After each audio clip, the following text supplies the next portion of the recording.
Okay, I think live. There we go. I'm going to wait till at least I can see myself before I say hello. Live now. I can see All you. right. Hello, kind and gentle folk. How are we doing today? We are getting started. We have everyone loaded up. I know it's shocking. We're actually organized today, which is pretty darn exciting. I will wait for a couple minutes before I do the, if you're on YouTube, pitch. It's interesting, the algorithms on YouTube about liking, because YouTube now treats live streams like videos, so liking is actually very important to the algorithm. So if you're on YouTube, like the video. And if you haven't subscribed yet, subscribe.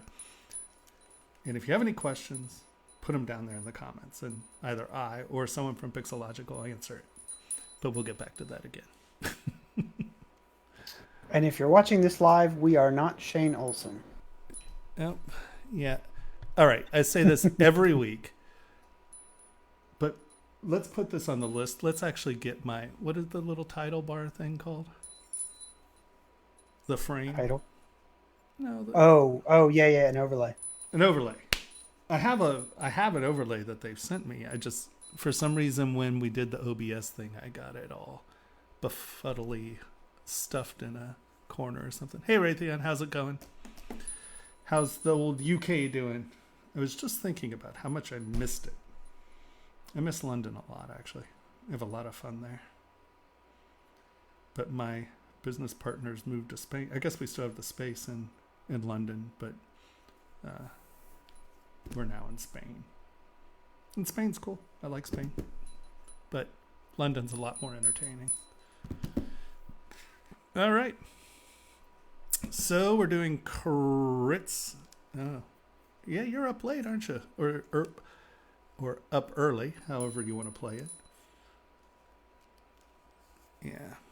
Let's move to this Twitch streaming channel in Discord. Oh, good point. Boop.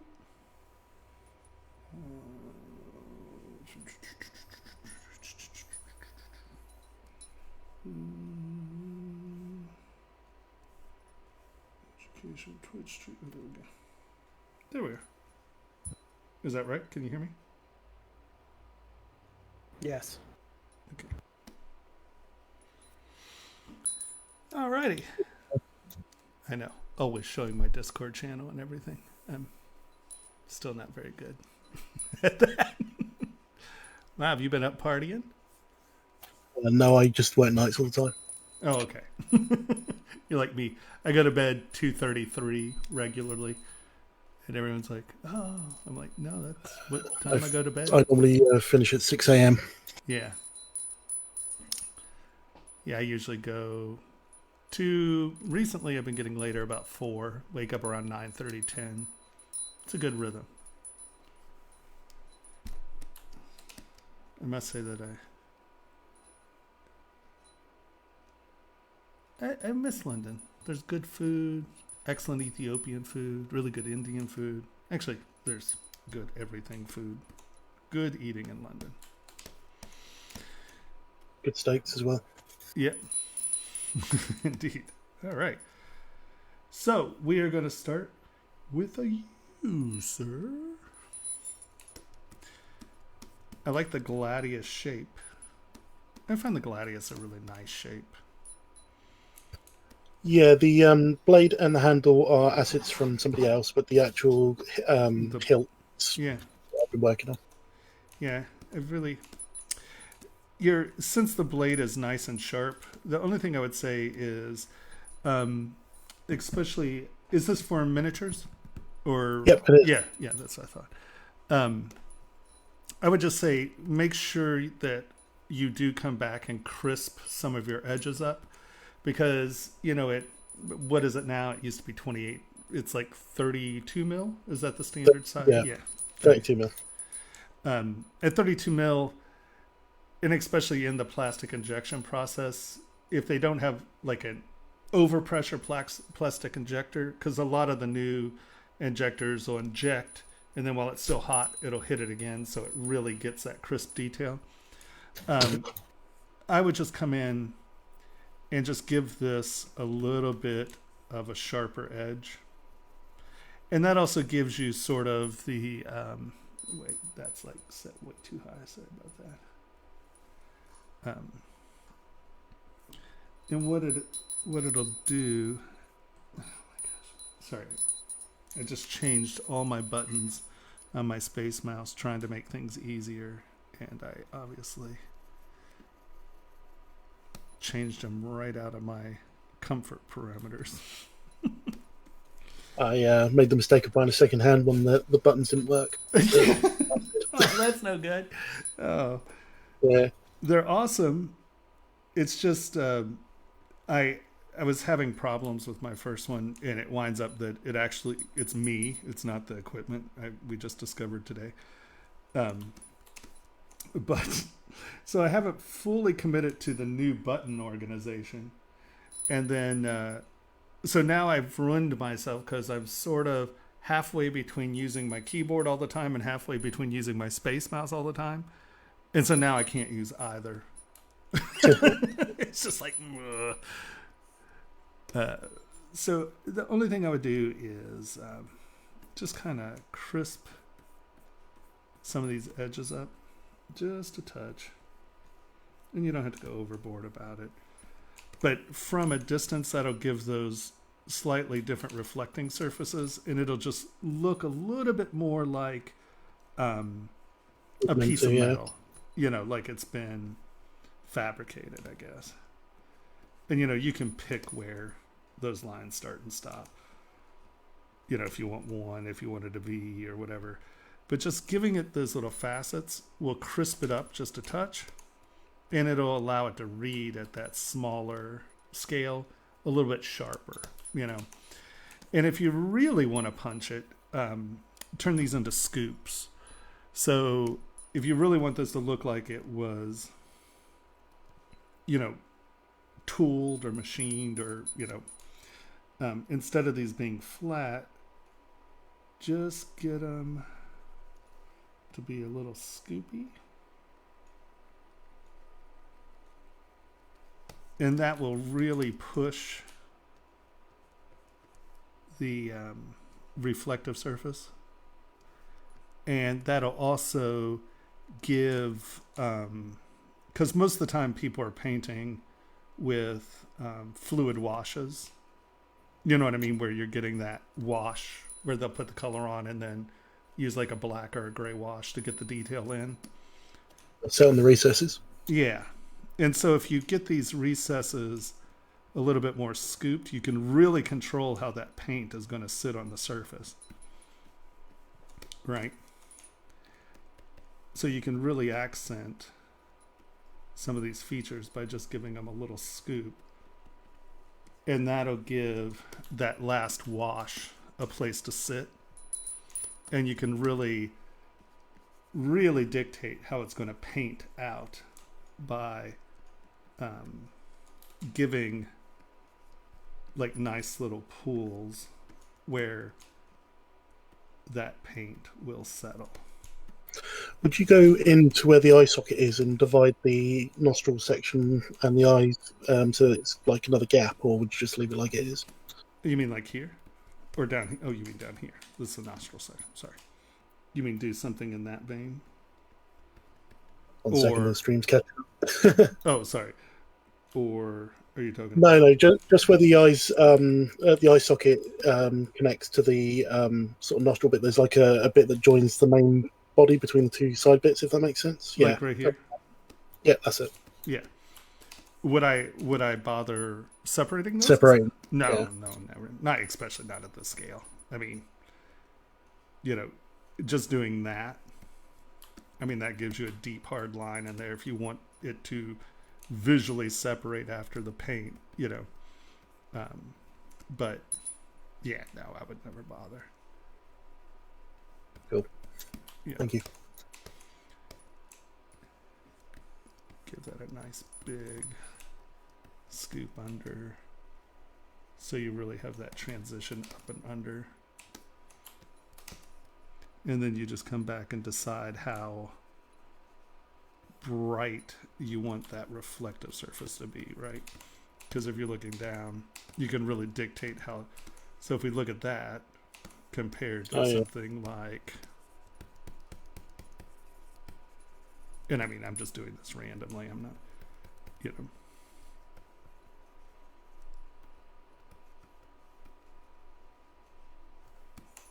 Right, you can really dictate how that's going to reflect and paint out. So I would, just come in and give your washes a place to rest, and you can really dictate. I mean, even just doing something as simple as that, and those washes will settle in there. And that'll just create some nice visual texture in it. I mean, that might be a little overboard for something like a sword hilt or something, but I think that'll allow you to get a lot of character out of something that's that small, you know, and you can really play with, you know, what's going behind and in front of things.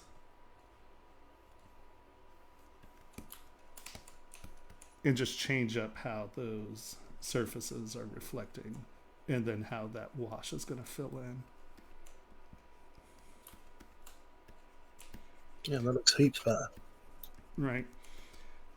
And that just keeps it from getting, it just can get soft and round. And like on the figures, that's fine because you want them to look fleshy.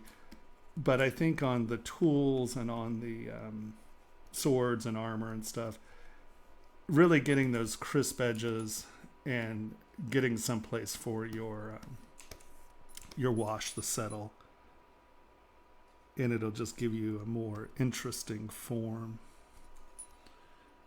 Trim dynamic. Let's knock that bad boy back.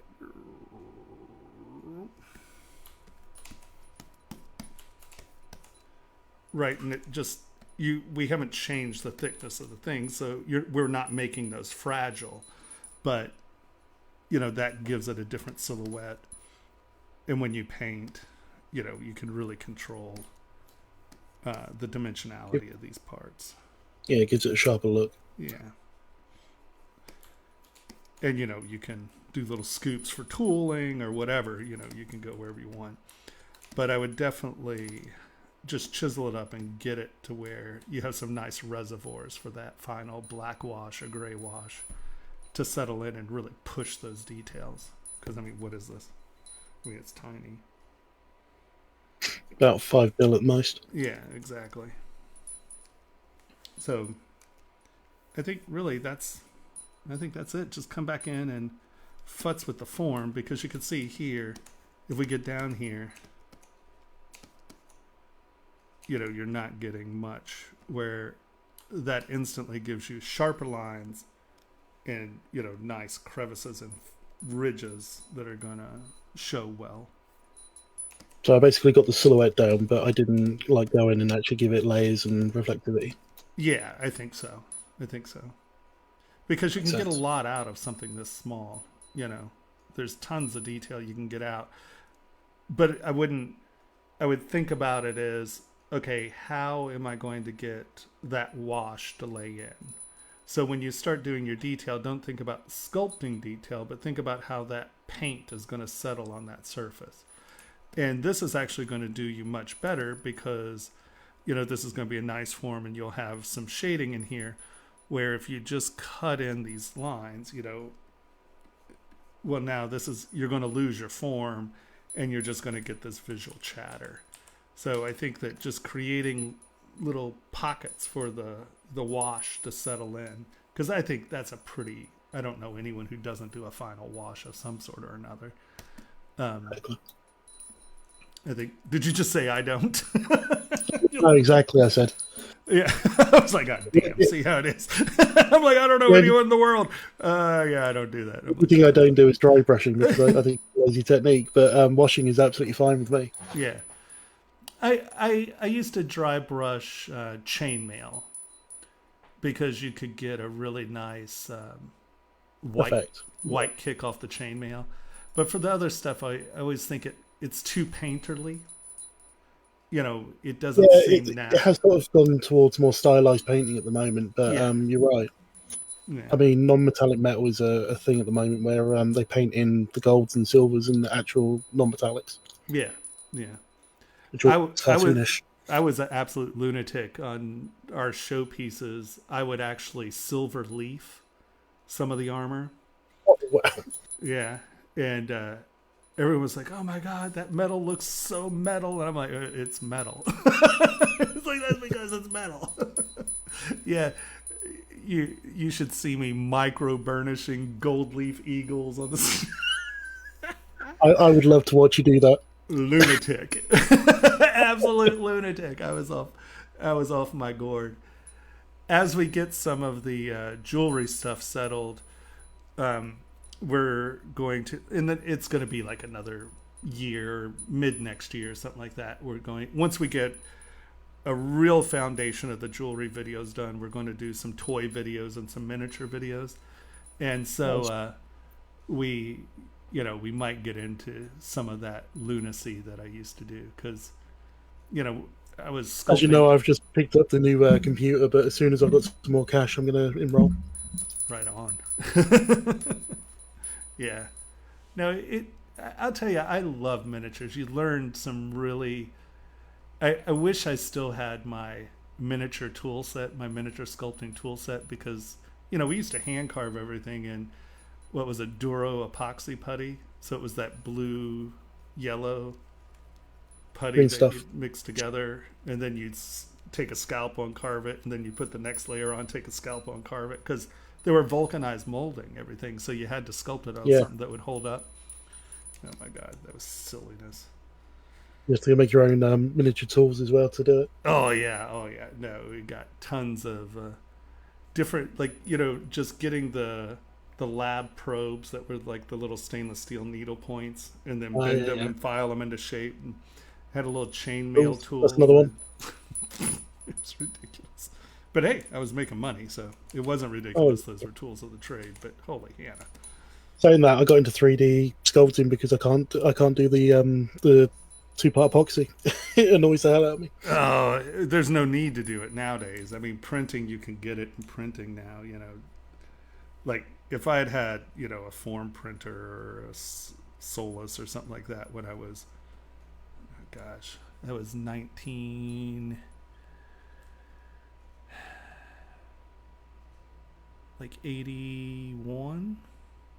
82, I think I was sculpting with Ralph Partha. Might have been a year or two after. Yeah, no, Before I was born. Yeah, no. Trust me. I feel like it was before I was born sometimes, but yeah, no, that was my first real. Well, I was doing you know, little sculptures that I was selling at this little art fair. That was my first making money. That was 1978. But my Is that first, your Napoleon guys that you said you were doing? 15 mil? yeah, 15 millimeter Napoleonics. That's absurdity. And I wasn't using a real microscope. Oh yeah, no, my eyes are destroyed because of it. Because I wasn't using magnification. I was just like doing this. Staring at it, yeah. Oh my god, youth is stupid. You know, when you're so young, you don't realize you're destroying your life forever because you're not buying a microscope. My mom was like, you know, something's going on here. She was like, here, I'm gonna buy you this like little microscope head thing. I was like, this is the greatest invention in the world. This is awesome. Thanks, Mom. She's like, you're gonna go blind. Little did I know, she was right. Only problem with microscopes though is that you don't get the depth perception. Yeah, you need to get the new eye sockets. And they're expensive. It's different. Yeah, no, it's definitely different. That's where, well, I'll tell you, if you can afford it, Leica has a jeweler's desk microscope, and it's incredible how much, because the problem with all the jewelry microscopes or desk microscopes is their depth of field is so shallow. So when you have like, you know, 2 millimeters in focus, and that Leica has such a deep focal length, I don't know what they did, but it's incredible. But, you know, I think it's probably, I don't know how much they are now. When they first came out, they were in that 3,500 range. So Okay. They're not cheap, but you know, once again, if you're making money Yeah. doing it, what's $3,500 for your eyes, right? That's the thing. It's all hobby for me. Everything I've spent, it's all as a hobby. Well, one day you can get out there and sell them. Yeah, true. I have faith in you. I mean, you're making nice stuff, you know. I mean, I can't believe how much the Kickstarters for the miniatures have gotten. What was it, Titan or something like that? They did a two One point time five Forge. million dollar or Forge miniature Forge something Forge. two point Yeah, five Forge. million dollar Kickstarter on miniatures. I was just like, man, I was doing miniatures at the wrong time. Forge is a brilliant website because it has like a 3D builder that you just put the parts together and download the files. Yeah, no, they were very wise. They were very clever. I was thinking of maybe doing a Kickstarter of environments and stuff. You know, sort of because I've seen a lot of environments that really suck. I've been underwhelmed by a lot of like modular environmental stuff and some things like Um, that. there's a lot of that for D&D, Dungeons and Dragons. Yeah, Dwarven Forge is a famous one for them. yeah. Our friend, I can't remember. God, see, you know, this is why I have no friends or business contacts. I can't remember anyone's name. But a friend of ours from the ZBrush summits, I see him every year. He's doing really well at what he's doing, and I can never remember his name. I'm very bad this way. Um, but they're doing some of the modular stuff, and I guess they're doing very well with it. Going back to the model, what you're doing there, basically turning it into almost like a bone-like shapes. Yeah, and creating sort of some plates. So, you know, kind of thinking of it as something that's been constructed. So I just kind of thinking about where some divisions might be for some, um, you know, if I were a swordsmith, what would I do? You know, is kind of just throwing it down and kind of saying, okay, well, you know, that I'd would be a also good upload place to. a picture of a very early prototype that I did a few years ago, but wasn't a sculpted piece. It was literally just like a vector extrusion. Mhm. And what I ended up doing was building the sword out of the actual hilt, so that it actually slotted in. Then you could vary the shape of the size of the blade. Sure. That Very was cool. really quite nice. Yeah. But no, I did upload a photo of the actual finished product on a model, but that was from a few years ago. Yeah. You know, because that way it looks like, oh, you know, if I were decorating it, that's a place you could do an upsell. We could throw a stone in here.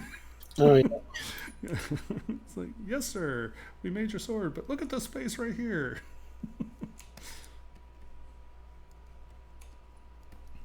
Yeah. So maybe play with something like that where you're, you know, thinking of it as, okay, constructed parts. You know, I always, especially in things like this, where it'd be like, okay, well, if I were doing something out of two metals, right, like gold and silver, let's say, where would I break it Oh, to make okay, the yeah. best of the dual metals? And not that I would use dual metal, but it, or that I need to use dual metal, or even want to use dual metal. But it gives you an interesting perspective on where and how could you break it up to sell the shapes that you're doing and still keep,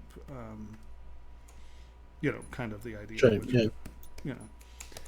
And so, and that also adds some constructivism to it. So it still looks like it might be something that could be blacksmithed or, you know. And then knock one of these back so it's a layer.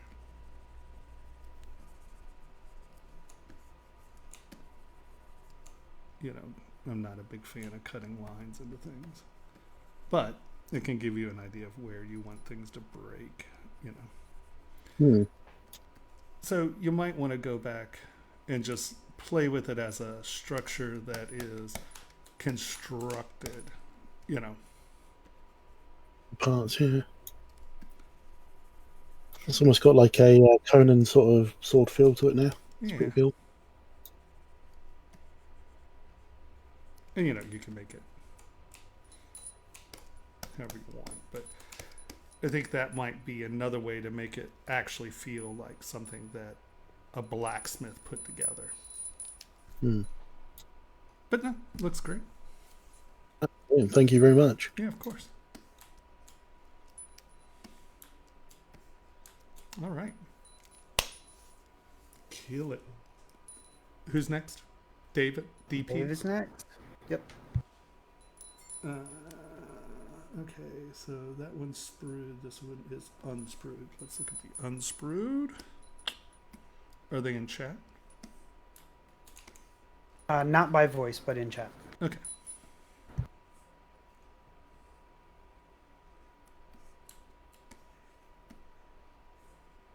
Very cool. It's almost like, it reminds me of an animal skull.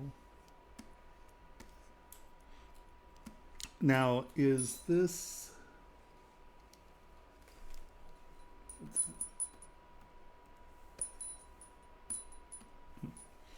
Is this just an object? You're spruing it, so you're casting it. So is this a piece of jewelry?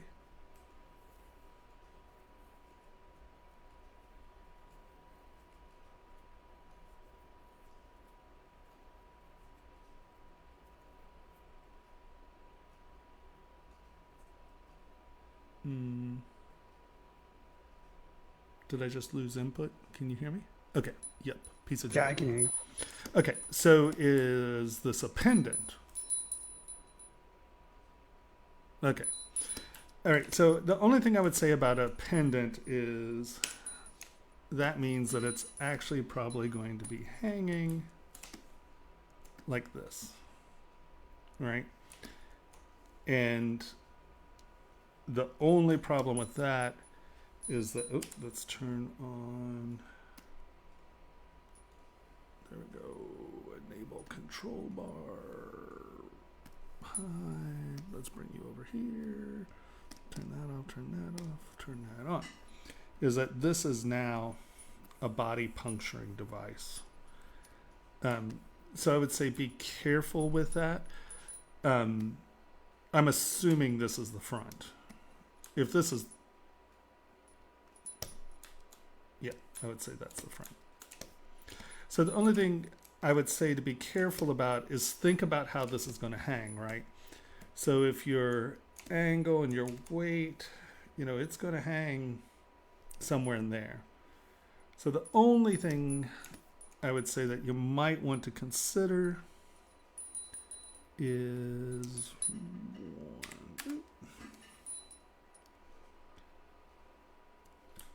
just changing this angle just a touch. Oops, that is set way too high. I need to change that brush preset. I know I've been saying that for like 3 years now. You know, you can get it, but just make sure that this isn't stabbing the body, right? Or you can, you know, change the curve of it just a little, maybe straighten it out. So you have a nice slow curve that's resting against the body. But that might become a problem because that's that's not going to lie flat in any way, shape, or form. So the only two contact points are going to be the bail and this little part right here. And I've even bent this way now. So that's going to be, if you hug someone, that's going to hurt a lot. So I would say that is one thing. Think about that.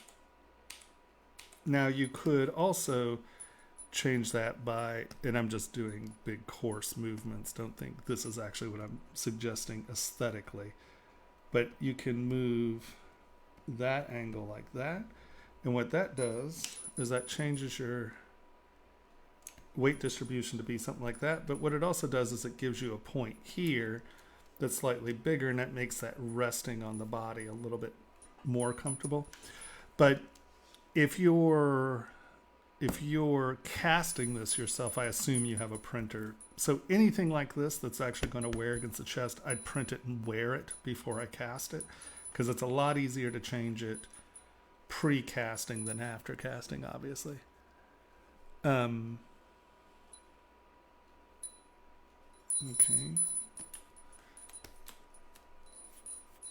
Aesthetically, I think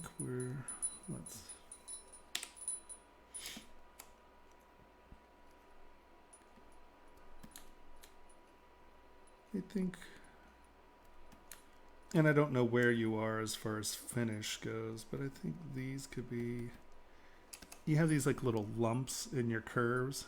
I'm a big goofy about curvy lumps or lumpy curves.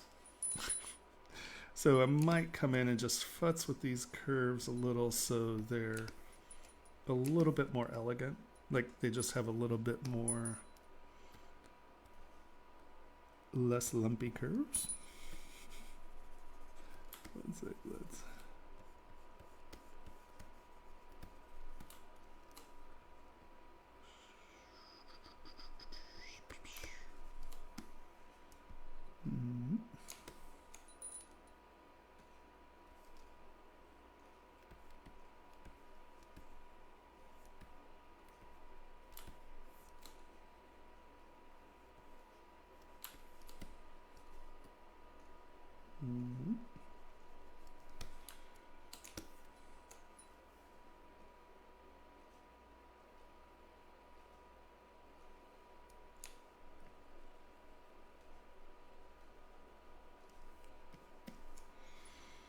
And then also, when you're doing things that are interweaving like this, a nice thing to consider is changing the directionality of your curve as you're stroking through.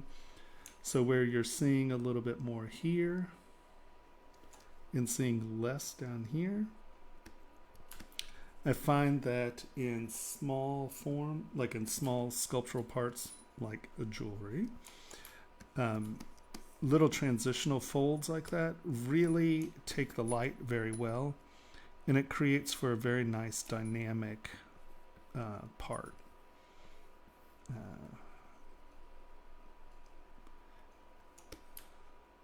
And like I said, slightly less lumpy curves.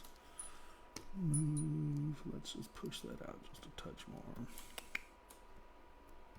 So there's tension in your curves, or weight in your curves. Is that? I heard somebody. What's that?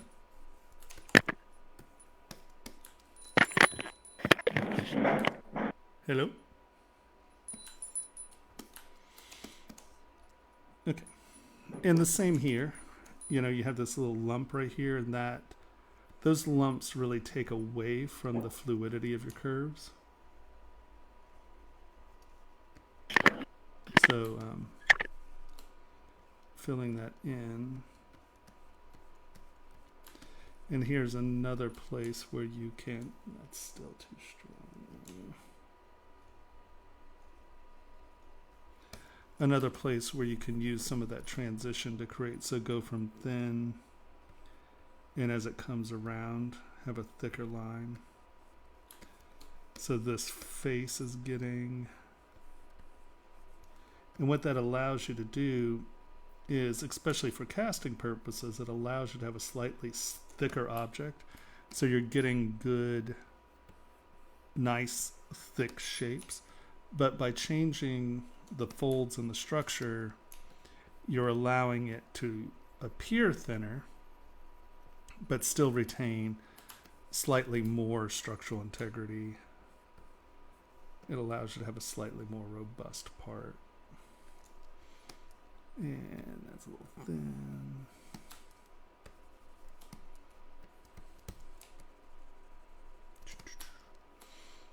And so you can go thin, and then get that to come down and go thicker, and create a thicker face and a thinner face, and then you're really dictating how the part is reading as a reflective surface, if that makes any sense.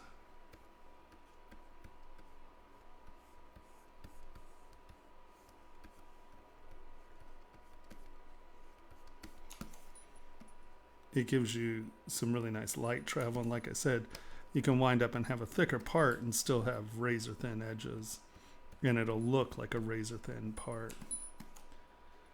So I think I would say, because once again here, this is a little lumpy.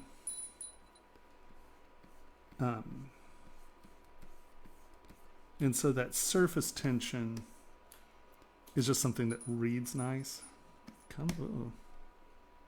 Don't crash.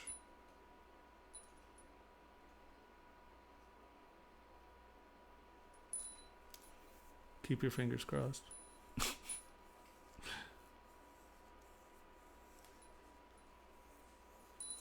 I don't know what that was. That was frightening. Let's quick save just in case. So we have at least one quick save with all these files on it. I know, I'm thinking, right?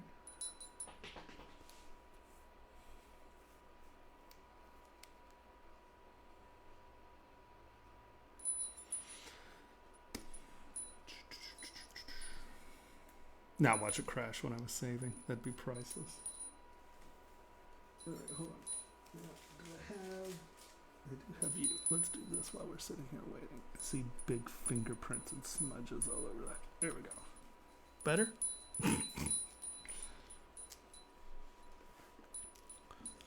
Oop. Other new messages.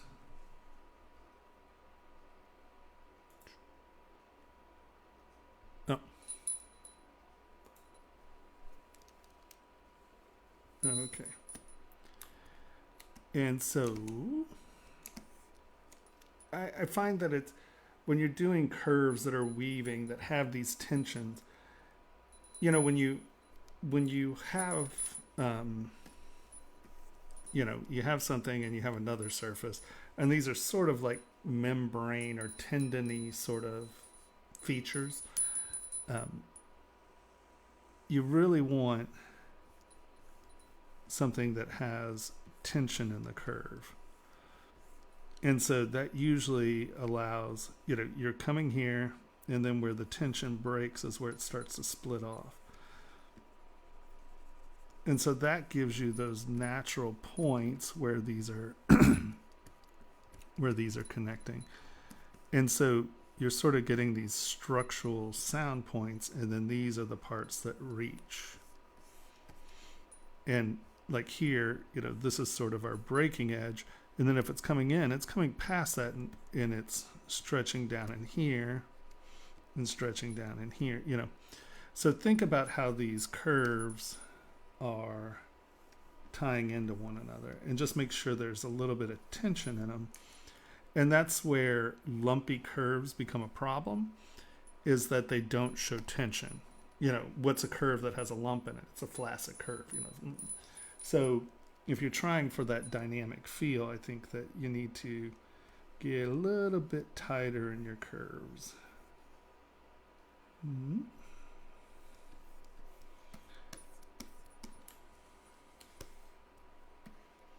And just be a little more aware of sort of that surface tension.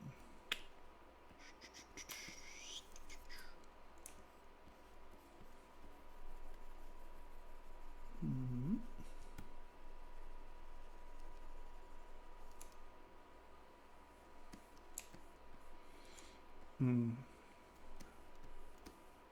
So that goes up and over, and then that's like another little break off. So, just evaluate how those are kind of playing with each other, right? So that's a different tension. The tension of this curve is here. You have a split off that's coming there. In Discord, in the hub channel, there is a picture that Dave just sent of them IRL. Oh, the IRL? In real life. Yeah. A picture of the gas.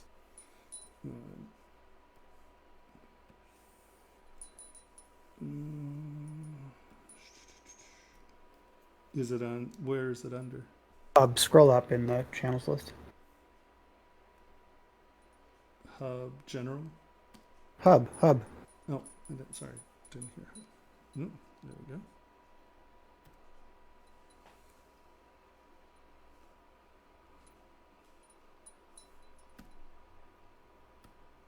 Come on. Oh, it's opening. You can click open original, yeah. It opened over here. I just opened it like 14 times over here.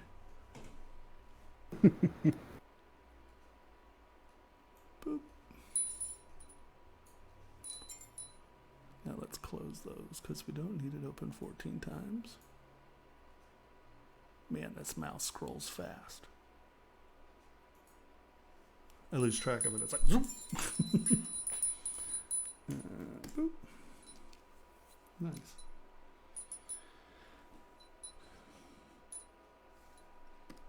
Yeah, just see how your curve goes flat right there. I mean, the parts look nice, don't get me wrong. I just think you could get see how you have this little gurk there.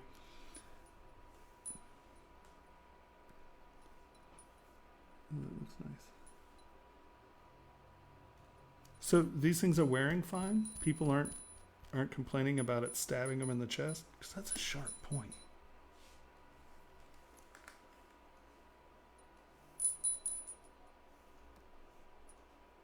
Very cool. I would say if you just spend a little bit of time and give these curves some tension, it'll look a little bit tighter. And sorry, I'm psychotically anal about it. It's one of my things is curves that have tension, so you're going to get it.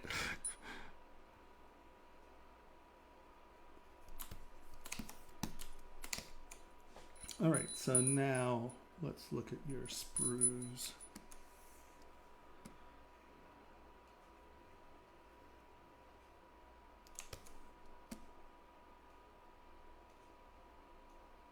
Oh, interesting.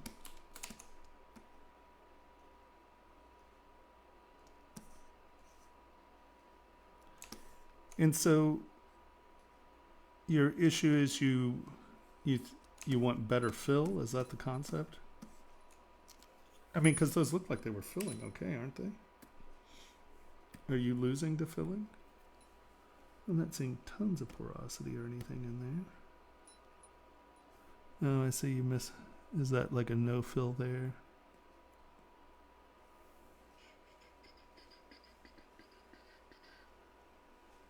They seem okay. I mean, I can't tell if that's...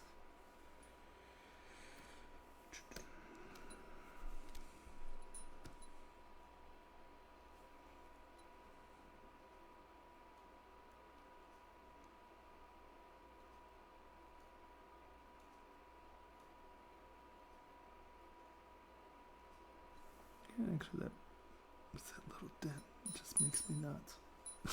I'm totally a psycho about it. I'm just like that little dent right there. That one.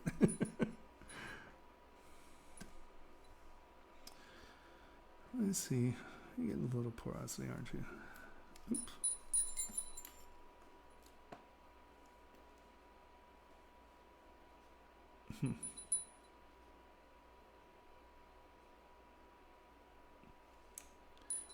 So are you I mean, because you're obviously throwing a lot of metal at this thing. I mean, these are nice fat sprues getting in there. Let me see that. I don't know if that was just a break or if you were having problems filling there. It was an early model. They improved the process. That one with the break, I think, is what they're talking about. They're trying to improve the process to make it less labor intensive. There's like 14 gates. Yeah. What are you casting with? Is centrifugal? Or I would assume it's a centrifugal by this.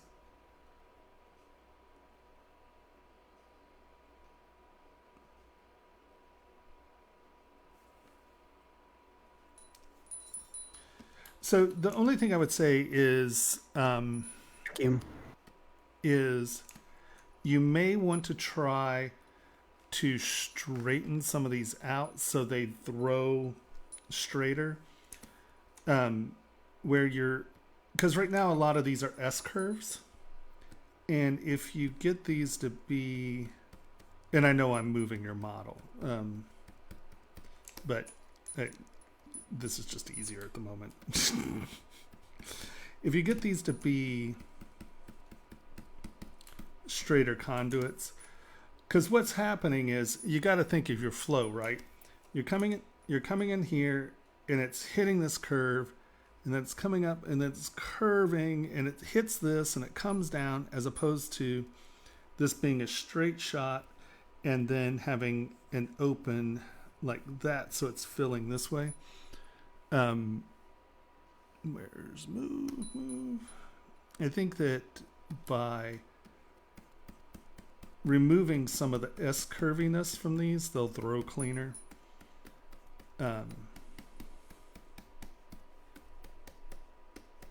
Oh, that's your part. Sorry.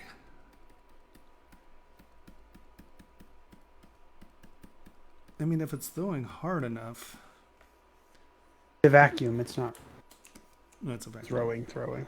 Yeah.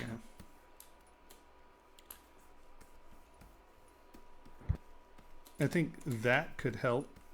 I know I'm thinning these out a little, but I'm just trying to. Because the smoother that throw angle, the less chatter, the less turbulence you're going to get in your throw. And that turbulence is what causes a lot of the porosity and stuff. And that's why you see some of these things have these balls here.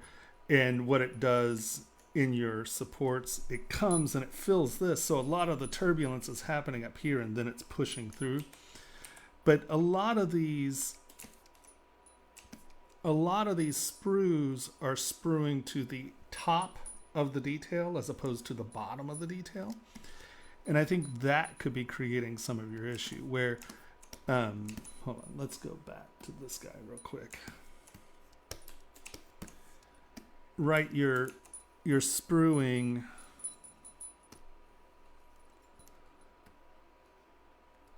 to here, but you're throwing in this direction. So you want to throw to fill, right? So if you sprued something that was like this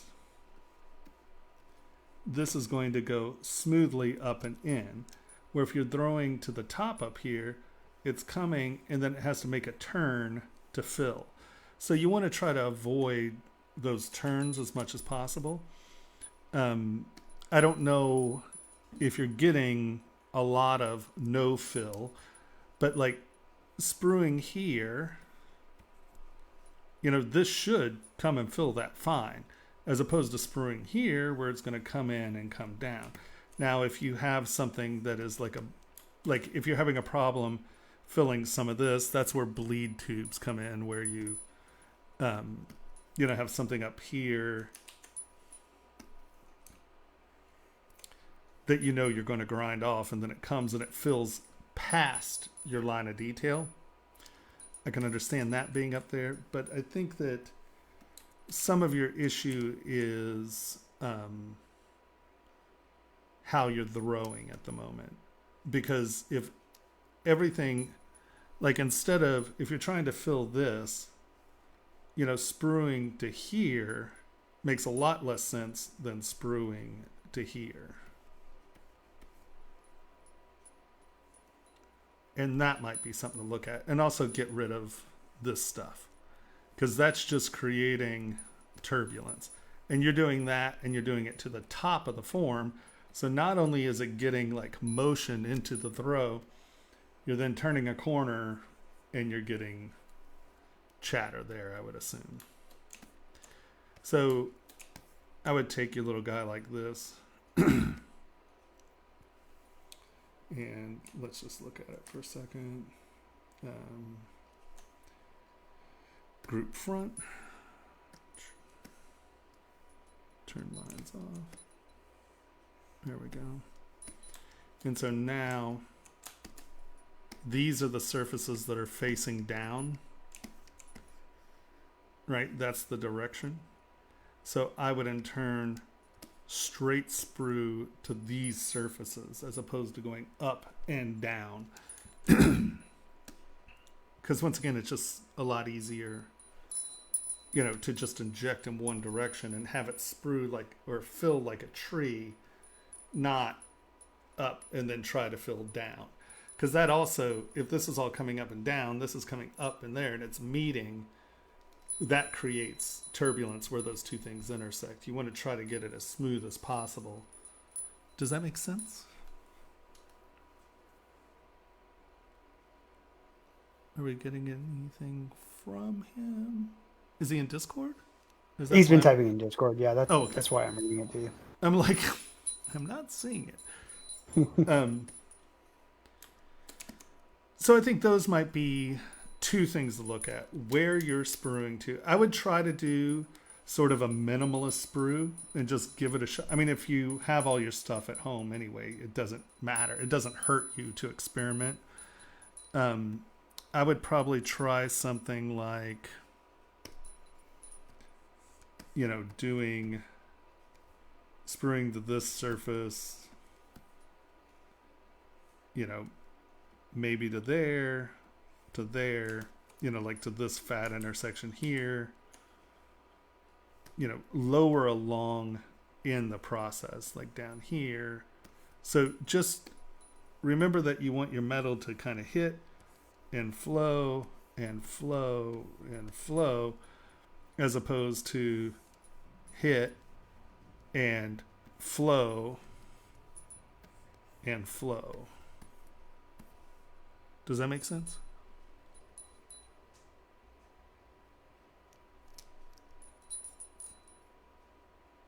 I think that he said he was curving to keep the gate mid of the form and preserve edges for finishing, and yes, it does make sense.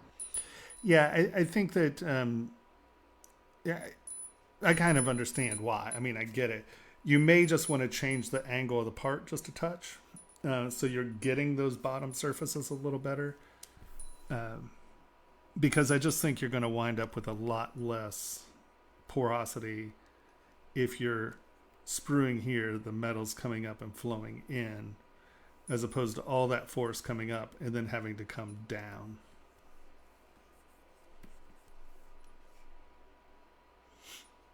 Ja?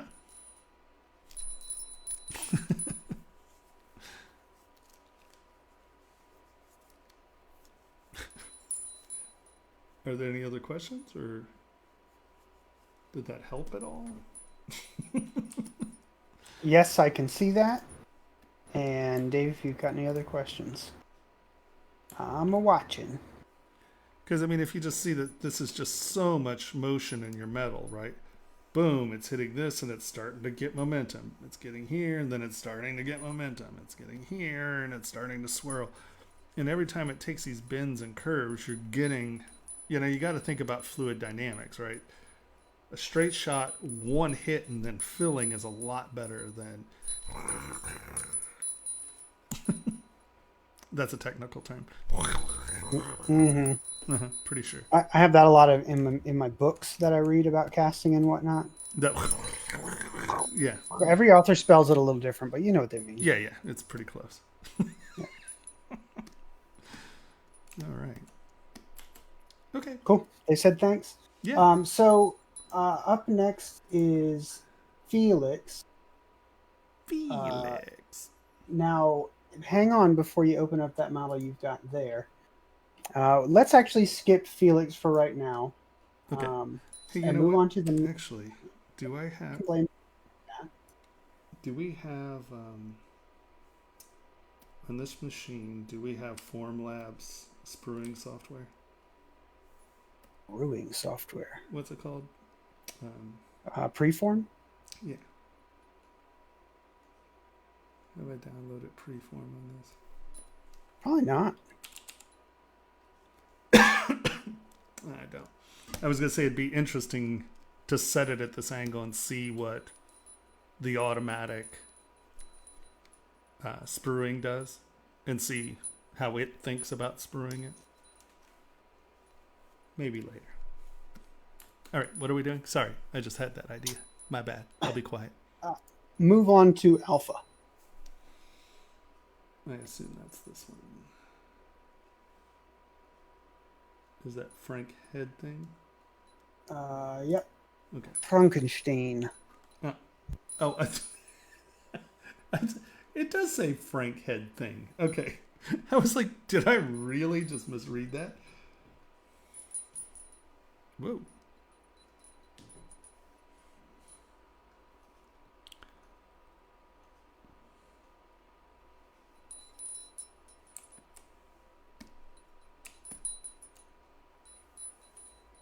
What's going on here?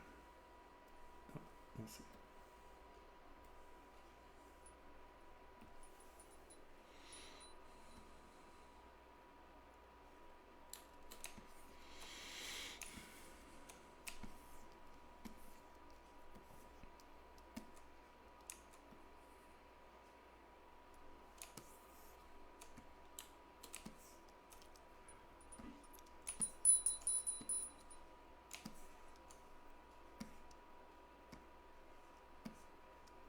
That goes under that. Just a little bit more. Right. I mean,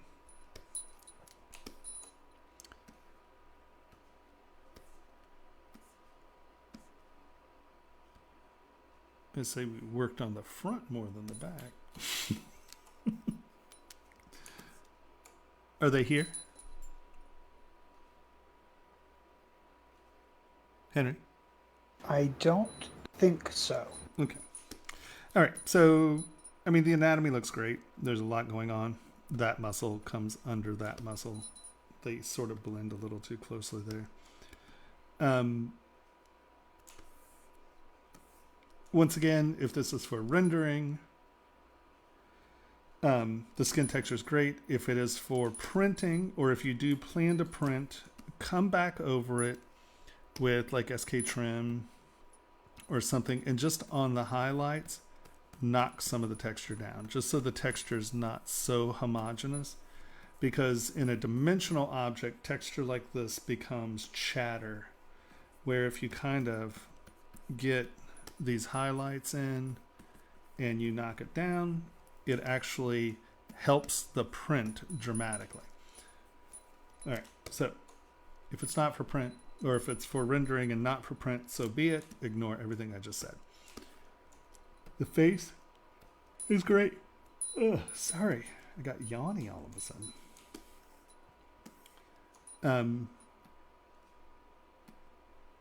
I still think that I don't know if because they're acting sort of as staples, and I don't know, but they're plates, so I'm not exactly sure what's going on, if they're thick staples or if they are plates. But the problem is if they are closing this crack, that crack would still come through that little meat lump, right? And if it were holding it together, this would separate some and it would get tighter as they come under these a little. Oops. Lazy mouse. Who turns on you? Oh, that's cloth. That's not pinch. That's why. Completely wrong brush. You know, you'd get some pinching in here and then expansion there. And depending on, like, I don't know how the plate's going to work, but like if a staple, you know, it's this meat fold is heavier to the outside than it is, where these are just these squares all the way around it. And I just think the squares all the way around it aren't making sense, or it looks like you've just taken a metal plate and kind of stuck it into silicone or jello, and it's all the way around, where if this were like a pin here and a pin here, it'd be wide on the edges, but your tension, you'd lose some of that tension as you get up here. So I'm not quite sure how the plates are working. So there's like this, it doesn't look like it's digging in and pinching. It looks like it's just flat and sitting. So I would make, here, let's just give it a shot. And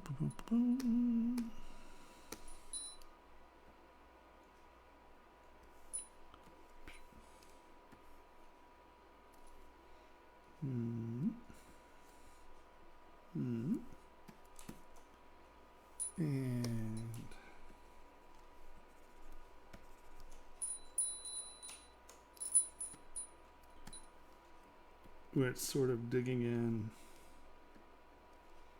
out here, but maybe not so much in there, right? Like, because what you're telling me right now is that the pressure is perfectly equal on all sides of it, right? It's evenly pressing in, and you know, I'm not seeing where it's penetrating and where it's not. Like, because if it were, like, let's say the staple's down here, right? Let's do it down here. You know, these wouldn't be just flush. You have the staple, and then you have where it cuts into the body up here. We obviously don't have enough resolution on that. Okay. We do, hold on, let me look at how you have this mesh. Here. We can do it here, I think.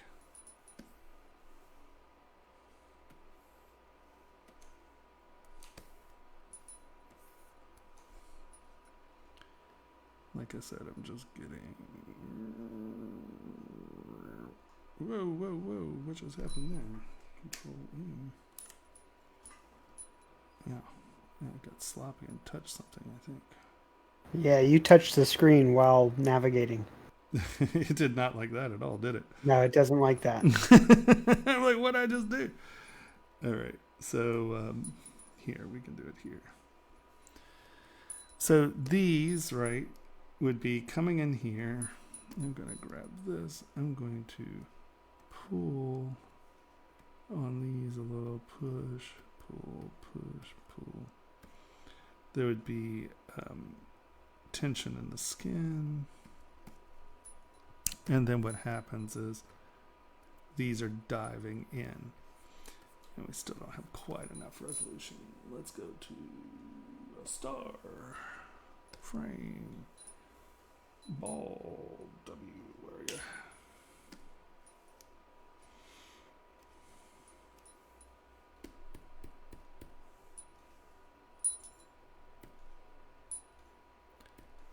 And so this is where people, where these get a little weird sometimes. Boop.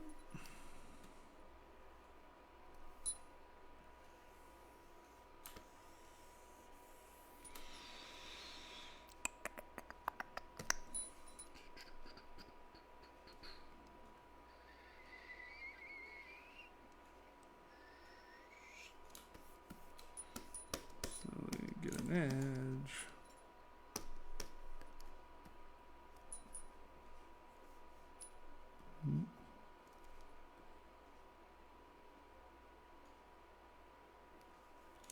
I'm gonna make this a little melodramatic. Clay fill.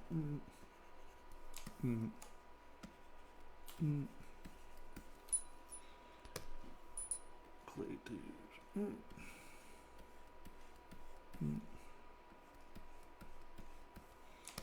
So under most circumstances, these things aren't just plates, right? Or they're not just, they don't do this. They're actually going into the body. So if we come in and we mask that off, we mask that off, we mask this off, we mask this off,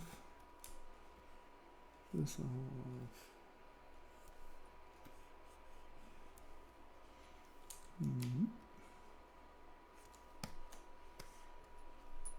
Move.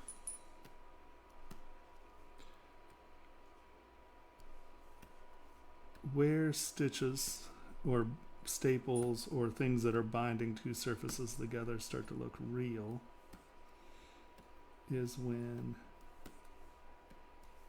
you're getting penetration.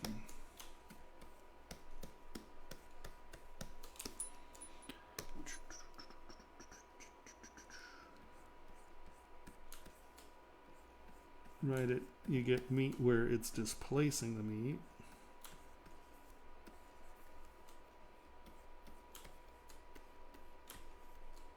And those are pinching together, tighter, looser, tighter, tighter, looser, tighter, tighter, looser, tighter, looser, looser, looser, looser. Pinch. Boop, boop, boop, boop, boop, boop, boop. And like I said, I'm making this a little melodramatic so you can see. But see, now those look as if they are actually going into the skin, and that's why you're getting that ridge there. Where what stitches don't do, or staples, is you don't get an equal pressure all the way around unless it is penetrating all the way around, right? Because the hump is from it penetrating. So that looks like, instead of something that's going into the body, this is reading to me that it's like something that might be stapled in one place, and then it's a metal plate that's holding it down, so you're getting that roll right there. So I'm curious as to what the plates are doing, and in turn I think your staples need that penetration, because you have so much detail here. And then the staples just become these things. And like I said, I'm not quite sure what's happening here. Like, are these diving in? Are they plates? What are those things? Because I'm getting an odd story, visual story.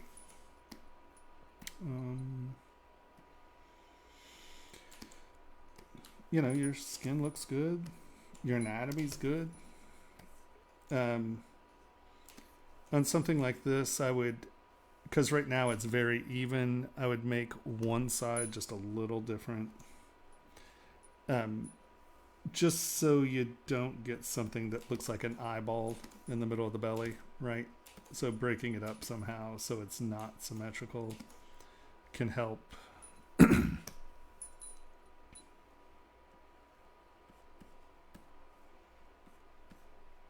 And have one of these go over and under or something like that, you know. But break that up a little just so it's not perfectly symmetrical. Yeah, bring the origins of the bicep up under the pec.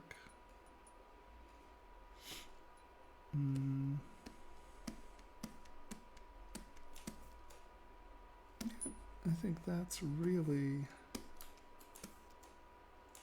the only issues. Try to figure out what these guys actually are and what are they doing. Try to get some of your you know, over and under in here, because you can see as we get back here, those look like they're penetrating as opposed to just being a line with a plate across it, right? If I can see this edge,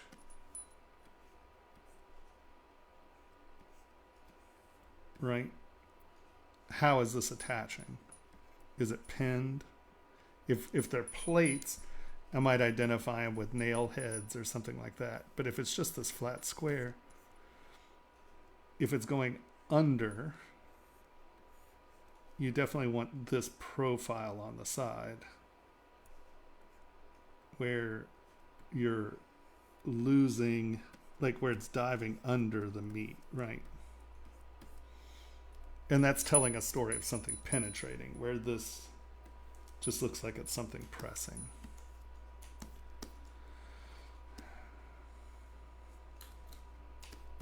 You could probably have a more dramatic crotch crease here,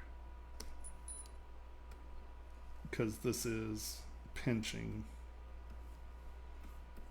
It's not a skirt, right? It's not flopping. It's actually coming down and in. So that's why having these being so proud. Normally it's kind of the other way around, where this is the larger bunch, because this is all bunching up here, and then you kind of get the cracks that do that. Right. And you do get these high points, but they tend to happen out here. Usually you get the crotch bunch, and then you're hanging here.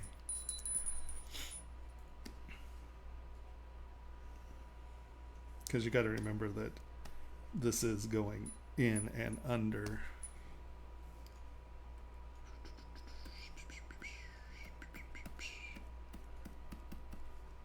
Why?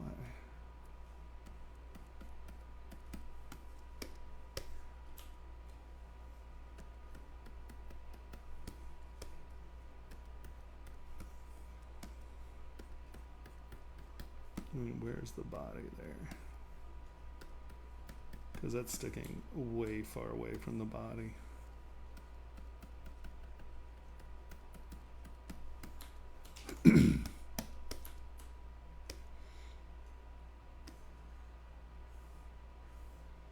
See, the back's closer, but none of this is touching the body. You're not seeing the body in this, so it makes it look like a skirt.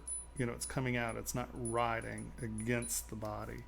So with fabric, be a little bit more careful about getting it to actually, I mean, that's how far away, you know, look at this. I mean, that's still quite a bit away from the body there. You have something else marked as your history state. Funny.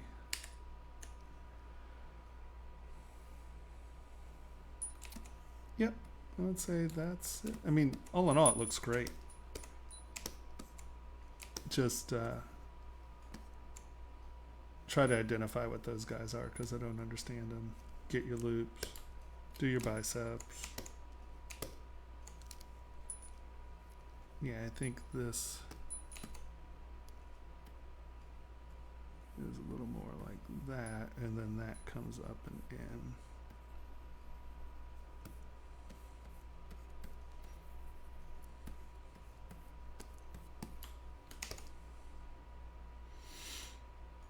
No, looks awesome. Okay. Any questions? Nope. Okay. I'm assuming this is next. Yeah, Abanash. Samurai Jack. I went to school with Gandhi.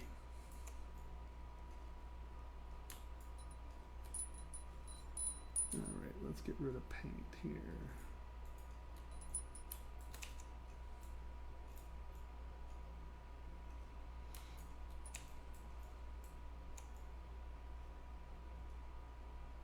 Actually, I like the hands. I think... Oh, let's look at Jack real quick.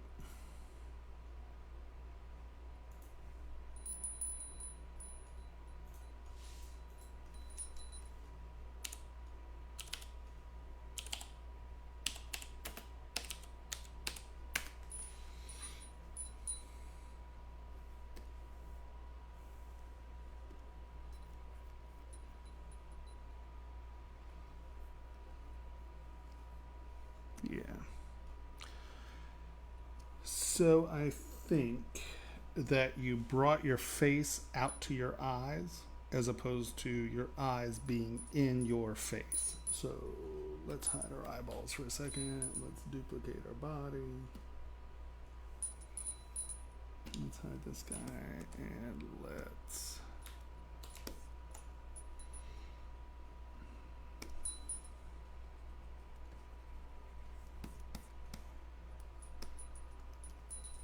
Everybody, go away.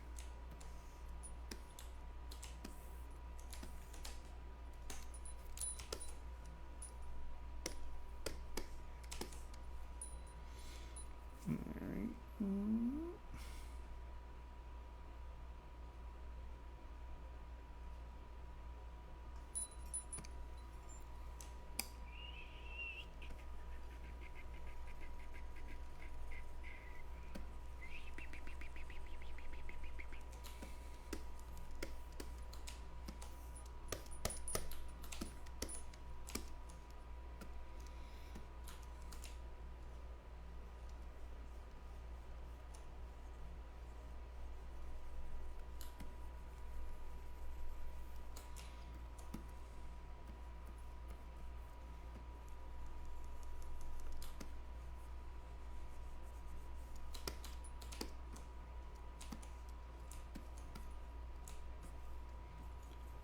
Womp.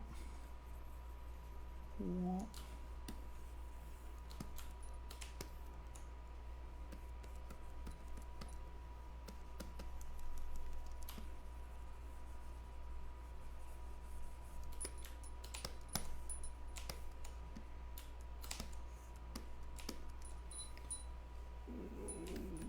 This is a Dynamesh.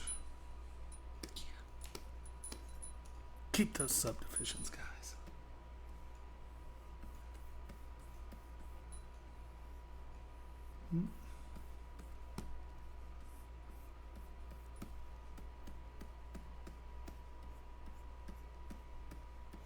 Just because the illustrated lines are thick doesn't mean that that translates out into fat physical lines.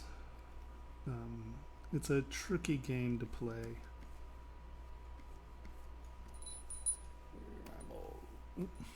Okay.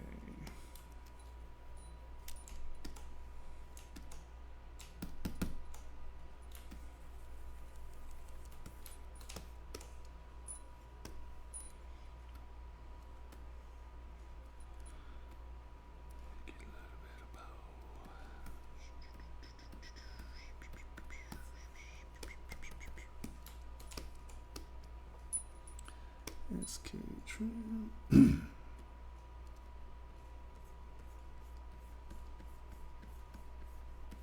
rid of some of the lumpiness.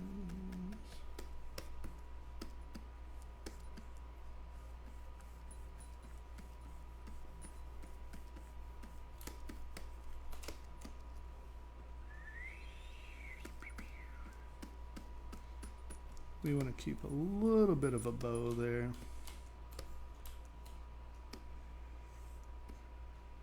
I'm just checking to see if my curve isn't just super lumpy. I got a little lump there. It's okay. And now we're just going to tuck this back and in. Move.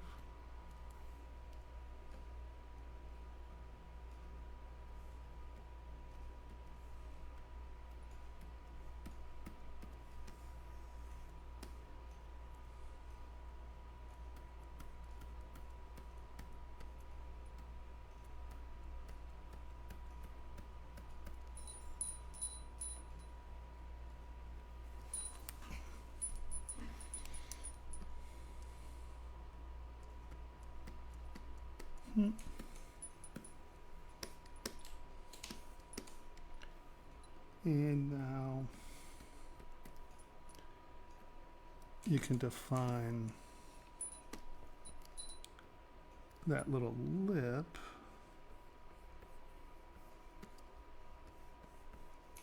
But you don't want it to be like just sticking off his head. You want to incorporate it into your form here.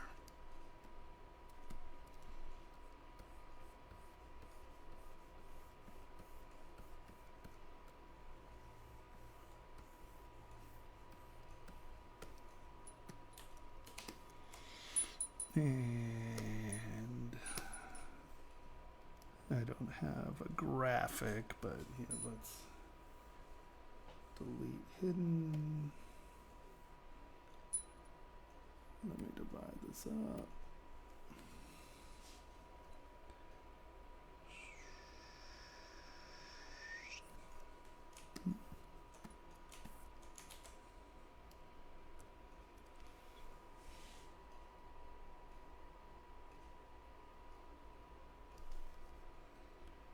And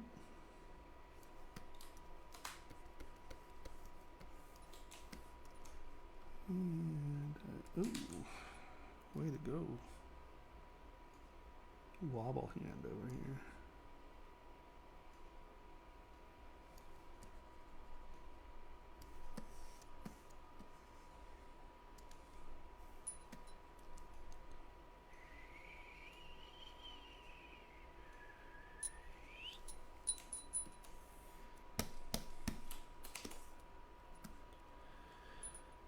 SK trim polish.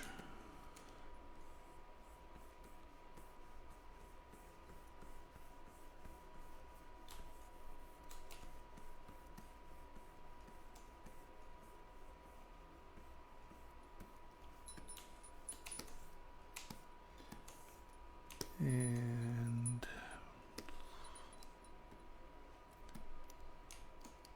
I want that lip to be a little more predominant.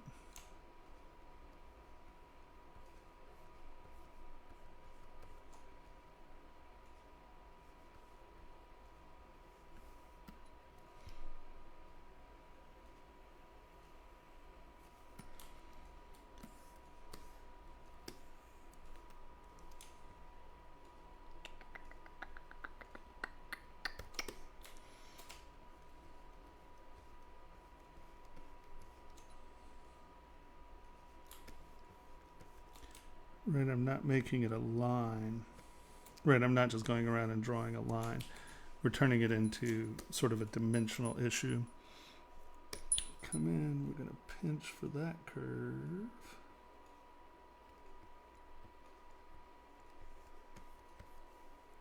And pinch for that edge.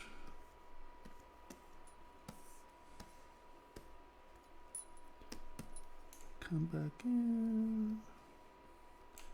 Make that a lip.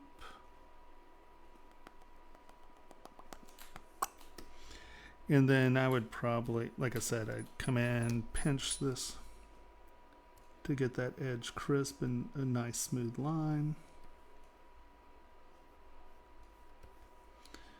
And I'm not hammering on this pinch. Be careful on pinch. You don't want to be overly aggressive with it. Pinch for that line, and then I would just take slide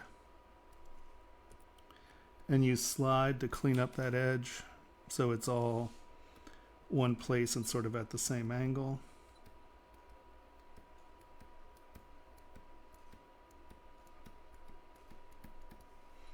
And obviously I would use the graphics to get my lines right, but oops.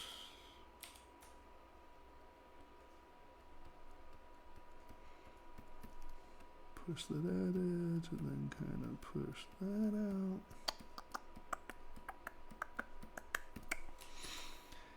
And then you probably want it even thicker than that. But you can see that instead of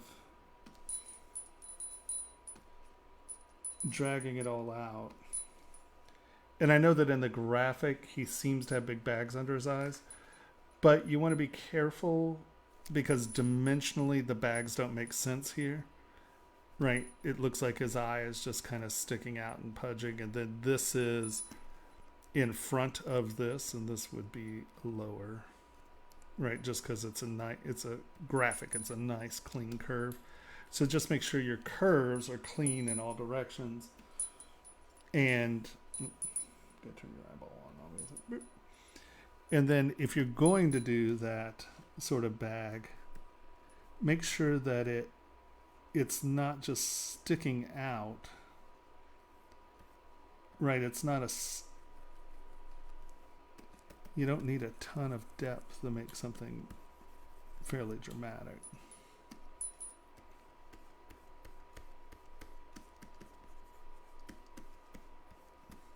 So I'd say you're darn close. The eyes were just kind of bugging out of his head, so I don't have the graphic in front of me, so that looks silly. I was just,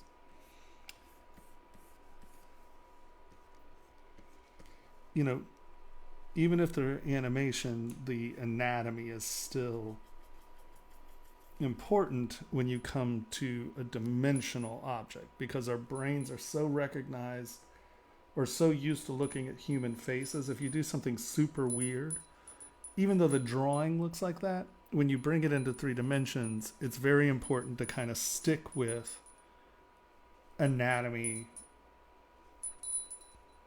rules, I guess. Even if it is something that is sort of animated, right? You know, you don't want, you know, your eyelid needs to be in front of your lower lid in a case like this.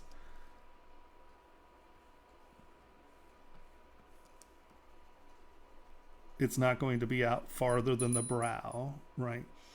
You know, just simple anatomy rules apply even to a cartoon when you bring it into a 3-dimensional world. because otherwise it's going to look just really goofy, because we're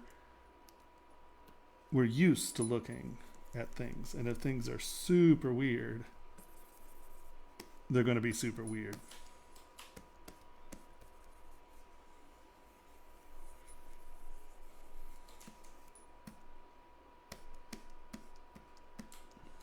Right, it feels like it's tied to the same depths of the face.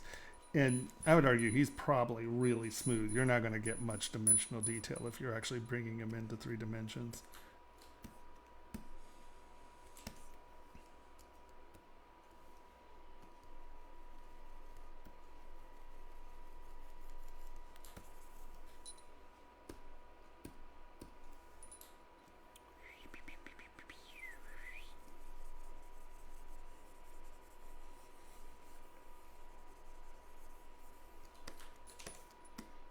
Where a lot of that's more implied than really there. Other than that, he's pretty darn good.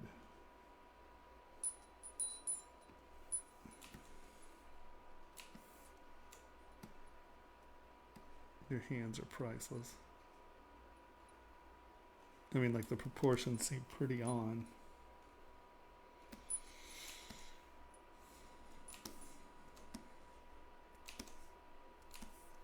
But even here,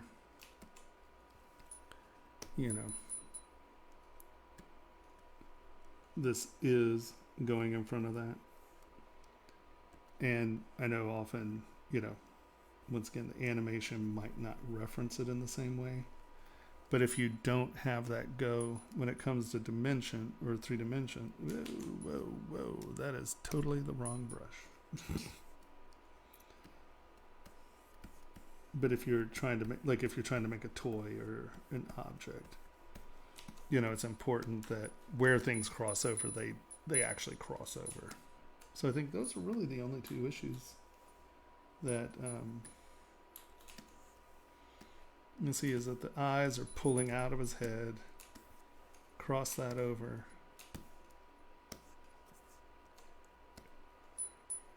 Yeah, I think you're killing it. Like, I would probably make the height of this step, you know, make this step twice as deep as this one. So there's still this implication that this is going under that. Don't just have it be a graphic, because once again, we are coming into a dimensional world. So those depth stories become important. But all in all, he's good. I like him. Right on. Next. It's time for Chris Hemsworth. I mean Karthik.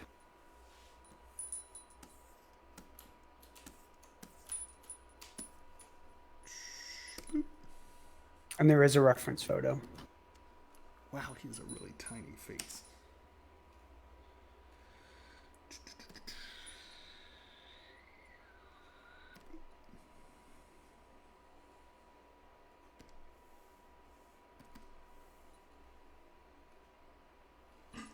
Yeah, I think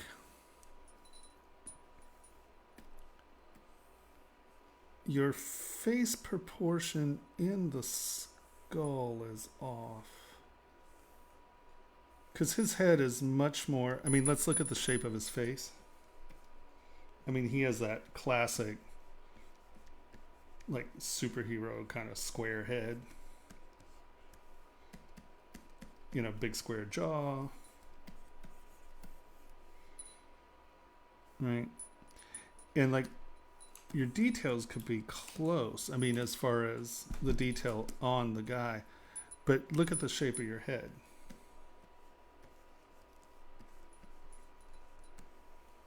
Right? Like, his cheekbones are way in here. And you can see this between the cheekbone and the face, where his head is much more like that, right? It's much squarer than this. So I think, and I'm just going to do, because in all reality, I think your face is just too small on this skull. But I think, are we on here? Yeah. Let me get a slightly bigger brush. Whoa, that was a lot more than slight. Okay. And no, stop that. Stop that. Ah. Let's just turn everything off. I'm going to duplicate you. And we're going to go see-through.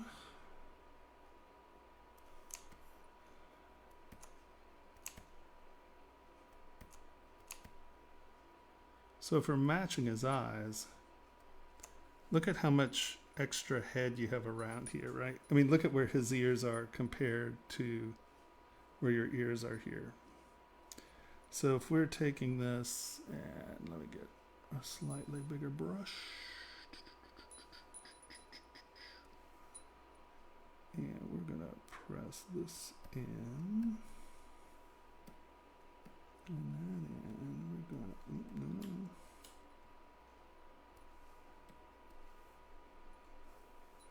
Might they have been sculpting in perspective? oh, stop that. Sculpting in perspective's the devil.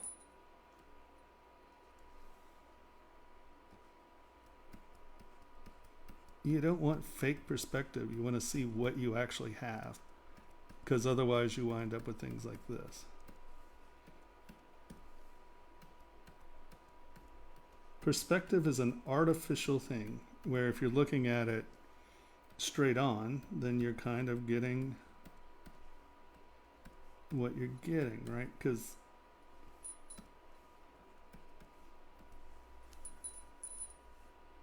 I mean, that looks more like him instantly, right? Because he's, and I mean, I took no care with that, right?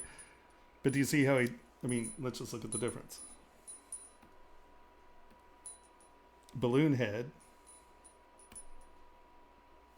more refined to that heroic square jawed look. And I mean, and I took, you know, I obviously took no time here. So one, stop sculpting in perspective, especially if you're trying to do portrait stuff. It's just, it's bad. Because, I mean, that's an artificial thing imposed, and that perspective is never going to, like if you're trying to do it for a game asset, the game's not going to change its entire camera stuff just for your model. So you want to make it where it's tight in orthographic, you know, square on, boop, boop, boop, you know, your views. So it's right by your views. Because, I mean, you can see that, you know, that's just,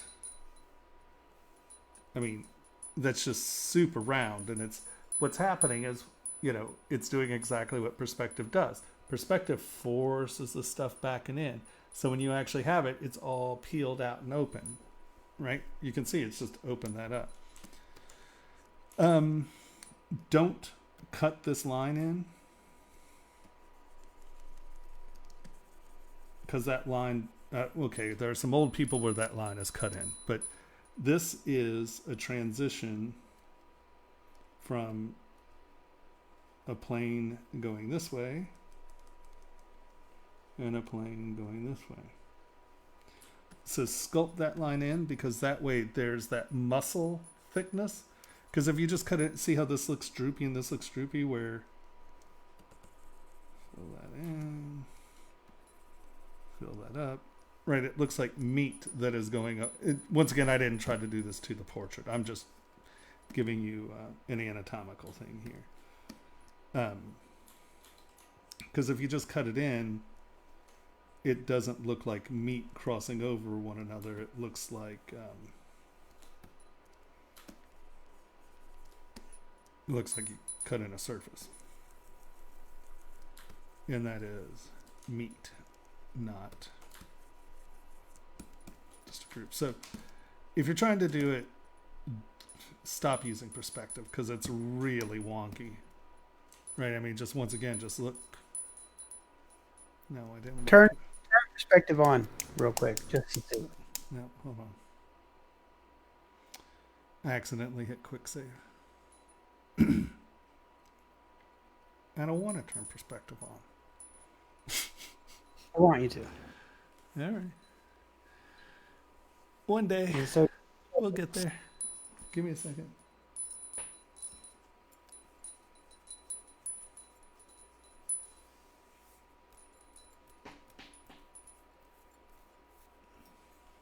Good morning from Africa. Good morning to Africa.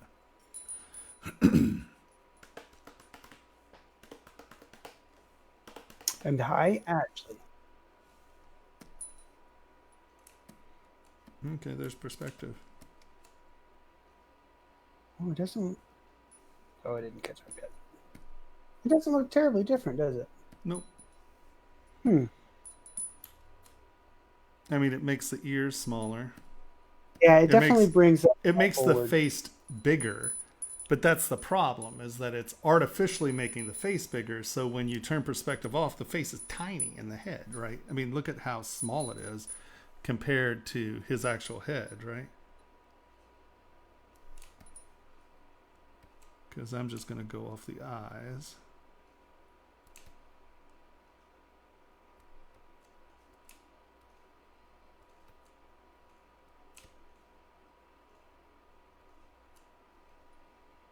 I mean, look at where those ears are.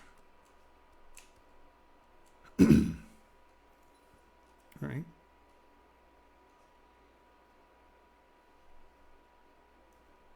Because he definitely, you know, I mean, he has a very chiseled features. So you have, hold on. Excuse me.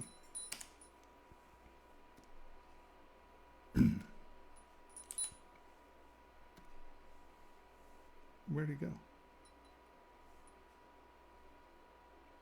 Oh, it's a reference image. I'm like looking online. I'm, you know, his cheekbones are out here.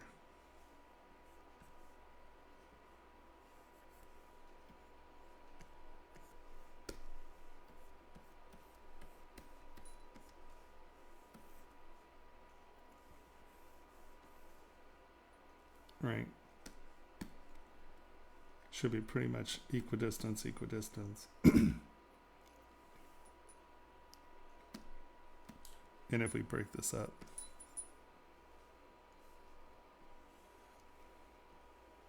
I mean, look at the distance between pupil and ear.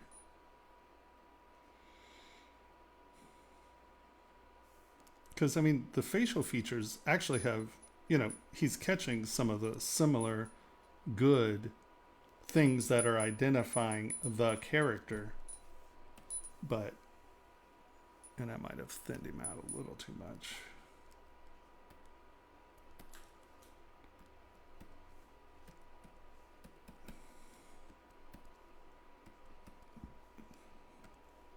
I pushed his cheeks in a little too much, I think. And also, that needs to pinch in some. So it's not just super flat.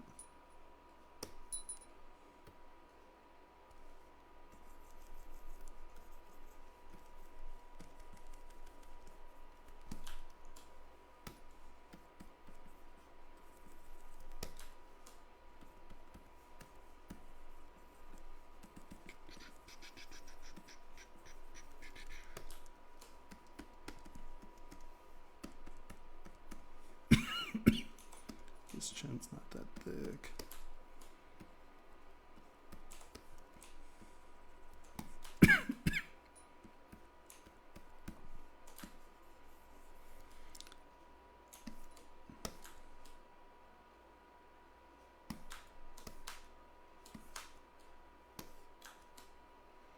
Yeah, I just think one, don't work in perspective. But somewhere in your referencing, like if we take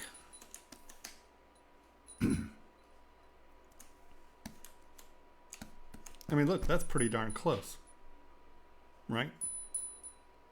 It's not that the features aren't necessarily wrong.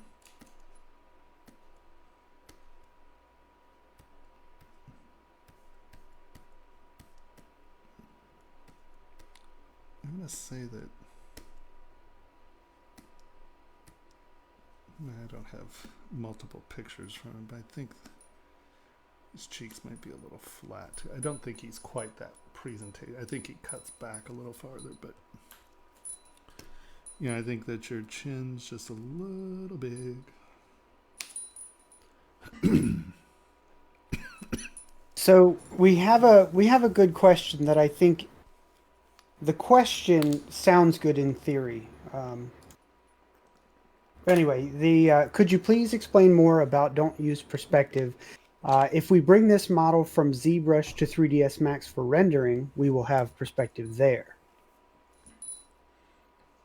Well, if you, right, but for rendering, you're picking an angle and a focal length of a lens to take a picture. But if I try to sculpt with all that perspective stuff on, the physical object is not correct, right? I mean, so within ZBrush, you're creating the physical object, right? And if you do it with perspective on, look, first of all, it gives a little bit more depth, right? But the other thing it does is see how it rotates around, and like if you're trying to get points to line up through something, let's just go to a square. I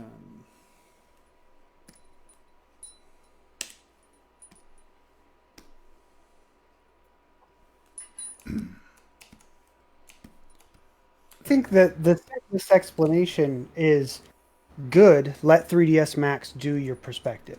Right. Just like if I'm taking a picture of an object in real life with my camera, that lens has perspective. I don't distort my physical object first so that I can take a picture of it. Okay, so let's, very good. So if I'm doing special effects makeup and I'm trying to make a stuntman look like Chris, right? I'm not going to go, okay, well, I know that this scene's going to be shot with a 130-degree lens. So I'm not going to try to physically distort the model to meet that lens, because now it's going to blow out, because now you've added 130 to 130. So when you're creating your object, you want it to be as real as possible. And perspective is completely artificial. It is the camera, right? So try this one day. Get a wide angle lens and try to sculpt while looking through the wide angle lens, and then take the object off. It's going to look goofy because you've been trying to make it look right with a distorted image. So whenever you're shooting with lenses, that is to create an optical effect with that lens. You're not trying to create the optical effect in the object. Now, that being said, that's exactly what David is, right? David's head, Michelangelo's David, right? David has a huge head and little feet. And that's because he's 15 feet tall. And as you stand under him, David was sculpted with forced perspective, right? So he looks more in proportion. That's why his hands are huge. He looks in proportion from the base when you're looking up at it. So that's a case where you are compensating for the viewing of it, if that makes sense. But if you bring David and make him a 6 foot sculpture, and you just shrunk it down, David looks goofy because it's forced perspective. But that also makes him look beautifully proportioned from the ground, right? So if you are intentionally trying to compensate for the view, and you're trying to create a visual effect, fine, do that. But if you're trying to sculpt a portrait, well, you don't want, like, you would never apply an altered view to character makeup, right? You do it to make him look like he really does in person, because everyone's going to be shot at that 130 degree angle, as opposed to, or 130 degrees, as opposed to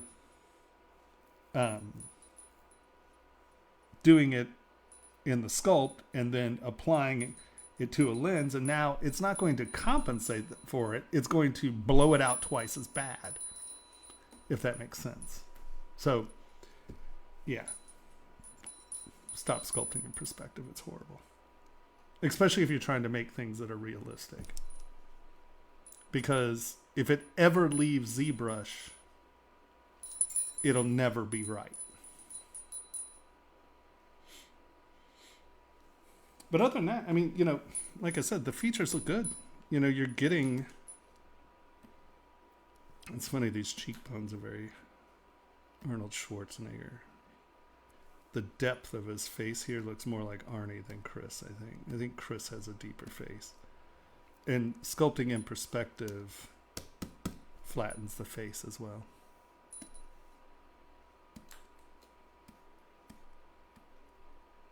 That's very young Arnie right there.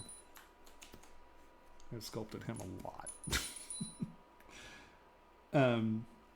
Yeah, no. I mean, he looks great, though. You know, I think the perspective thing is messing you up.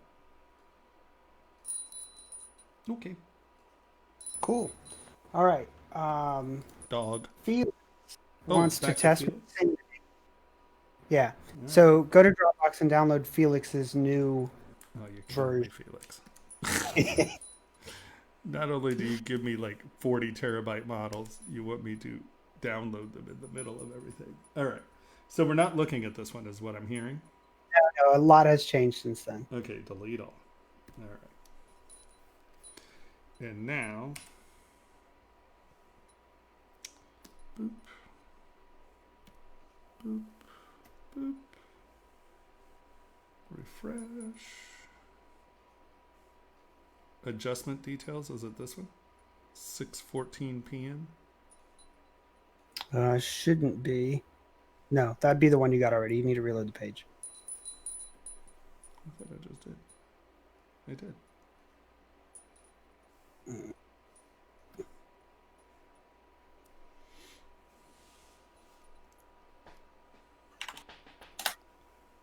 Here's another orc. Is that a different orc? Hang on, I'm trying to figure out what the name of it is. Pixel 5 uploads. Oh yeah, it could be. Yeah, no, it is. It's the first Number one you 11? said. Yeah, number 11. Okay. Okay. I didn't download Faisal or Hadar. No, those are. These are new? Yeah. Okay. All right.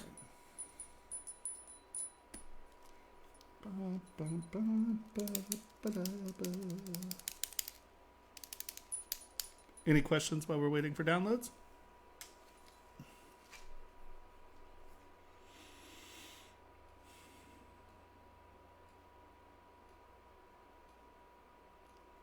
Hello. Hello. Hello. Hello. Okay, cool.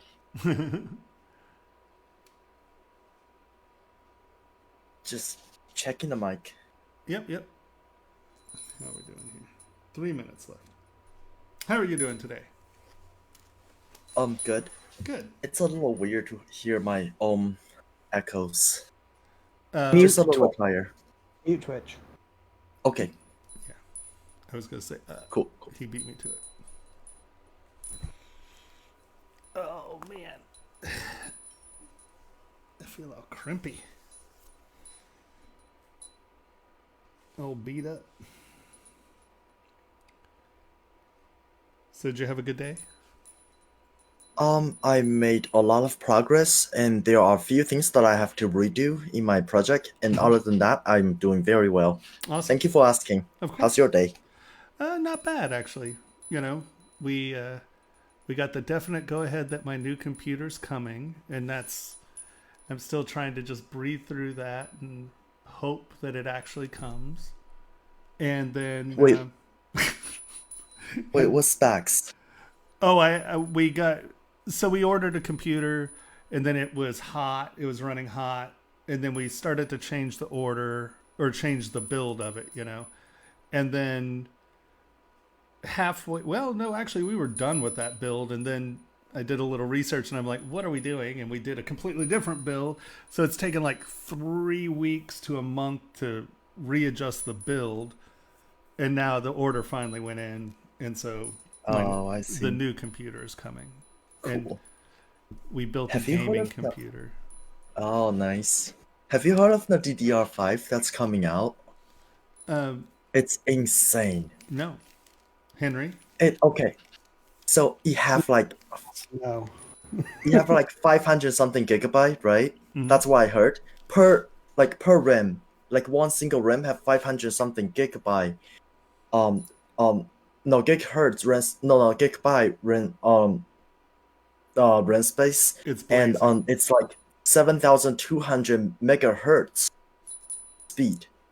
That'll do. That's like lot. twice as fast, Yeah. like more than twice as fast as a modern I RAM. assume that means we'd have to get another motherboard. Probably, this one but won't take that, I'm not gonna upgrade mine because I just got my motherboard and everything. So I'm trying to say that with that RAM, that like DDR5 coming out, dude, we could literally get up to 1 billion polygon in ZBrush without like being super laggy. Wow, that sounds so super exciting. I can't even see straight. Even though I do have 256 gigs of RAM coming, so I can get a lot of What? I can get a lot of polys. And everyone's like, "Oh, well, that's too much. Why would you ever order that much?" Well, we were testing, and just in our beta testing, you have everything being monitored, and I actually was using 148. What was it? What it was over 100 and it was like real close to. Yeah, it was a ton. It was well over 100 Yeah. Noise. Yeah. gigs of RAM. Hey. I How only we got doing, like Ash? 32 on my computer, so it's a little laggy, but it's good. I mean, for most part, like it can handle a lot of like more than enough polygon so far. So yeah, I'm satisfied. Yeah, I had a beast of a machine, and then we tried to build a beast of a machine, and it just overheated and had problems, and but then Yeah, they fixed 64, it, it's very and nice. it was great. But Oh, cool. yeah, no, it better be fast. Yeah. 64 gigabytes, not ideal size. But No, but you can definitely work with that. I mean, that's not going to hold Yeah, you yeah. back too much. I mean, you're probably I've not never going. had a problem with it. Yeah, exactly. yeah, 64 is very good. I mean, I have 32, and most of the time I'm fine. Like, majority of the time. Yeah. I mean, it's when you Yeah. get into, hundreds of millions of polys is when you start. Yeah, like what I'm being. Well, he did just submit a 4 gigabyte GTL, so let's see. It's gonna be fun. It's gonna be, yeah. This thing only has 16 gigs of RAM, doesn't it? It's gonna crash the computer. No, 16 gig. Oh, yeah, that's gonna crash your computer. Oh, no. No, it won't. It'll be fine. You sure? Oh, yeah. I mean, it'll lag. It's not going It's to on be happy 300 about million. it. But that's what Okay. I've been using 16 gigs of RAM on this streaming machine because it's non-upgradable. Oh, But I see. it was a machine that we got so I could stream, like not on a laptop. And Oh, I mean, cool. all in all, it's been okay, I think. Wait, Yeah. what just happened here? Is this the old folder? 28 gigabytes. Sweet. No, I see it right there. Pixologic crit files upload. I know, but I Yeah. thought I just extracted Oh. here. Oh, I think you re-extracted the same one you had already. Did I not refresh this? Yeah, you should need to 9:52 refresh that. p.m. No, this should be. Did it download to a different place? Boom. Show in folder. There it is. in Did it folder. just add the models to that folder? Look back in that folder you were just in and see if there's just 3 extra models in it. It's just these. But when I tried to, we did have Wait, five wait, wait. Oh, cells. mine's there. The Yeah, third yeah, one. yeah. No, I was just. Oh, So that. okay.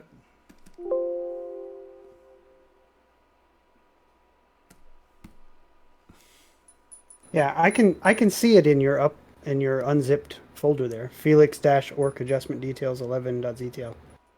In this one right here? Wow, did it just dump it in here? Yeah. I mean, it was trying to unzip into a folder that already existed, so it just did. Oh, well, how interesting is that? Yeah, there's the other one right there, huh? Interesting. Or did it just do all of them? No, it didn't. There was only 4. Fascinating. You wacky machine, you. Windows. Hey, do you think a space mouse is useful? I love it. Base mouse. Oh. Oh. Ta-da! What is a space mouse? It's this. Oh, You'll wait, catch what? it. That does not look like a mouse. Oh, it's awesome. And then they also have. Oh.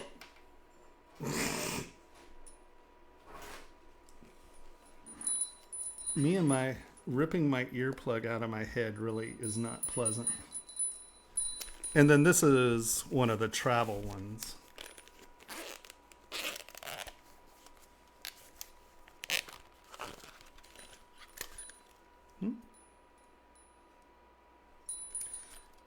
But Oh. Wait, that's a mouse? yeah, no way. here I'll show you in a second. Not a mouse like you're thinking of a mouse. Here. It's a mouse for CAD programs. The stop. Why are you stop? Everybody stop. Okay, you stop.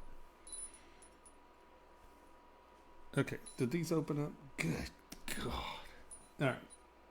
No. Oh, it's still trying. Okay. So, I can't even demonstrate Thanks. that. Yeah. Give it a minute. At least Yeah. now we'll go to the gray screen of weight. By the way, hi Ash. I saw you go by up there. No, Space Mouse are awesome. I used mine for years and years and years. I had a Space Mouse Pro, and then they came out with the Enterprise, which is this one. But what's awesome is that they now have it's native to ZBrush, so it has all of the ZBrush commands in it. So that's why I stopped using mine, because when I switched from Modo and a couple other programs, Matrix, in ZBrush, it just wasn't working. And in the last upgrade, they made native support for Space Mouse. So as soon as we get out of our gray screen of weight, I will show you. How did you know if we are still waiting when the ZBrush it's already crashed and Oh, because it's still spinning. okay, so if he okay, I see. I know that. Uh-oh. Unable to open file. No, Why? it was I might have triple clicked something or something like that. Oh. Oh well, hold on. Is this acting squirrely? No, it's Wait, how did you set the color default to that? This is Mod Dirty Blue. This is the material I always use. So every single time when you start ZBrush, is it always that color? What Yeah. does it want back to? No. Here, I'll show you in a second. Once again, Okay. ZBrush, it's 300 million polys. We might be crashing. Hold on. Open the sub2 file. I have them organized in different folders. You could hide them. Yeah. Hold on. Yeah. I mean, we only have 75 active points, so we're fine. All right. It was just sometimes when you double click, I was also trying to load the other file in, and since this was taking so long, it backed up. That wasn't talking about your file. It was talking about the other file I double clicked, and then it had to readjust its brain set, and it was like, ah. So So Space Mouse, here, let's just go to one thing here. Boop. We have this guy, right? And let's turn paint off, because I don't care about your paint. So what the Space Mouse does is it allows me to navigate like this. Okay. So I can control zoom in, zoom out. And it's just a really organic way of functioning. And it also has my Control, Shift, and Alt are all here. And then these are view locks. So all you do is you twist, pull, push, tilt. And that's what navigates. So it's a 3-dimensional navigation tool. Yeah. And it's awesome. Oh, there I go. It does not like you using both things though. Ooh. Boop. There we go. Stop. What is going on with that? All right. Okay, so let's turn. Oh, is everybody being used?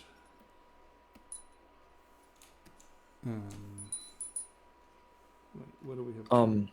The folder called internals. Make sure you show that folder. It's probably somewhere located, like it's probably located somewhere near the top. And yeah, internal. It's no. Yeah, it's Okay, you found it. So there is like a little delay between here and the stream. So I was looking at the stream and I thought you didn't find it. Yeah. All right. Let's go open.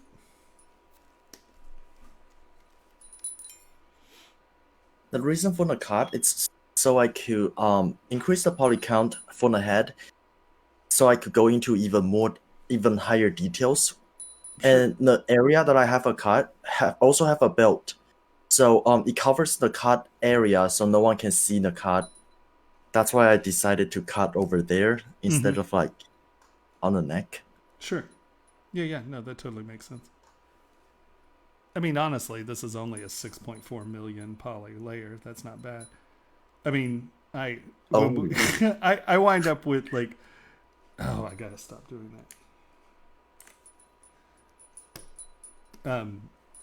I mean, when we were beta testing our layers, we had one. I mean, we were doing function test on 100 million poly. Well, it was 90. You can't go over 100 million polys per subtool. And we had one up to, what was it, 96 million? Something wow. Like that. So, yeah, all right.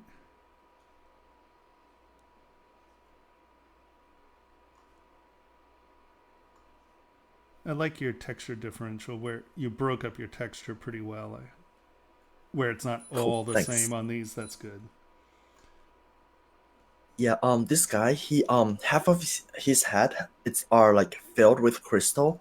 So I decided to use like rocky kind of alphas for half side of his head. The other half, it's weird and organic, have like very weird like holes and stuff. It feels like a it feels like a fish, like breathing tube thingy on the body. Sure. I don't know how to describe them. Yeah. Nice. And you broke up your texture size and stuff, because once again, I'm assuming this is for a render. So, yes. You know, putting all that detail is very important for the render.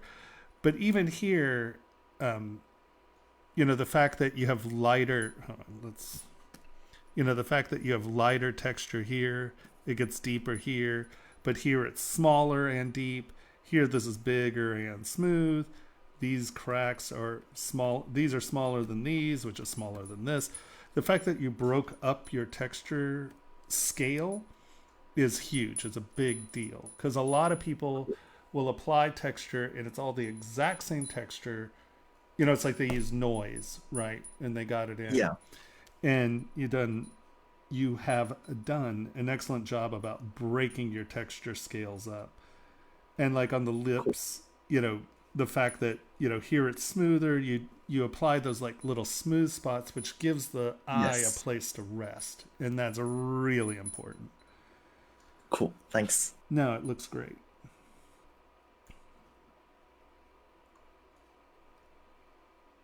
Yeah.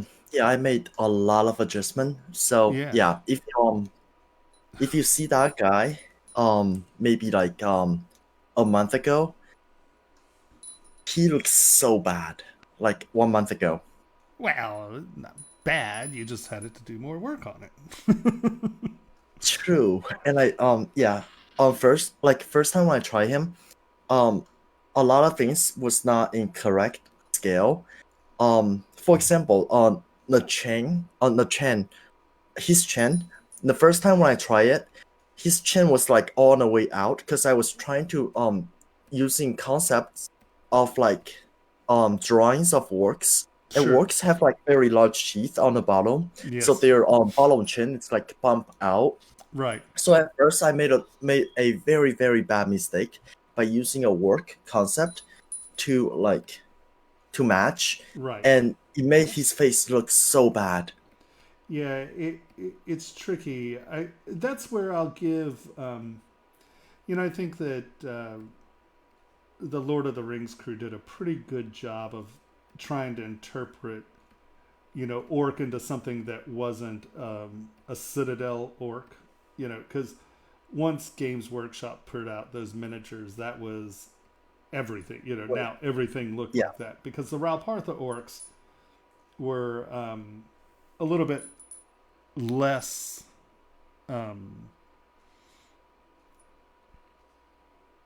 So cartoony. before you were, I see. Yeah, before you were talking, so I didn't want to stop you. But if you click Control Shift and click on the eyeball icon on the list, just hide everything, and then if you want to show only everything on one list, holding down Control and then just click on one eyeball icon, you will show everything within one list.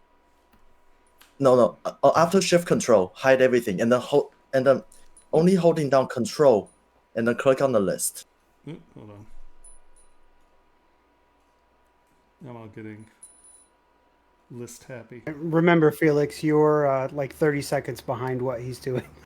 Oh, yeah, true. There we go. That's what I wanted.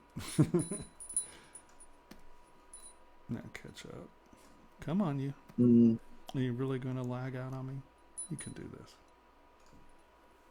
Or maybe you can't. Or you just turned on all 300 million polys, huh? no, Well, you should be able to chug through it. I guess not. we could hide most of it. Yeah, no, I had high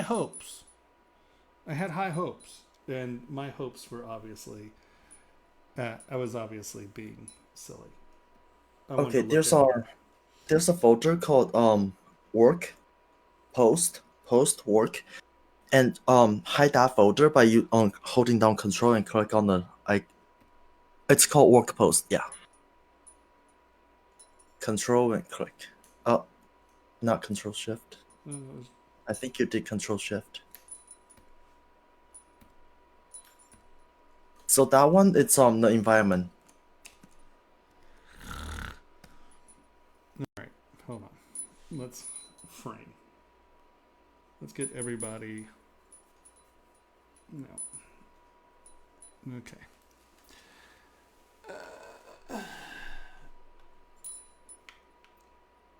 Joy. Okay.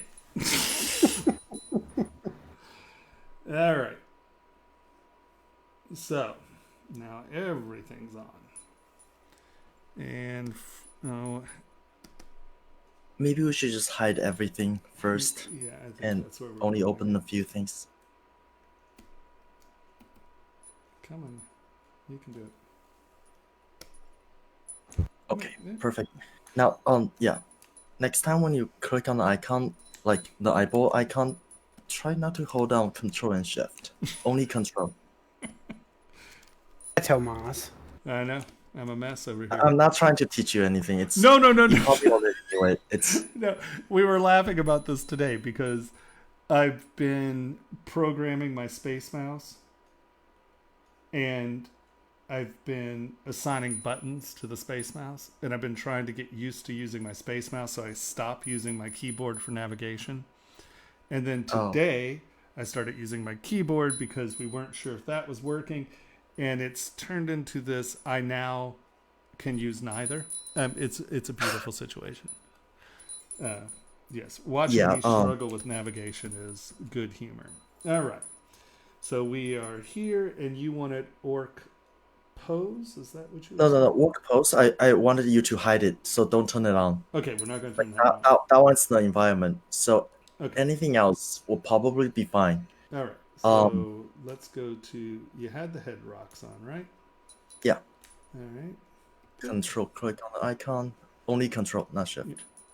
That was only control. Awesome. And Yes. then Now we can internal. And then shoes, waist pieces. Let's see what we have here. Okay. Now let's just take a look at this. We'll do this step by step. Okay.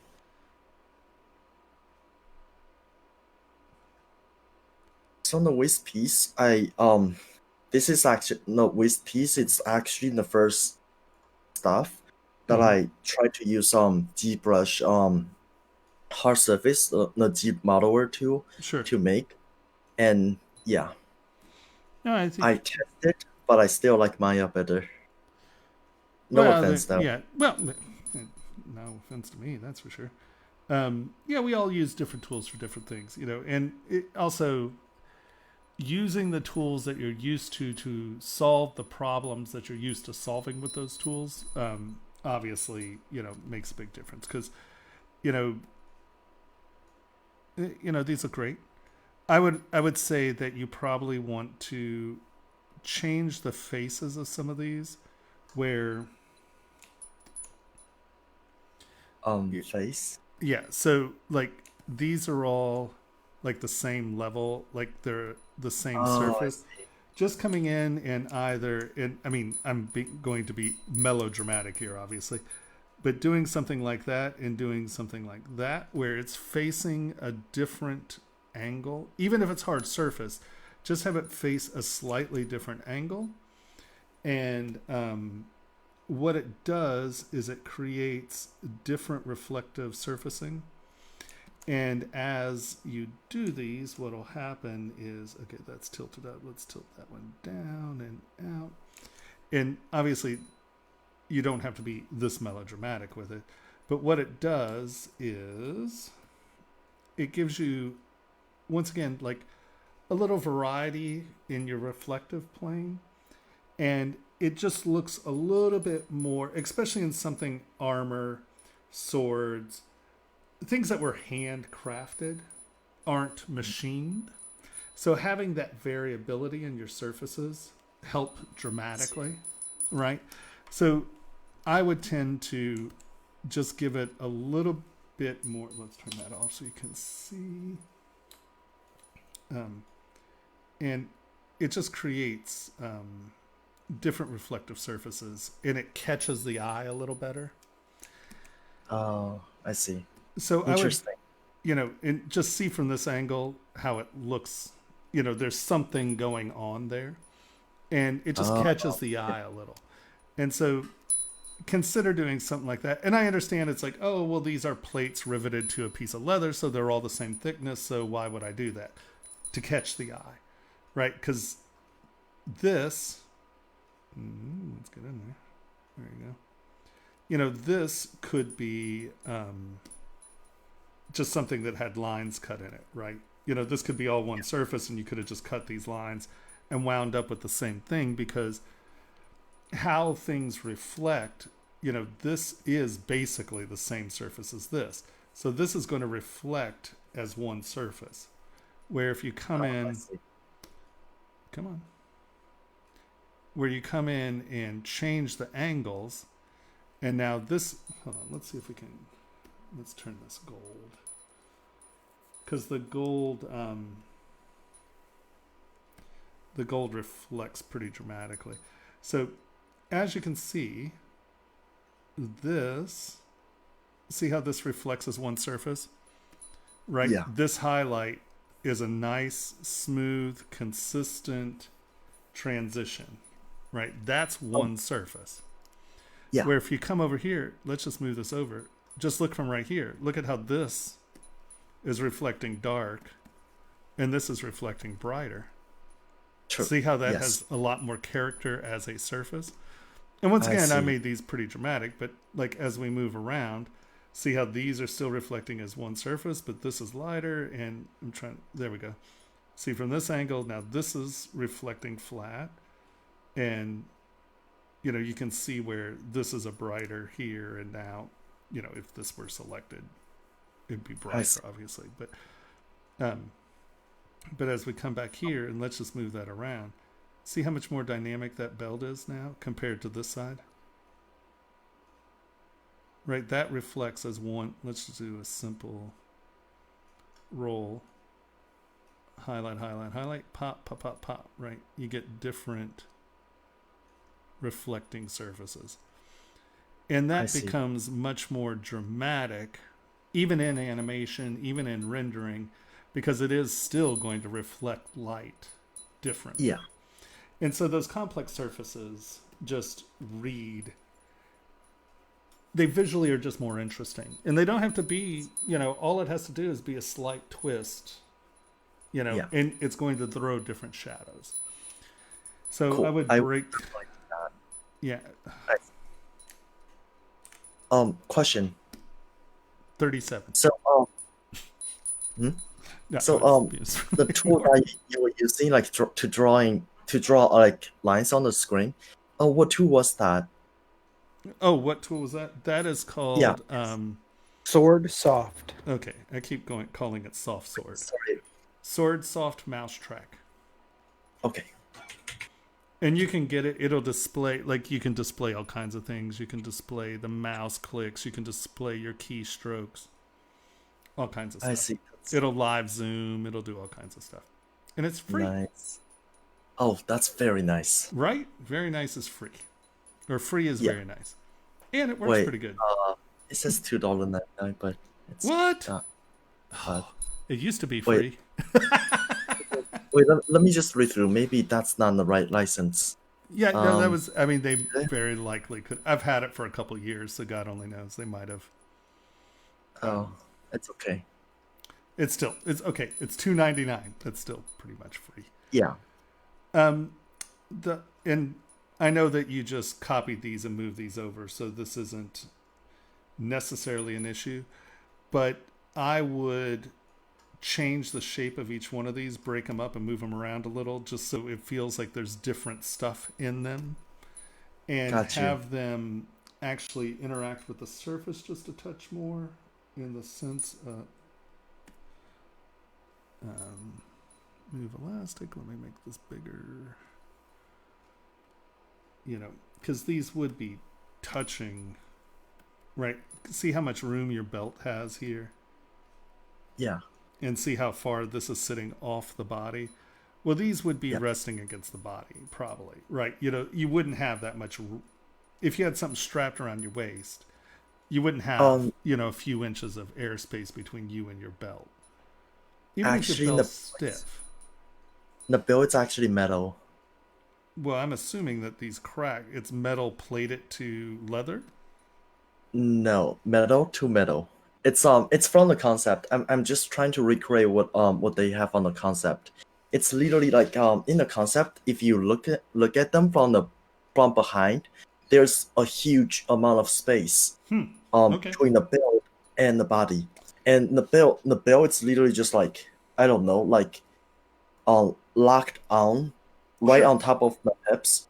So the reason the position of this guy makes it that there's no space on the back and a lot of like empty spaces on the front. It's because how he positioned. Like no, I mean if it's a rigid ring, it's going to fall forward. Yeah. And is the concept a drawing? No, it's a 3D model that's made by someone else. Oh, okay. Yeah, I could share the concept in the thing. Yeah. In the Discord. Yeah, I'll do it right now. Just 1 second. Well, I would still futz with the bags a little, because one, they're all the same bag, so change them up a little. And you know, even if this were leather, you'd probably get a little hang off of it, right? You know, these would change just a touch, and just come back in and squish them around a touch. And you know, I would why is move not there? I always love it when things like this happen. Where's move? Cool. Yes. The, Yeah. That's a very good advice, and I will most likely do that too. Like, you know, there just it is. yeah. And you I know, share just the come in concept. here and change the shape of stuff that's in it. Maybe give one of these like a hard edge, so you know he's like carrying something square in there, compared to you know this one that has balls in it or whatever. You know, just make it feel like there's different things in the bags. You know, and I see. yeah, I mean, I think that having these be a wee bit more.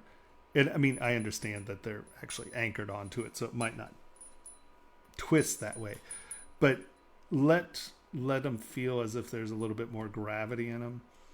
I see. You know, where they're not, because these are soft bags. You know, they're not. These are not metal, and so they would shift around just a touch. Okay. And yeah, just have them. I would maybe give them a little twist. Let's do twist. Yeah. Right, you know, where they're just, where it's not just these square things slapped on there. Because that also makes the belt look harder if the things that are apparently leather are softer, right? They're moving. So I see.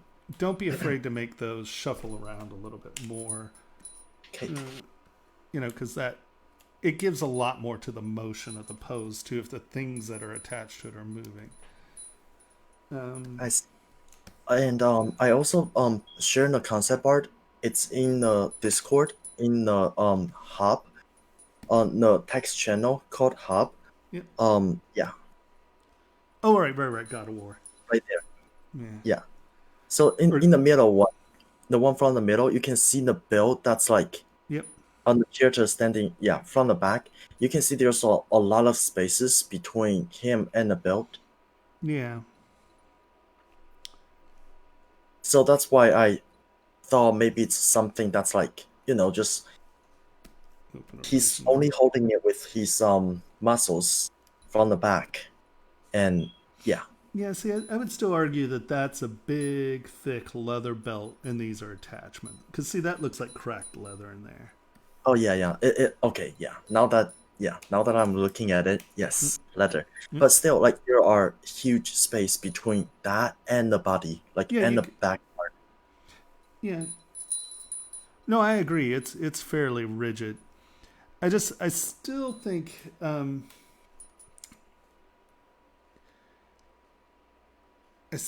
that the brain reads some of this where it's like it wants to see that, like, you know, because the first thing I notice, oh, look at how far that's sitting off.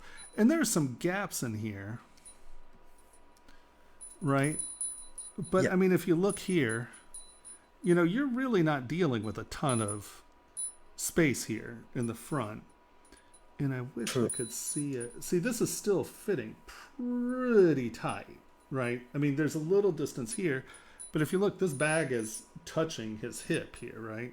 I mean, you're getting close. I mean, you're almost on the hip here. You see what I mean? Yeah.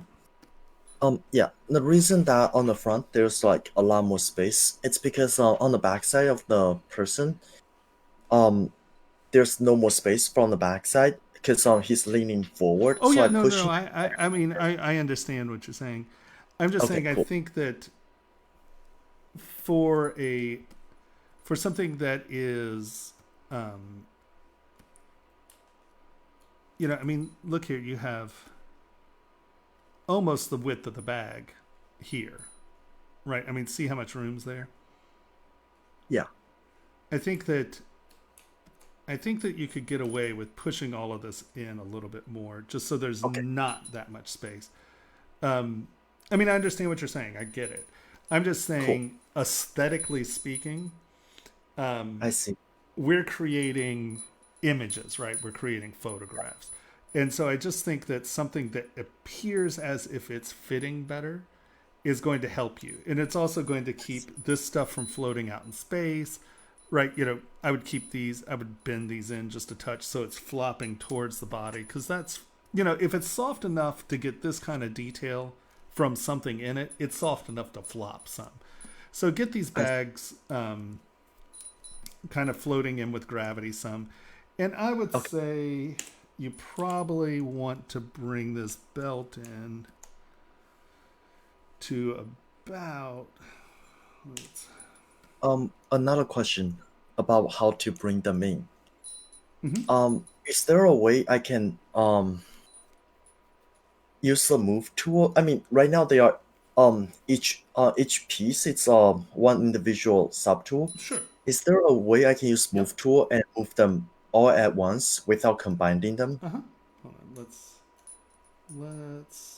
get, let's turn you off. Let's turn you off.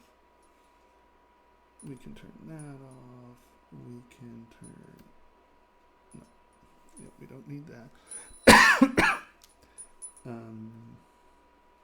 there anything else turned up? Yeah. Hold on, let's turn this stuff off. Okay. So now what we're going to do is we are going to turn this guy on. And so see how everyone's selected? Everything that's selected has hash marks in it. If you hold down Control and tap, Control Shift and tap. Come on, you. Oh, goodness gracious. Is there any way I can like use move tool to move them instead of like using a Not all, not if, not all together. Now, I see. yeah, sorry. There used to be a plugin, but I seriously doubt it still works. I see. Because the tool that you're showing right now, I'm fairly familiar with that. So my question was like, yeah, you get my question. It's just like a move tool, but a move tool that move everything, even they are in different subgroup. Yeah, no, there used to be, God, what was it called? One person suggested Transpose Master. Is that what you're trying to think of? I think that's what it was. And it would reproject your tools. Does Transpose Master still do that?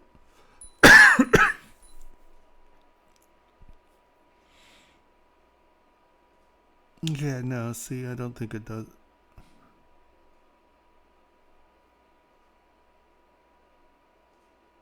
And if I move the belt like that, should I also move the cloth with it? Because Yeah, but you can just punch the cloth back under it.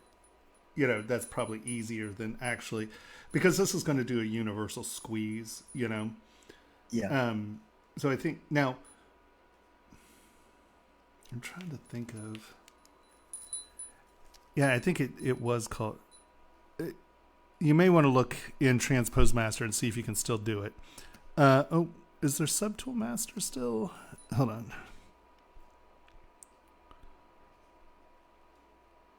I haven't used these tools in decades.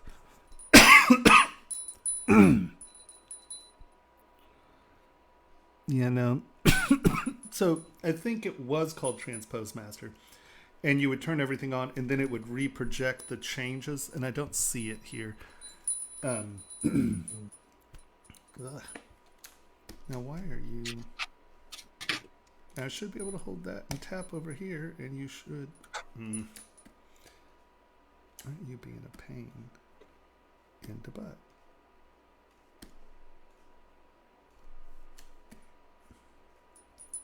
Actually, here's the other way you can do this. Go to here. It's just causing me grief, and I don't have the time to deal with it.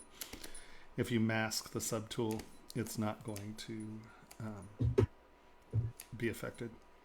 So I'm going to come back here. But that will create another problem. You know, just pull that in a touch and pull that in a touch. We probably want to push that back out a little. You know, and that's going to give you, see, it just looks like it's fitting on him a little better. And then I would probably come back in, you're right, with move or something like that and just kind of punch that in just a touch. Or maybe we'll just, Okay. there you go. Maybe that's the answer.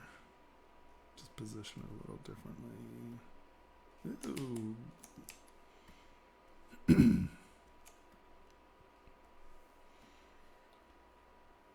Oh, well, you must obviously have to look at it at multiple directions.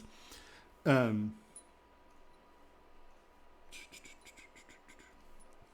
mean, you know what you're doing, obviously. The other thing you can do is merge visible, turn it into one separate subtool, do it outside your model, split two parts, and you can get them all separated again. But merge visible will give you a new tool with just what you have shown, and then you can come back in, take it into the folder, and you know you can split something that's multiple tools inside a folder, and the split will stay inside the folder, if that makes sense. So that might be the way to do it, where you can do it by using the tool. Right, because here we just go merge visible, we have our subtool, and then you just click on, okay, everybody, hold on. Auto group, click on you, mask you off, come back, turn that on, and then get a big move tool. Push it in by move.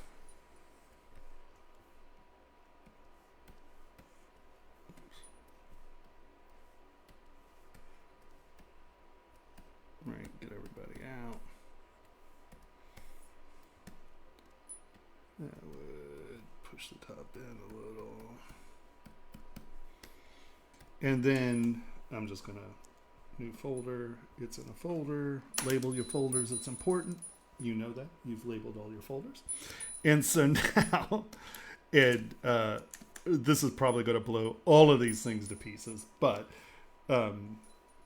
if you polygroup them correctly, like if they're in polygroup, if you get each one of them to be separate polygroups before you transition to your thing, you're not going to blow all your belts and stuff off, because I auto group, so this is going to blow all these to pieces. But you put it in, and you just group split, okay, and you can bring that into your other model, and now you have everything split out by part or by polygroup. So polygroup it before you send it out, but that's how you can move everything, do it quickly, bring it in, drag the model back into the folder, and then split it. Boom, it'll blow out, and you're fine. Cool. That's how I do it. Okay. Here, we can delete that because you don't need it. Let's come back to you. Where are you? Where are you? Where are you? You're right here. Nope, that's not you. Oh. No. Oh, no. It's good. Where did it go? Boom. I thought that was you. No, that's Frankenstein. That's Samurai Jack. Did I just... Did you just lost my project? Oh, no, we reloaded it. Yeah, it was the last thing. I was like, wait. Oh, I was just joking. Well, no, I was like, what the hell?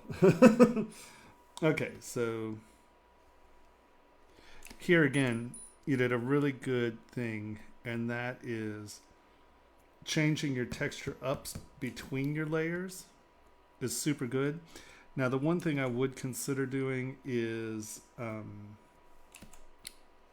either the ones in front or the ones in back. Change your texture scale So you're implying depth through texture. And I know this isn't very deep, but it's still really helpful. Where, let's say, this is a smaller texture, this is a slightly bigger texture, and then this is a slightly bigger texture. Where as they go back, your texture changes, but it stays consistent within each layer. The other thing you might want to do is, as you go back, knock out some of the texture. And not too much, but, just knock it out a touch. Because even in rendering, if everything's the same, it's the same, right? So shifting your layers up will tell your depth story better, if that makes any sense. And your eye will notice it, All right, let's go to temp left shoulder part, delete body parts, temp armor. Come on. All right.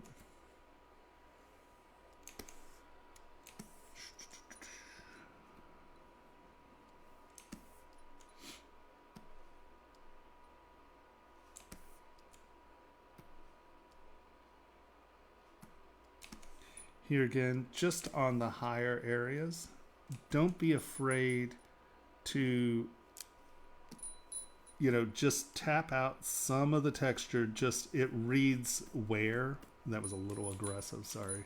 You turn that down some. But, and you kind of got it here. Just in the places of where, just knock that texture back a little bit more, and it'll read shiny spots, right? I see.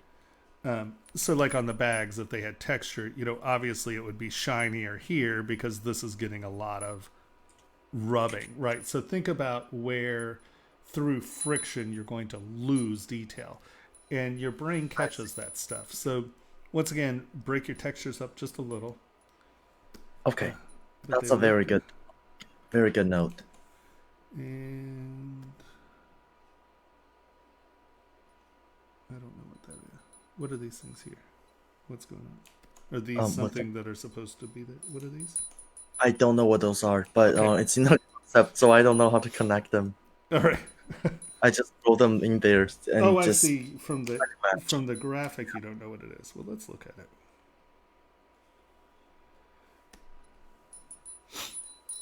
See, I was hoping that you don't find them, but yeah. No, I'm joking. I was hoping you didn't say anything about that one. Where are they? It's on the left arm, behind. Okay, I have a different concept. I have a few more. I could show. I can send it. And then on those ones, you can barely see them. Not saying that you can absolutely see them, but it's back up over here. It's on the other. So I send the other concepts, and the other two, plus what that you're looking at, it's all the concept that I can find from the website. From this person's art station. No, on the bottom too. Yeah, it's still very hard to see, but in one of them they have armor. The one on the upper one, yeah, on the left side, and on that concept, it's on his right arm. They changed the armor like to the right arm. Yeah, something like that. It's like it's almost like it's connected to the layer behind it, and I don't know what that is. I don't think he does either. Look, it's sitting. I hate this. This is one of my huge pet peeves. This is just like going through. I don't. It doesn't. Yeah, it's literally just like and also look at the top piece, the piece on the very top. It's cutting into the material from the back. No, don't go too high up. Right here. Still on the same place. Yeah. On the spot. Right here. You marked the bottom too earlier. No, it's to the right side of where you just marked. Just no, don't scroll. like where you just draw something, the place that you just yes, yeah, a little below that, a little tiny bit below that, the metal pieces. These. Yeah, yeah, those ones. Yeah, you can see that they are cutting to the backside, Yeah. like from the very top. They literally just cut into the very the base material of this rod. So I really don't know what those are and why they are there, but yeah. As of right now, I'm just pushing it against the back. It's almost like they're. It's almost like they're like belt loops or something.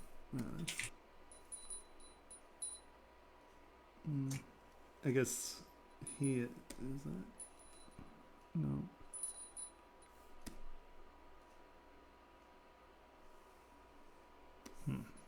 I was just wondering where he got his referencing from.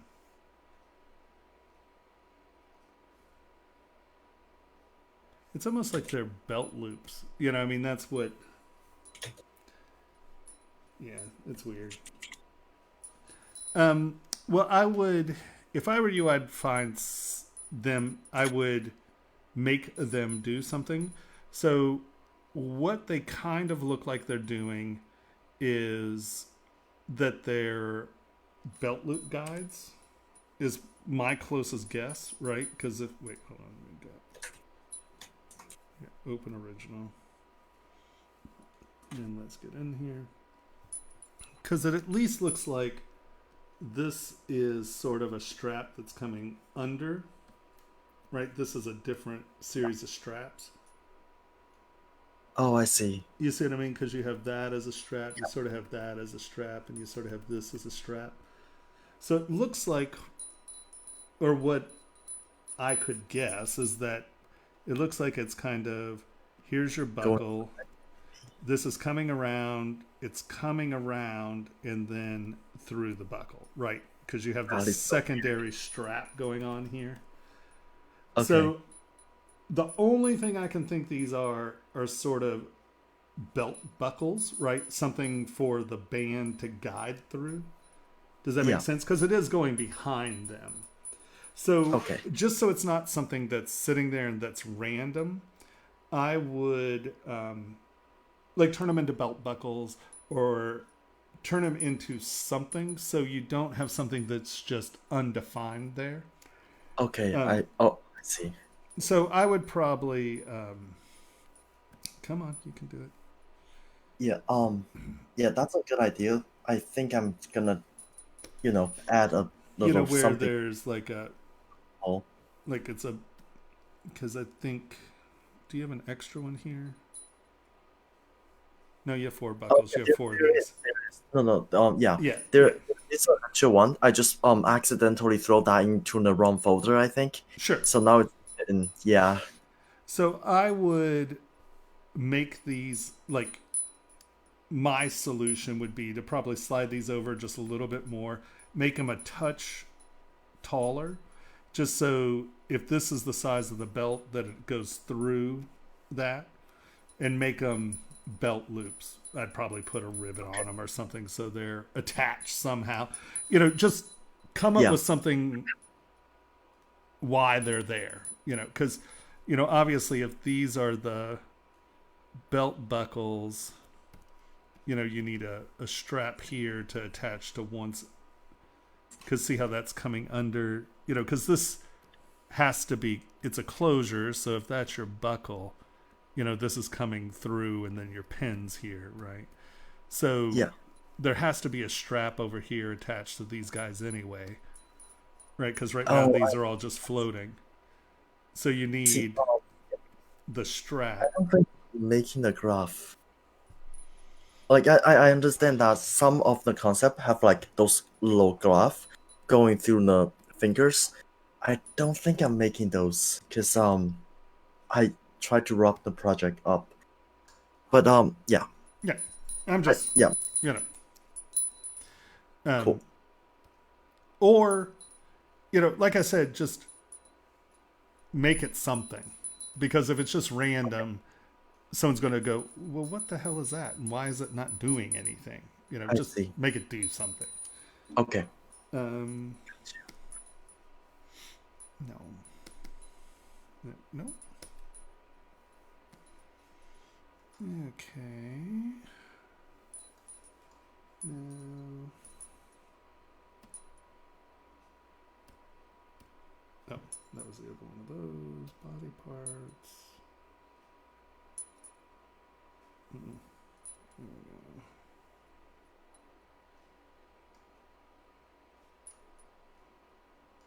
Yeah, that looks good. Armor looks good.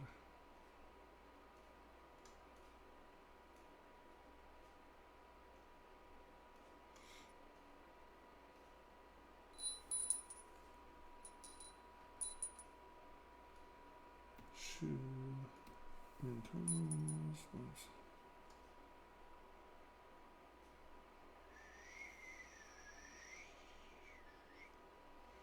Let's see, that's going on top of. We're missing something here.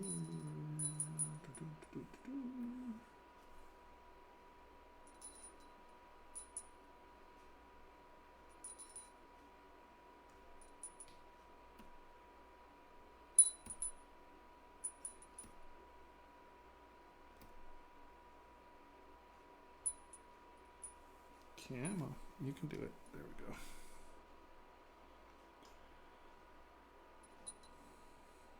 Yeah, no, this looks great. This is fun.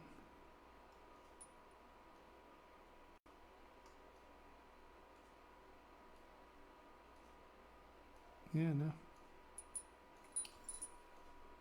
I think you are killing it. I mean, it looks great. Cool. I think there's Thanks. just this handful of things that, you know, if you,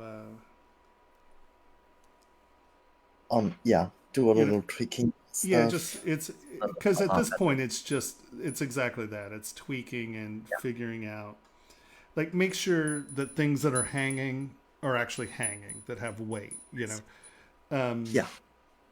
make sure things that are there make sense, and you know, just that there's something going on there.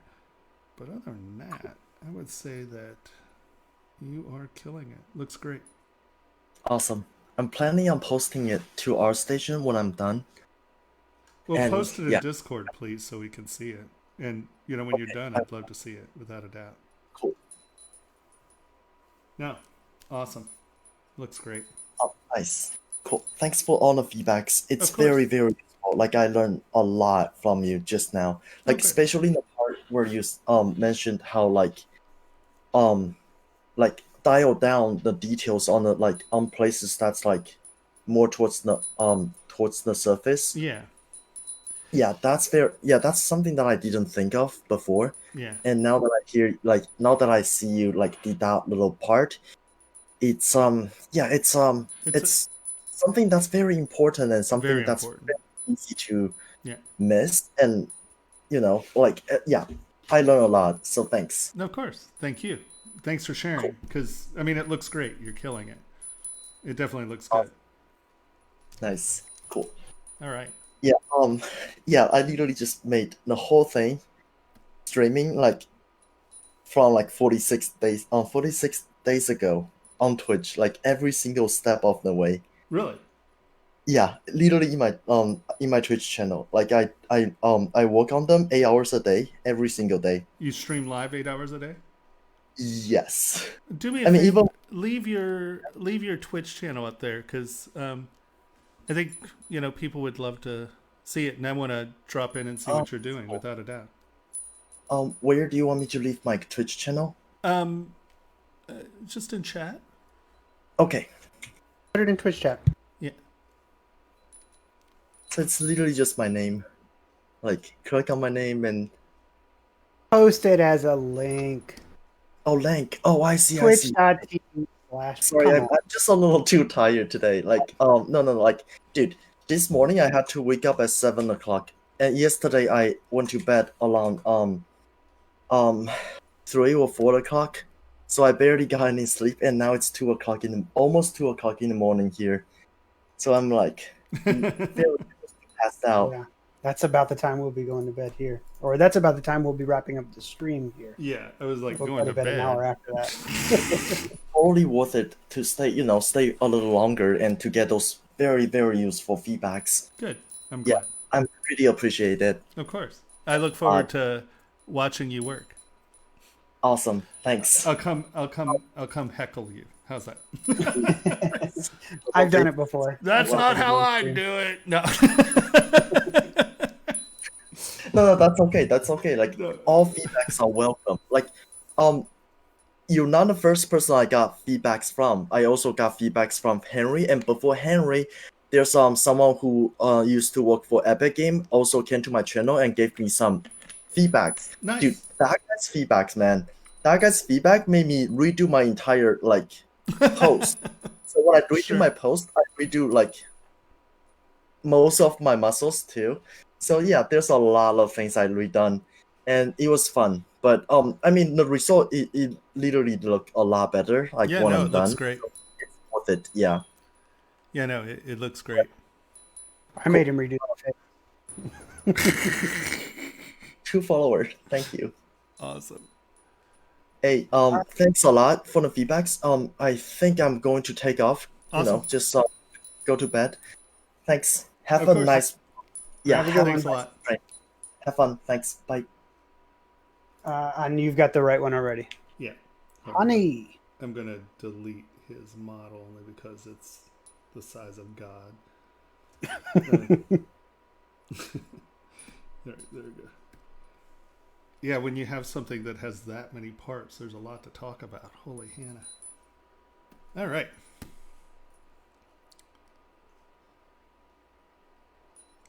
Is Honey here? I haven't seen them type yet. Oh.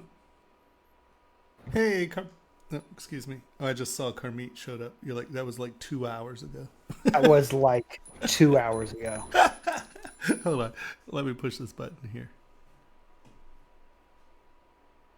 New messages. Oh, yeah. That was a long time ago in a galaxy far, far away. Uh-oh, what just happened there? Uh-oh. Lord, don't break Restream bot. Oh, I tried to delete his model and ZBrush crashed.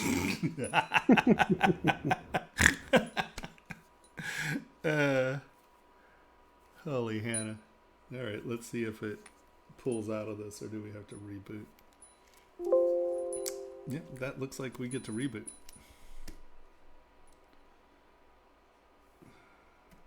Come on. Sorry. Wow. Me crashing. We just lost 15 people when I crashed.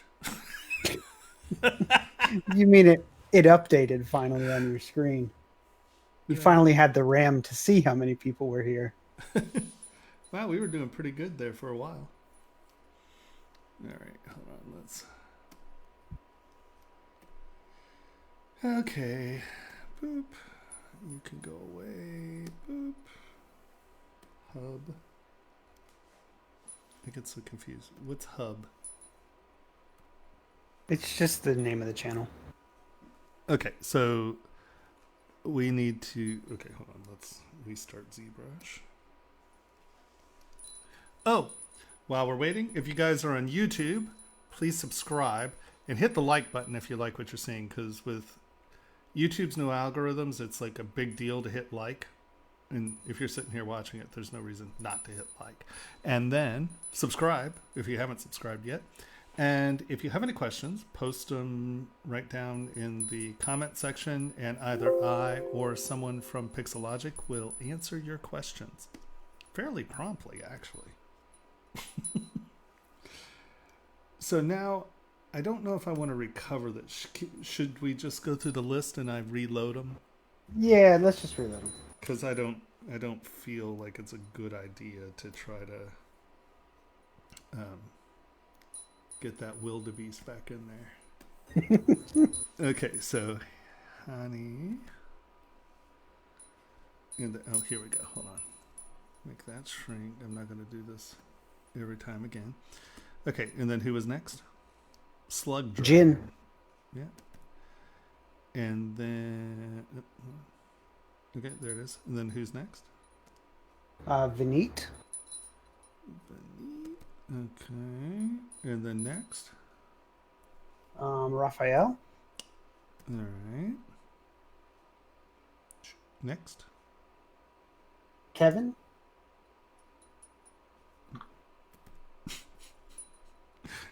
Okay. And next? Abhijit. That one's a JPEG, so you're not actually going to load that one. Okay. Next in ZBrush will be Faisal, has 2. 46 and 47. Yep. Okay. And then And is then- it Abinash? No, we did that one already. We did? Yeah. Oh, it's the other Haidar? orc. Al-Katab? Hidar? Yep. Okay. And There then goes. Sina, you haven't downloaded yet. Okay. Let's, And while we're that's the sitting list. here doing things, we might as well start seeing this download while we're doing this.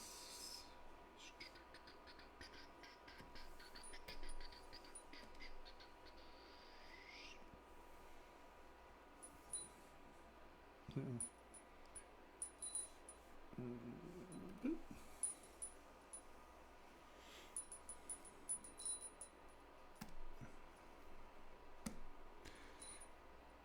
Like, no, never mind.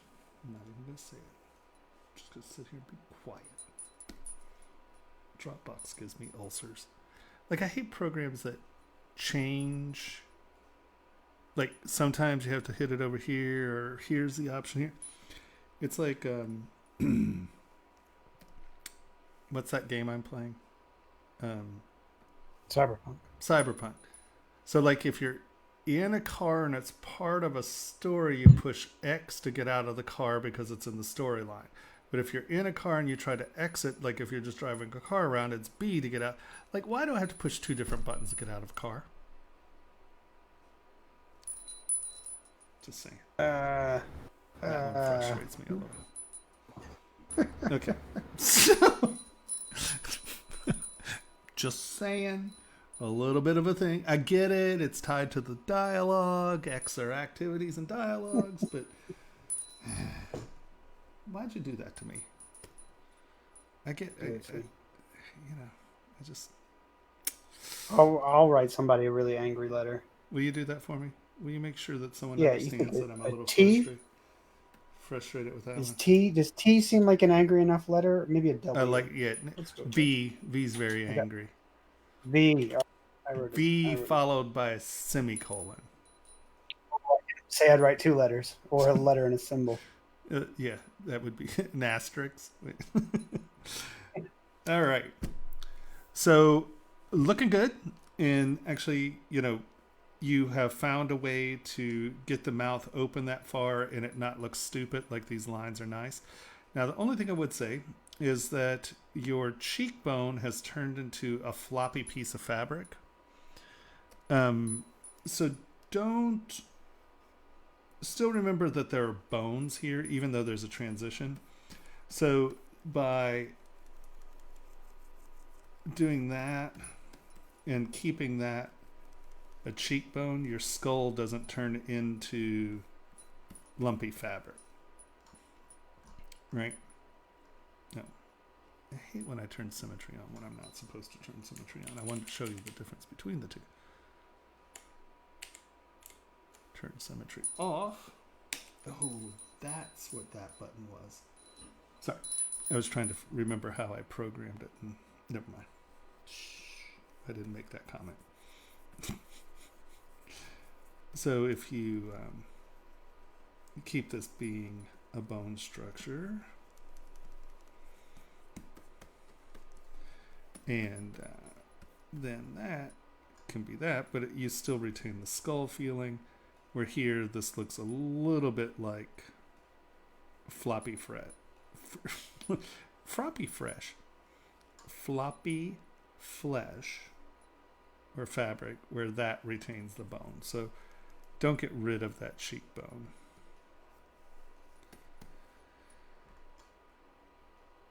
The nose looks good, the eyes are good, wearability looks good. That's coming up and off. You may, and this is purely a may, you may want to just give this a little bit of a line there. And that way when this is made, this will reflect at the tongue thickness. And even though that is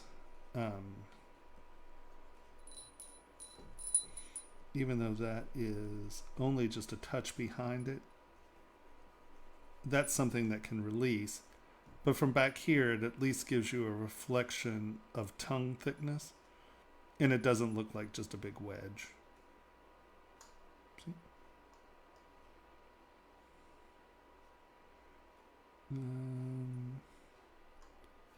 I would say give that a little bit of a meat thing so it looks like that's pinching up some. Right. Because that's doing that face squish thing. Yep.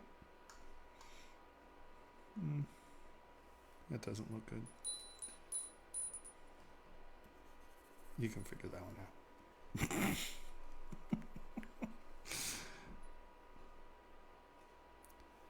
But I might give some meat here, just because that face is squishing up. This, right, it doesn't look like meat's pinching here, it just looks like a shelf. So you might have to figure out a little bit more what's going on with this intersection.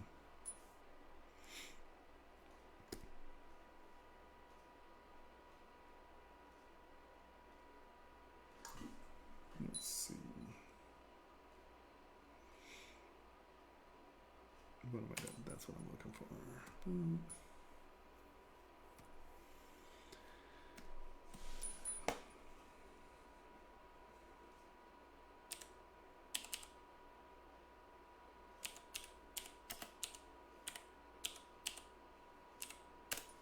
I know it's not a bear, but no,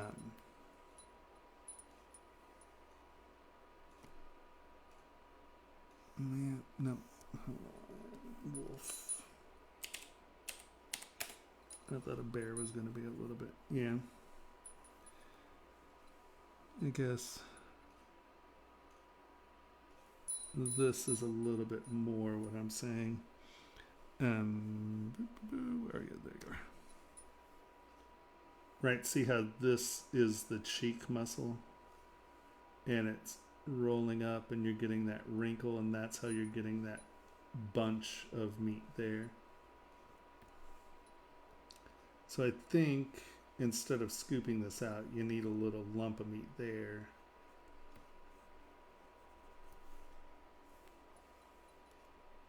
Right, so see how this is hollow?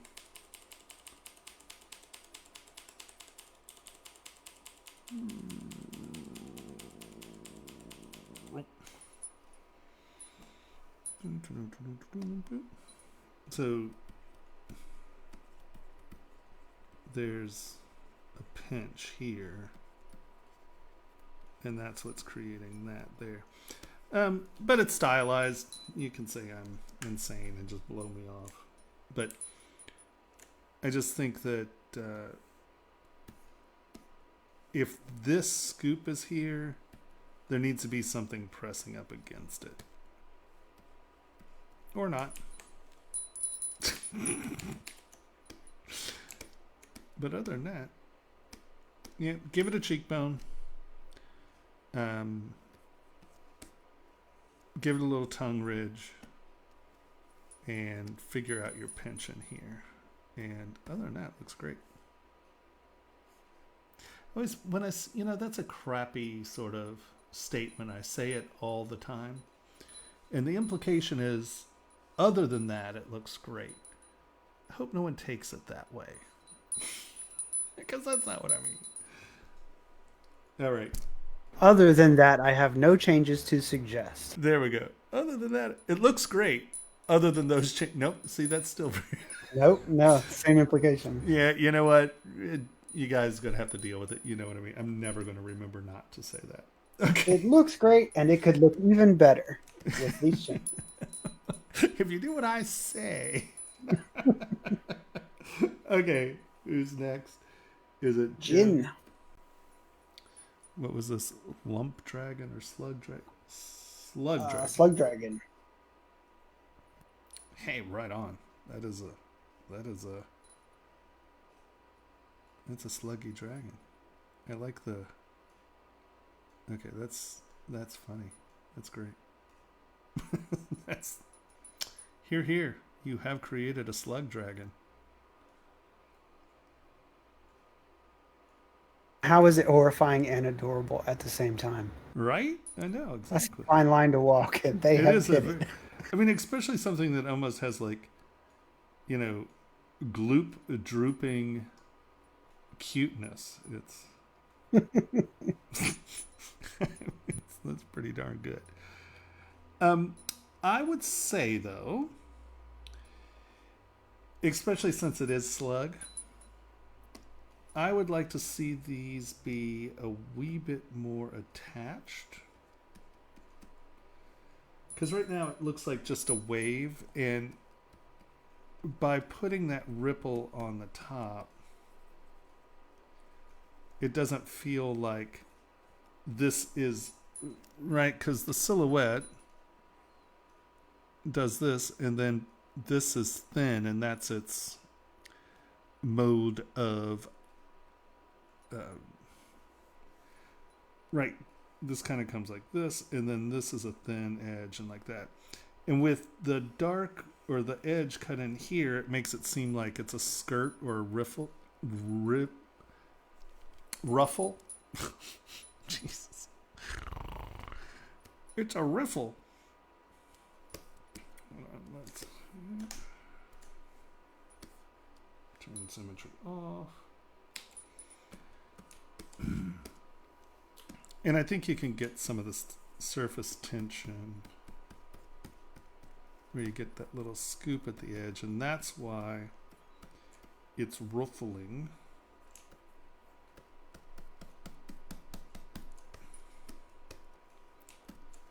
And boop.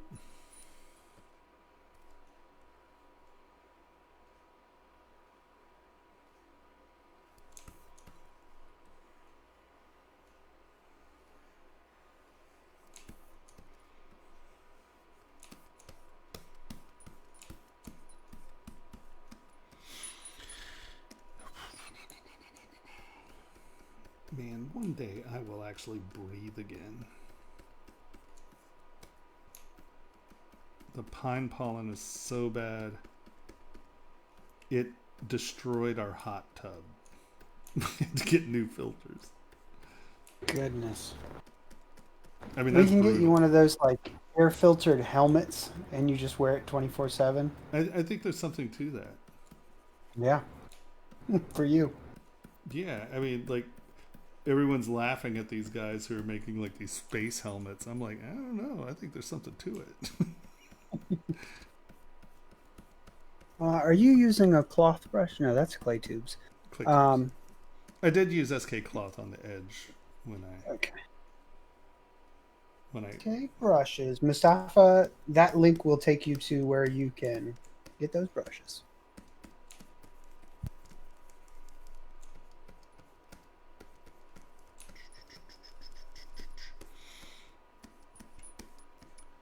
and then let's cut that back in a little. Because it should feel like it's getting thinner out there on that lip, because that's why it's wobbling, because it got thinner.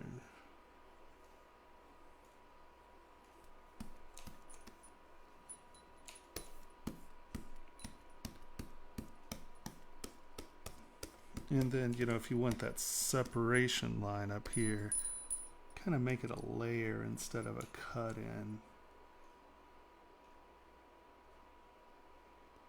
And then it sort of looks like a pattern on the object as opposed to, you know, a separation. You're like, I want it to look like a Victorian ruffle. I'm like, oh, okay. Well, then ignore what I'm saying.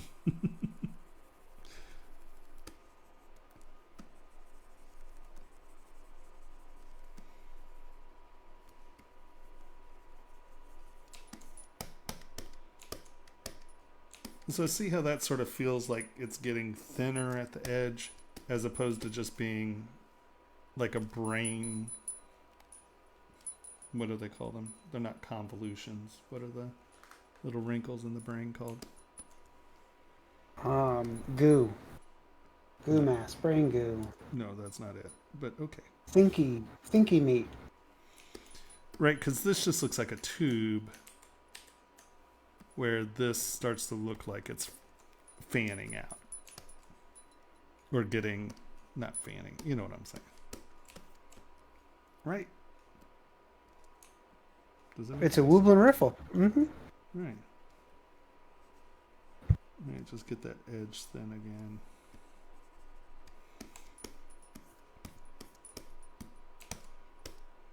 And I understand it is sort of. But I think that'll help sell the slugginess of it. I might have gotten that too thin actually, because everything else is sort of bubbly. But yeah, just get a little bit more weight on that ruffle. Now how this thing flies with these sacky wings, I don't know, that's awesome. Your texture differential's nice, how you're changing sides. I would say sort of what we were just talking about with them though, is I would come back in, I tend to use SK Trim Polish, and just on the top edges, knock some smoother spots in here, just to give your eye a place to rest, so it's not all the same. It also makes a place where you can transition your sizes, right? Like if you smooth it out just a touch, you can get some size transitions in there pretty easily. And that just gives a place for the eye to rest. It's priceless. I like it. All right. Yeah, I think that's really the only thing. Because see here, see how all these are pointing down? You know, slugs do have that sort of profile. So instead of it being, because this is what's rippling, I think that'll sell slug a little more. Looks great. Love it. Neat. Neat indeed.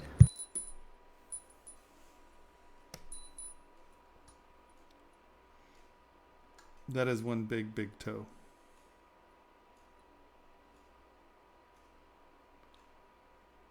The foot point's nice.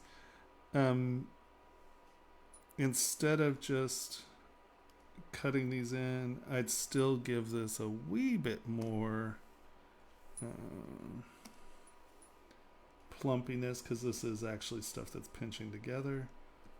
So don't be afraid to give it just a little bit of thickness. Right. And then, because this is pinching,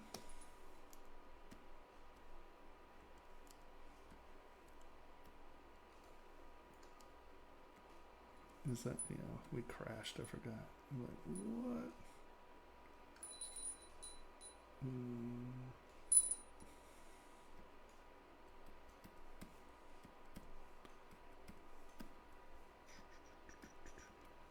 The pinch sort of raises out just a touch, because it's actually that neat binding, so you're going to get like a little lump there. especially if you're doing point, because you're kind of pointing here. And I would say the same thing here, where you're getting a little bit more where there's, you know, it creates these humps when it pinches.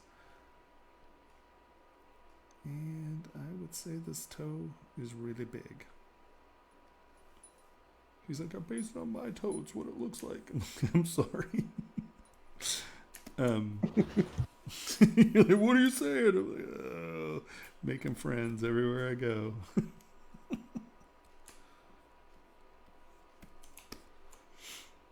Because like this is your knuckle ridge, right? And then these are up here, and this one's way down here, right? You'd still get that second knuckle. So I think you kind of skipped a knuckle, and that's how you got that big. So if we look at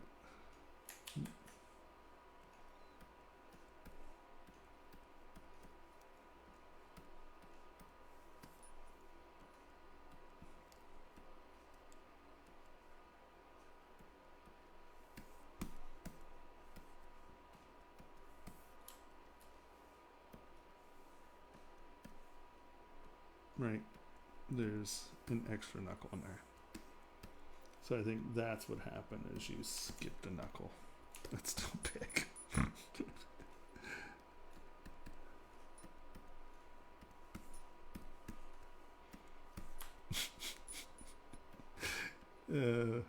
I was about to just sculpt it into a mitten.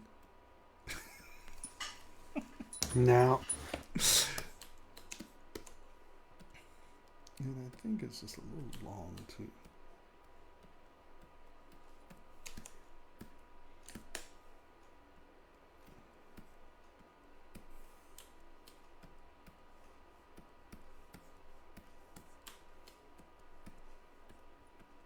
There are definitely very long toes in the world, so it's not out of the realm of possibility. No, But I I feel you. suspect if this person was using their own foot as a model, the sort of fore lengthening of them looking down at their own foot made it look longer.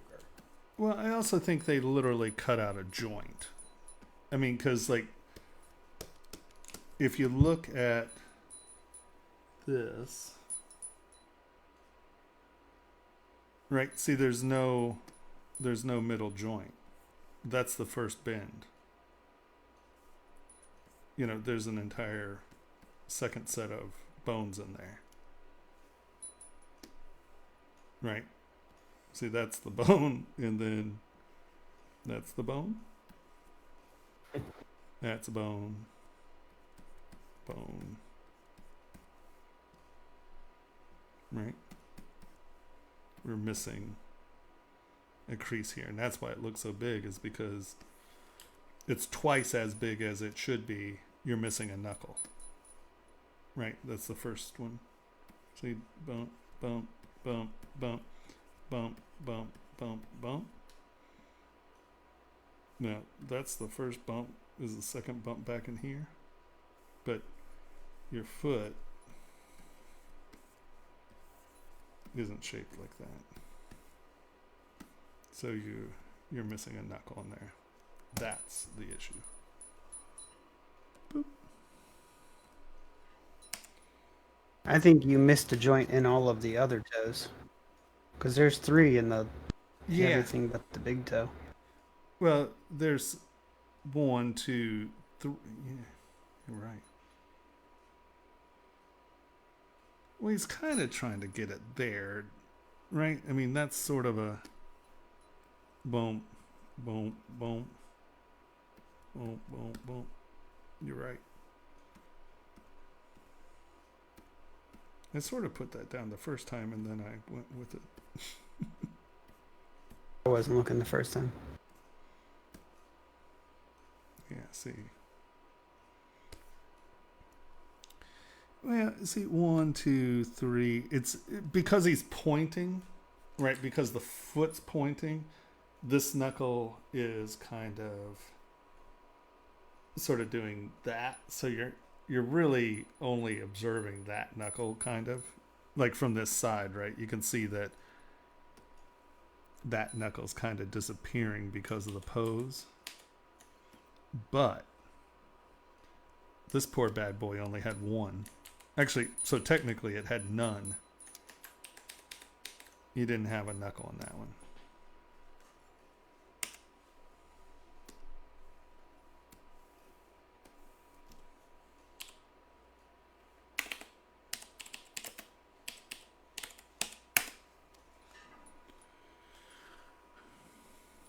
No, I want a picture of a pointy foot. Give me a point. There we go. Ugh. I can't tell you, I used to have to sit on Kate's feet over a tennis ball. So she'd stretch her arches. Yoy. And this is why ballerinas smoke. In the world. If you had to That do went that, off the rails fast. if you had to do that, every ballerina I know smokes like a chimney. Right, you see what I mean? How in the point you're losing. This appears flatter, so I can see if you were looking at your reference how you could eliminate that, but there's still here. Right, you still have. I didn't mean to touch that. It's okay.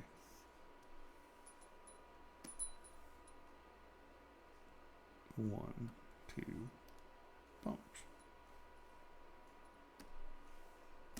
So yeah, the issue here is that you have no joints in that toe, and that's why it got too big.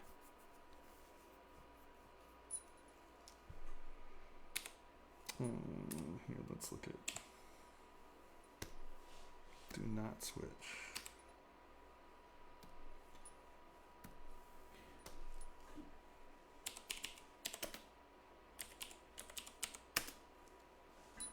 Boop.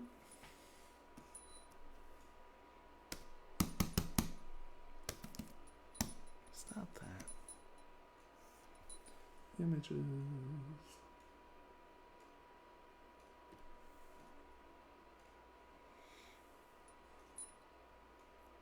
Wow. I don't know what they're doing with those silicone feet, but that's wacky.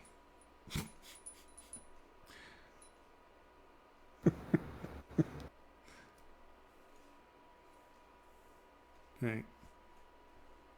Boop, boop. Because your web is coming in here.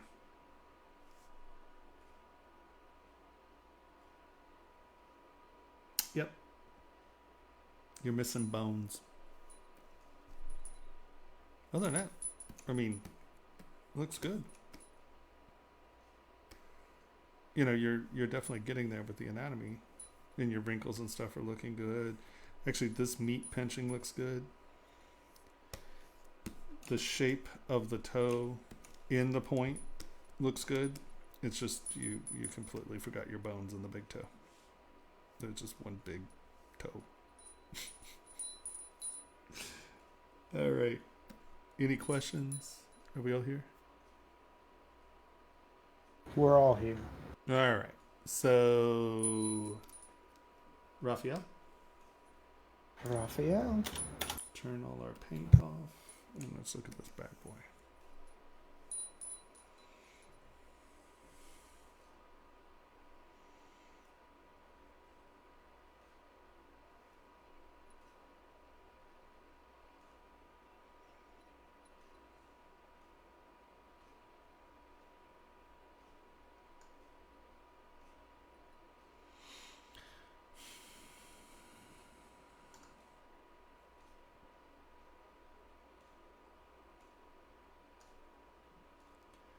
Like I said, with everyone else, give yourself some places for your eye to relax, and you'll sell the depth better with some calm spots.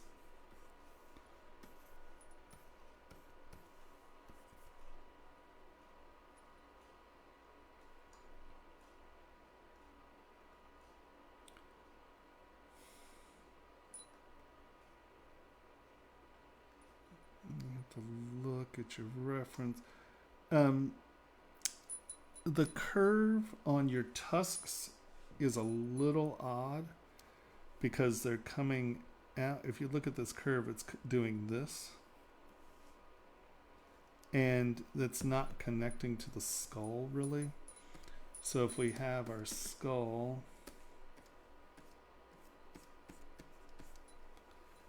these still have to connect, and they can come out, but they don't really get, like it's not coming up here and then curving out here. Let's look at the elephant skull real quick, just so I'm not giving you erroneous information. But there's something about this that's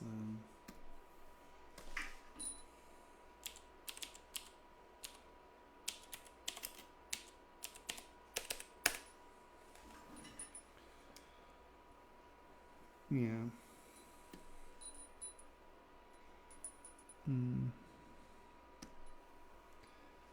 So you can see that, well, here even, right?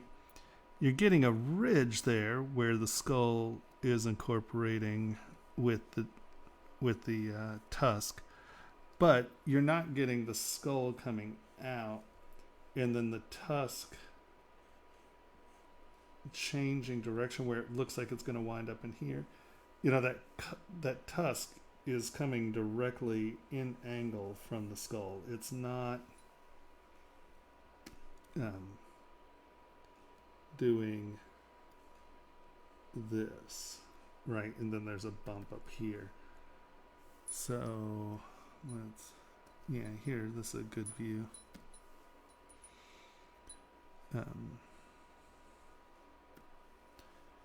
Right, this line points to the skull.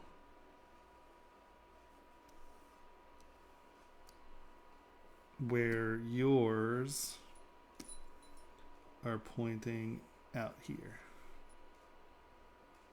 So I think it's just a subtle thing with the angle of this, right? You're getting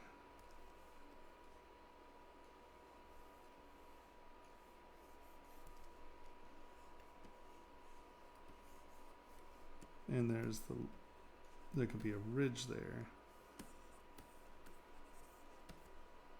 Right, but so these curves are pointing to the wrong place.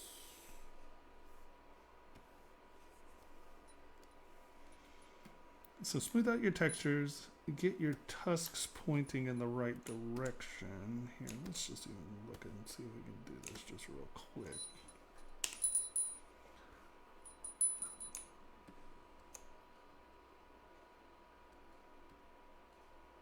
I mean, it's pretty subtle. It's not like a big change.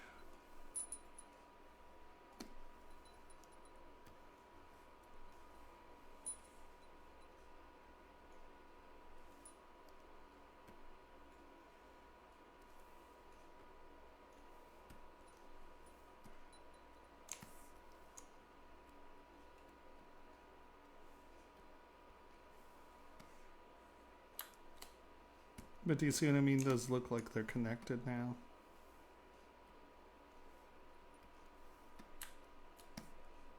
It looks like they're anchoring up here and coming down, where from here, they're, no, cancel. Does that make sense? Compared to where are you at? Well,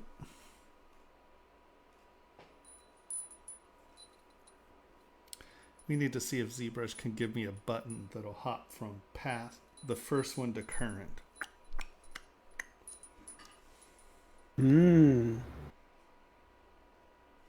Or you could just duplicate.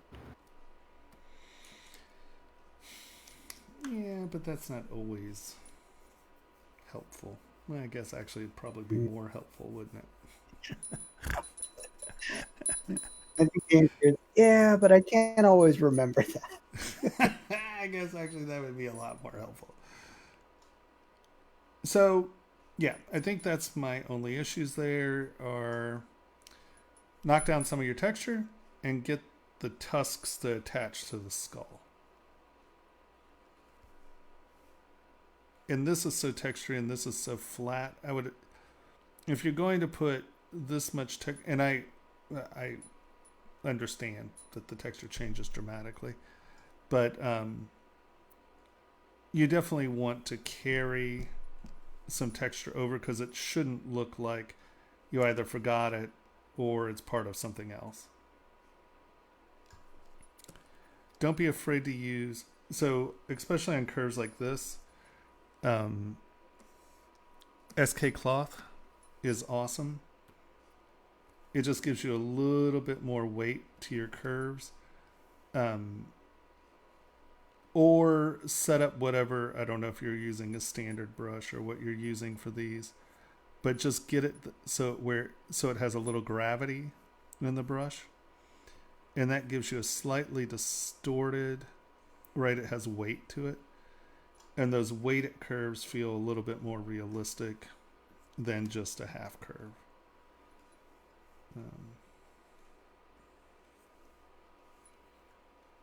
Yep. It looks great though. So soften out some of the texture points. Use a brush that has gravity for your wrinkles because I think it'll give you a little bit more of the sense of gravity. Connect the tusks to the skull and balance the texture with the ears. Other than that, looks great.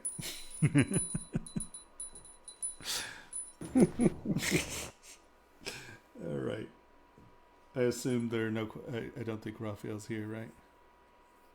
That is correct. Hani did just arrive. I think they probably can't hear us right now because they're rewatching their crit, but they might pop in with some questions. Okay, that's good. Kevin's up now. What's the vid on you really want to use it? What are we talking about? They were talking about using split screen to show, what it looked like before versus now. And I advised against using the split screen feature, but Riz did post a how to use that if you're interested. We'll do it next week. Well, I would still have to duplicate it, wouldn't I? It would have to be a separate subtool, right? Because you're comparing subtools, if I'm not mistaken. Yeah, there's quite a few steps, I think. I've tried it. I've tried to make it useful, and it just isn't for me. Yeah, I've tried to make it a useful tool, and it makes me want to pull my hair out the last I remember. I used to have long hair. No, everybody knows that's completely not true. And split screen now. And split screen. All right. Okay, so... this is Kevin. Hang on. Kevin is next. I thought... Did we... Oh, I just clicked on it. I didn't see anything, and I moved. Oh my god, that was ridiculous. I totally clicked on it, and I saw nothing. Oh, I think I saw wrinkles, and I thought it was the elephant. I don't know. I obviously went on. Is Kevin here? Was that a no? It was a no, or at least I don't think so.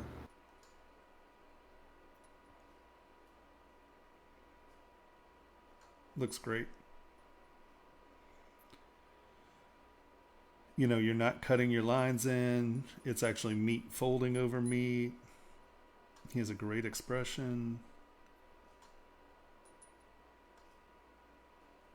It's really nice, actually. The body could use some work. Don't be a hater. Clearly making a joke.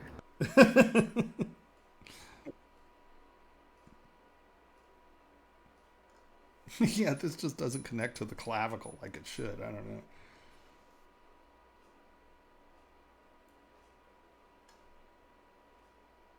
Yeah, honestly, I don't know that.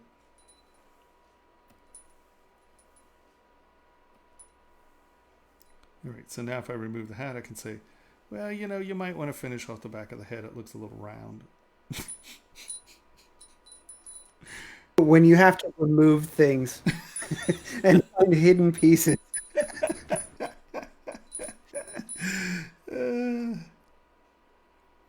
But so for the people watching, when you hear me talking about how wrinkles aren't cutting in, it's folds, so you actually get it out and in. This is a really good example. I mean, you can see that these aren't cut in. They're actual layers intersecting and creating that. You really accomplished a good job here. Yeah, no, it looks great. You know, your ears don't fill in that much. Here, I got it. Here we go. Just to make everyone feel better. You know, that should be cut back a little more. What the heck? Or is that? Shh. I'm trying to make everyone feel better. You know, this is... I feel like I have to at least add something, right? Otherwise, what's the point of me being here? How does the hat sit on the ears? I don't know. Let's see. All right, so technically, you know, you would have to have your ears would fold in a little and flatten out a touch. And, you know, if it was covering his ears, you would have a line. Everyone's just like, just stop. What are you doing? You know, Just a block up and they're not. The hat doesn't go into the ears. You know, I think with all this care you put out here, you might have thought of that.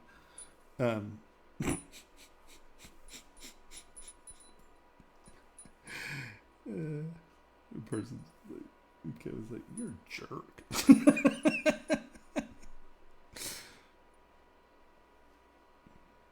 The stubble looks good. Yeah, it looks great. I mean, yeah, there's not much. I mean, your anatomy's tight, your expression's tight. You know, it's rough. You know, so I mean, you know, you have a rough hand, so you know, chatters and stuff. Well, that's supposed to be there. You know, I mean, it's not killing it. Your strokes are expressive. I like the way you use the strokes to dictate directionality on the face. One of my things. I like that it looks like you use clay tubes. I completely, absolutely, and utterly approve. Yeah, I don't know. What else could you say about it? It looks great. You're killing it, man.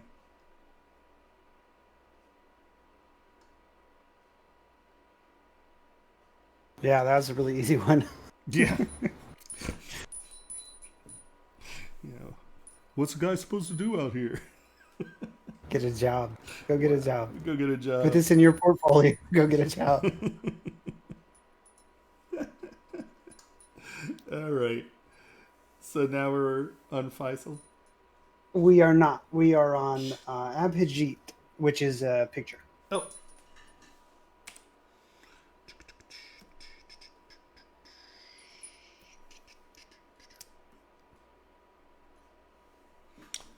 Right on.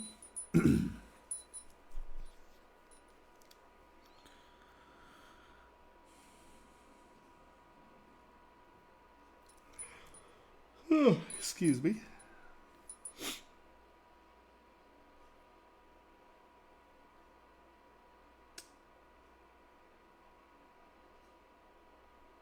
It's funny because it's hard to see in the rendering.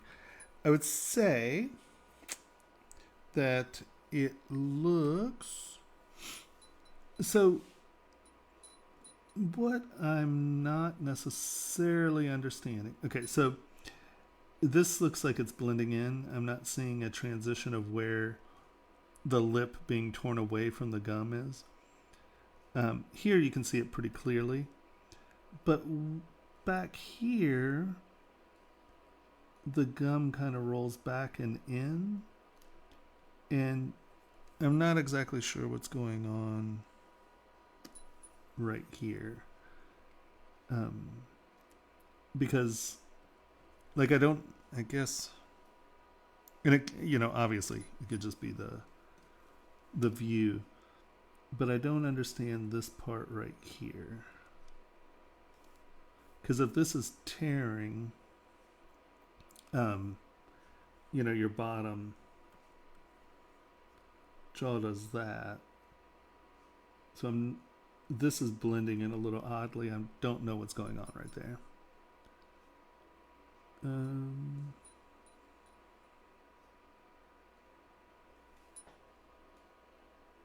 Yeah, I think that the only other thing that I would say is that here, this is evenly spaced, and that evenly spaced, because I am assuming that this is, I'm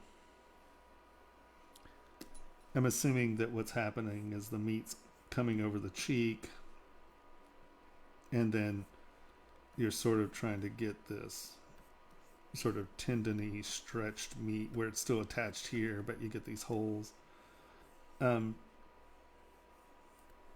For that tension, make them, because they're not, nothing is just this shape. With tension is going to be tighter up here and get wider at the bottom where they're attached, and then as it gets to attachments at the bottom, it's going to kind of do that at the bottom. And once again, just trying to get this to look like it's tense, like it's stretching, or to look like it's falling and flapping, right? Obviously that's some flappiness. So I think that you could use a little clarification of what's going on right here, and a little clarification. Oh, I got yawny. And a little, like, see, that looks like a tooth back there, but what's this little bit right here? Because this is going in the right direction. There's just this little extra bit of something going on there that I'm not quite sure what it is. And being able to roll it around would be helpful. The other thing is, grab a book on face anatomy, because, under here, it's not hamburger. You can lay in some of that muscle fiber.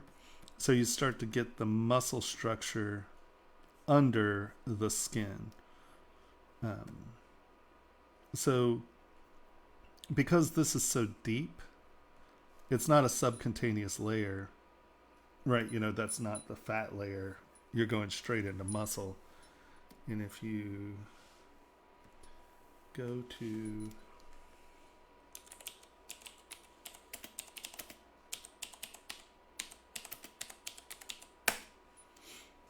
the Anatomy for Artists books, they have the face book. And so remember, see, like this stuff going on right here. So if you and where are you? There you go. So if you're doing the skin, and then you have these connecting here, try to get some of that substructure that's there, and it'll look a little more realistic. Oop, that's not it.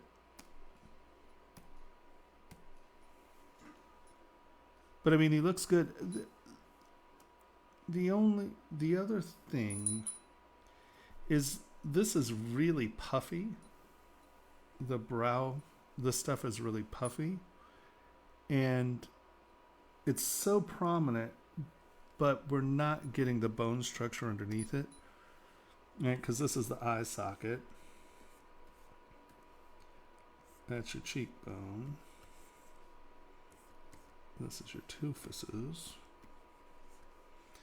But this, this comes back and becomes thinner, and this just looks like a pillow. See how puffy this is? It's reading more puffy than eye sunk in.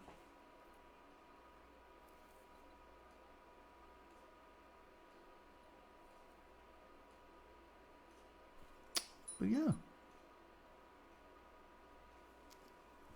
Did the ears just get yanked off? Are these just like ear humps?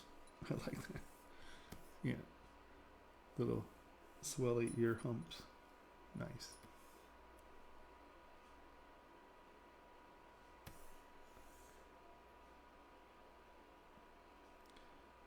Yeah, I think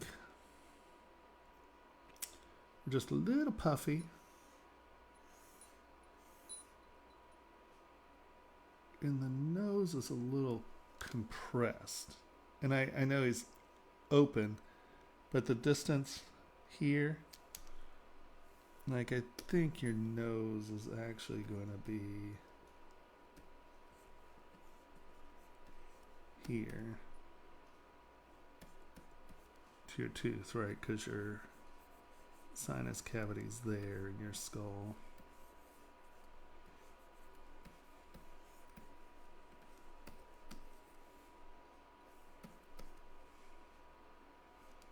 I think your nose is short. And I understand it's wrinkling, but that doesn't, the wrinkling actually brings the brow down. It doesn't take the nose up. So, because your eyes are slanting down here. And so if your eyes are up here, your nose is here, your toothless is chin.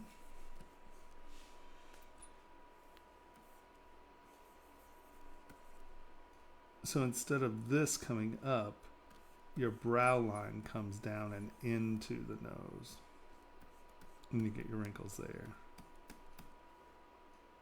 This got a little compressed, I think.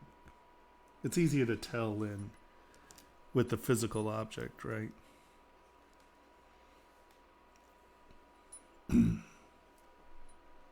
No, looking good. Keep it going. All right. Who's next? Faisal. Oh, there we go.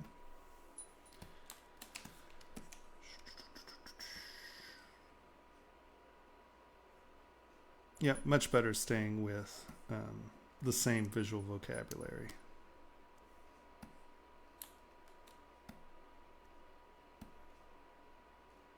I think everything here is pretty solid.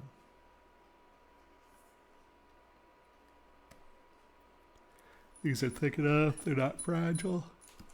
Nope, I'd say that's a winner. Now, just remember, with the bezel set stone, if they are going to do this, you're going to have to cut these in with a graver after the fact, because how you set the stone is you actually hammer all this metal down and around that lip. So you're not going to be able to keep those ridges on your bezel. Now you can have someone come back with a graver and do it, but remember this, if you're dealing with a soft stone and someone slips, they're going to jam that graver right into your stone, and you can mar your stone with a graver. So I bezel set my first faceted stone over the weekend. did you grave little lines into it? I sure did not. I don't believe I would. Yeah, I don't trust myself with a graver. Well, this is very dangerous for anyone. So for safety reasons, you very well may want to do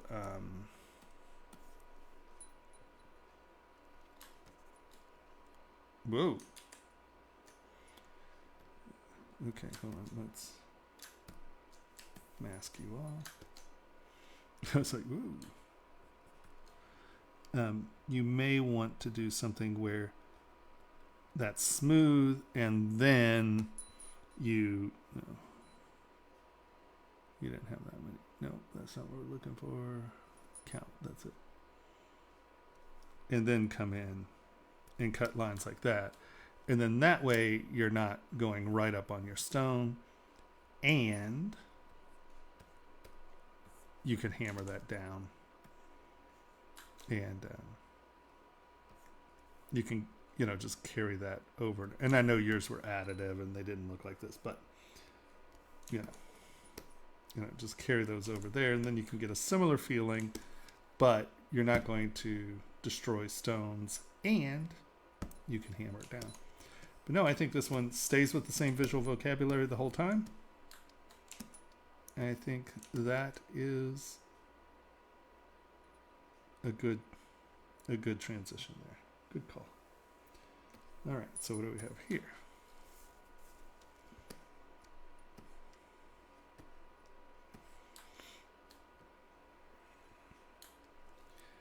So you do what I did at the very beginning all the time. And I put texture all over prongs all the time.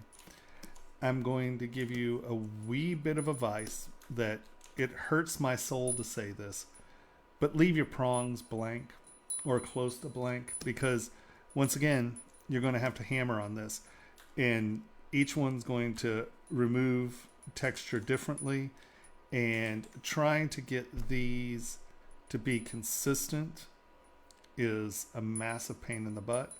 So what you can do, get them in and have someone hand grave them. But seriously, for the first 3 years of me trying to do jewelry, I put things all over prongs. Yeah, not so much anymore. I might run a line up it, but I tend to put like detail in here on the sides. But you're going to, because, they're going to hammer on that and it's going to go away. And then you're going to have someone come in with a graver, and that person is going to hate you. There are so many stone setters that hate me. Trust me. This is from real experience. Yeah. So I've tended to now come up with interesting intersections where this is my detail and then this is pretty plain. You can put a facet on it or something, but yeah, stop putting detail on prongs, because all you're going to do is piss someone off, and they're going to come back with a hand graver, and it's not going to be what you sculpted, and you're going to be annoyed because it's not what you put in there, and it's just a recipe for disaster or frustration. These are nice and clean. Everybody's in the same vocabulary. I think I might, and this is just a might, I haven't played with this yet, but I might, hold on, let's go back to this one that has your geometry in it. I might, come on.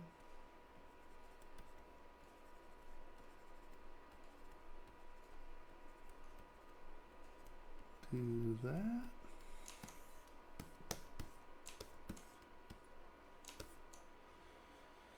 Because you don't really have hash marks anywhere else on it, but you have a lot of this sort of stepping geometry. So I might turn this into a step or something that moves around at least, because see, that's pulling in something from these. Nowhere else do you have hash marks that repetitive. So think about how to get that pattern tied in a little bit more to this stuff. But once again, a big improvement with retaining the same visual vocabulary. You did a good job. So yeah, this is the only one design-wise.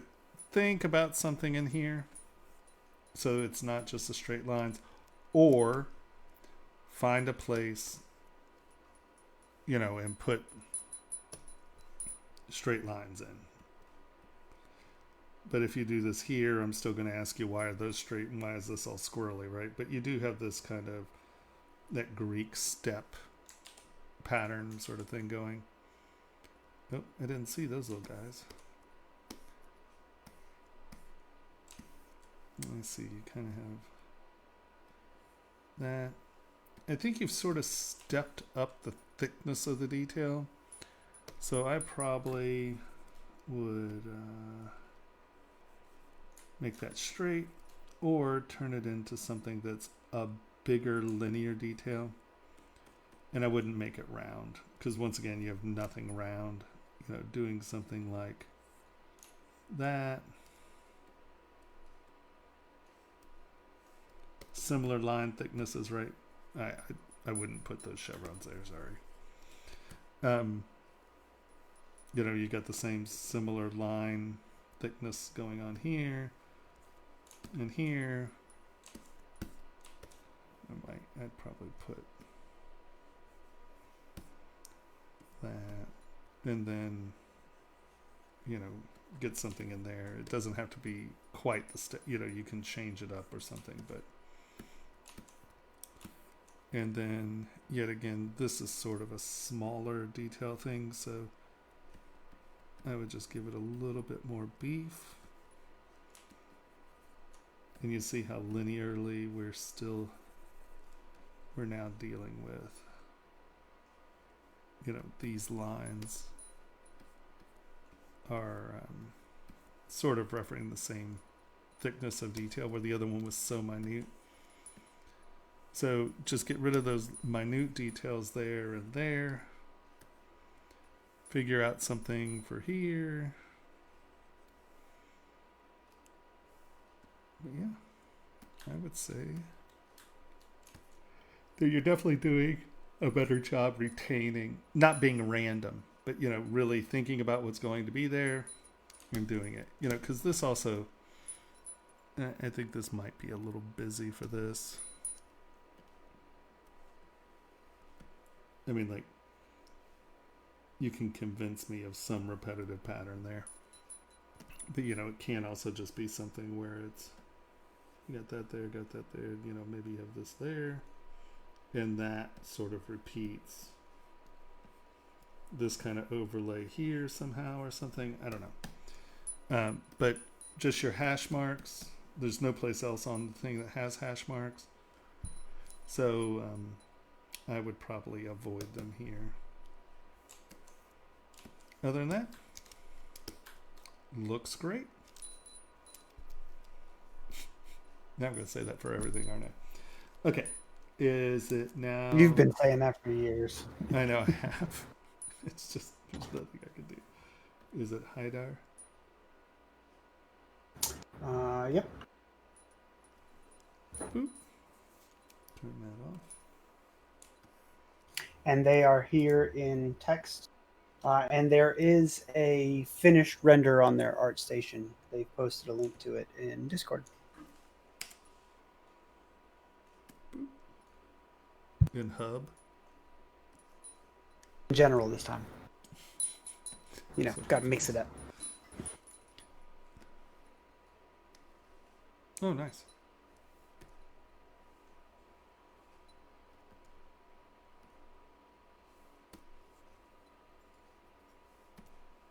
Holy Hannah.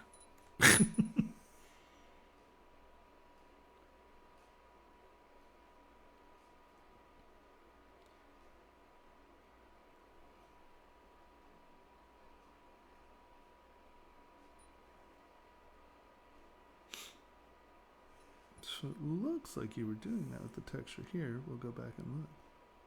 I love orcs that have like little tiny eyes. It's just so funny. Yeah, it looks good.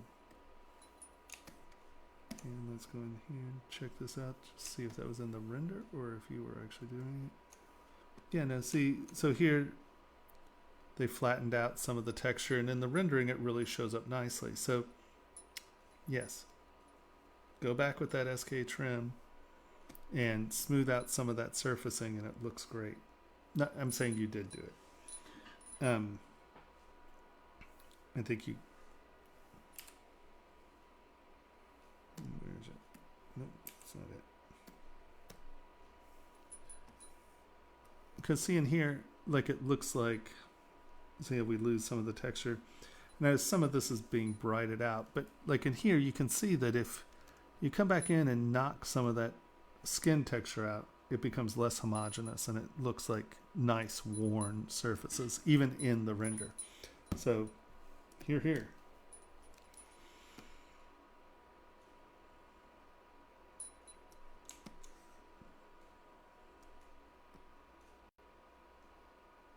Now the model looks great.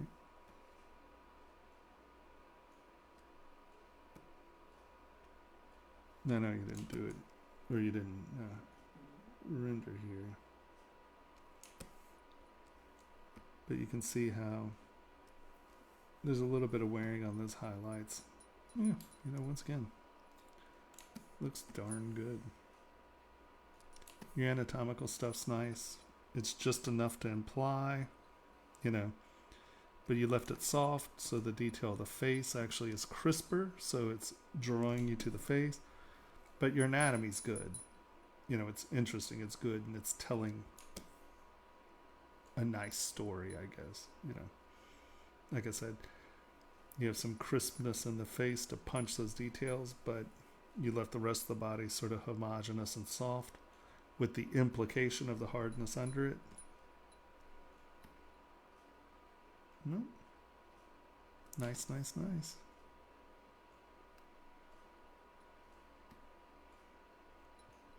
I like that he used rougher texture here and softer texture here and sort of scales, and this is raked. The size of your texture varies. Very nice.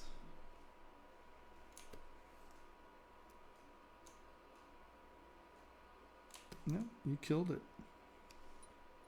It looks The great. the only thing I'd like to see is maybe SK twist, where the tooth meets the gums. Yeah.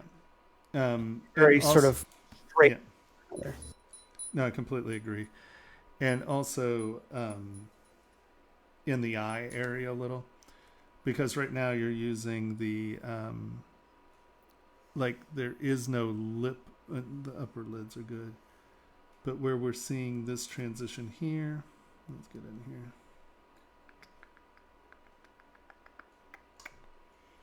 Right, you're allowing just the eyeball to sit there as opposed to the meat sitting in front of it. Right. See how that creates a return. So the eyeball is sitting in a,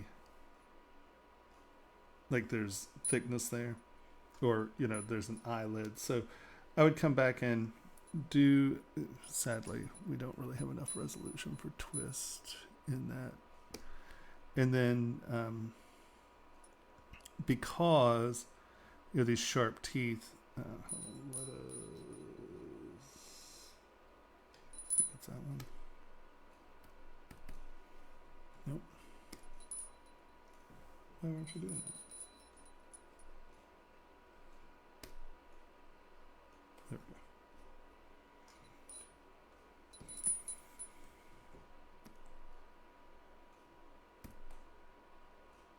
Come on.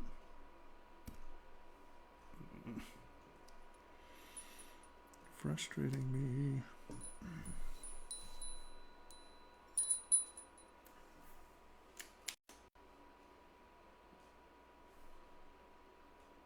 Oh my gosh, come on. Are you really going to be this big of a pain in the butt? Oh, I see. It is a 30 million poly single subtool. All right, that's fine. What do you want?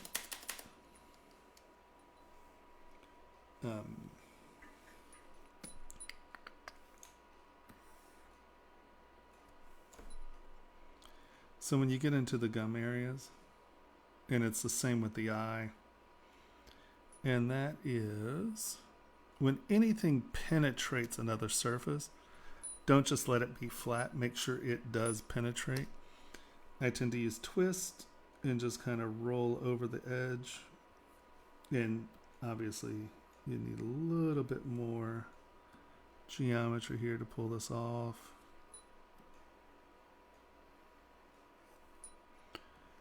And remember that SK Twist does work as Sculptors Pro, so if this doesn't have subdivision levels, you can just turn on Sculptors Pro and it will do that for you. It does not appear, so let us, actually let's quickly undo that. And I will show you. Sculptors Pro is super magic as a finishing tool, because you haven't decimated this, obviously.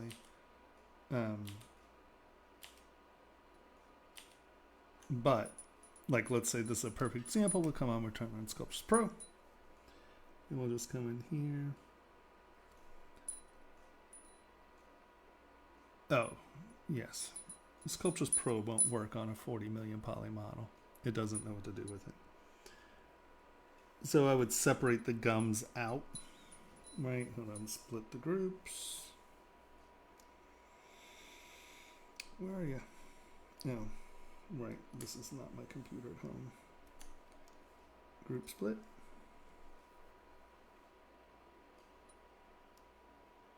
Okay. I like how it says, this is undoable.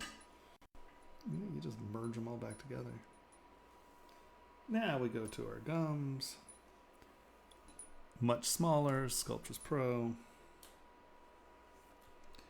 And now you can come in and get this going. And we're not increasing the size of the mesh dramatically. But there is the implication of something penetrating, right?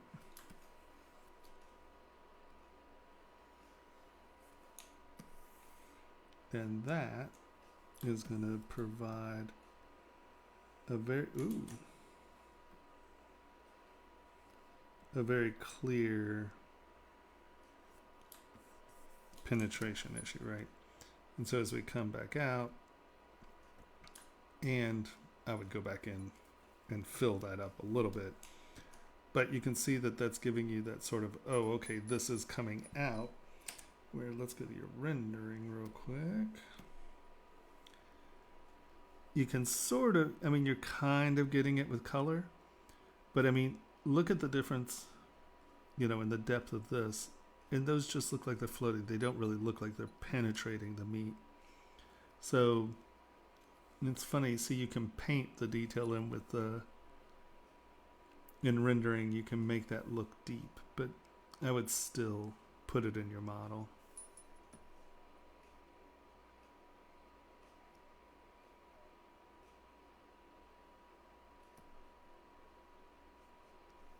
Yeah. Give it a little. Yeah, I think that one tiny little step is really a big just what would turn it into a masterpiece. Because when I look at it, the only thing that I sort of get that uncanny valley feeling about is the teeth, and I think that's why. Yeah.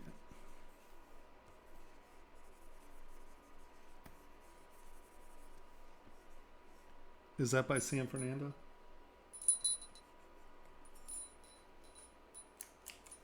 The Uncanny Valley? Yeah. Yeah, you can take a tour of it. Pretty sure you can. It's right next to Disney Park, I'm pretty sure. Right next to Space Mountain. Then they've removed Space Mountain. Is Space Mountain still there? Space Mountain better still be there. Well, I don't know anything about Disneyland. I just know Disney World. All I know is I remember getting on Space Mountain. So CalArts, you know, was started by Disney. So we got like year passes for seriously like 35, 40 bucks. We could go whenever we wanted. And we used to go all the time. And I'll never forget getting on Space Mountain. You know, Space Mountain isn't like a dramatically scary roller coaster, except it's in the dark.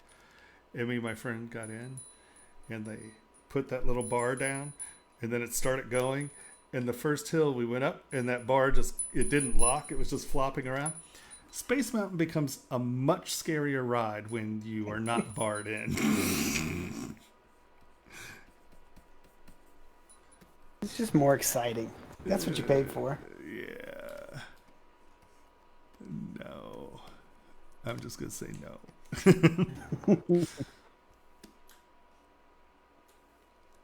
Right, just give them a little bit of oop to make them look like the teeth are penetrating.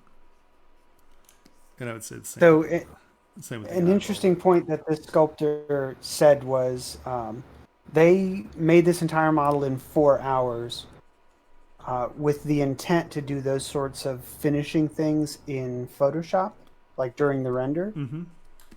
I feel you. I mean, you know, Yeah. I get it. You know, and especially if it's for render, so much you can do in Photoshop, and who cares? But I would say get into the habit of putting it in your model. I think that it creates a level of reflective story in a rendering that's real, even if you're in there hand painting. And I know you can, but you're still painting something that's flat, you know. But Yeah. yeah, I mean, it looks great, you know. Because those are the only two things, you know. And like I said, you painted that in.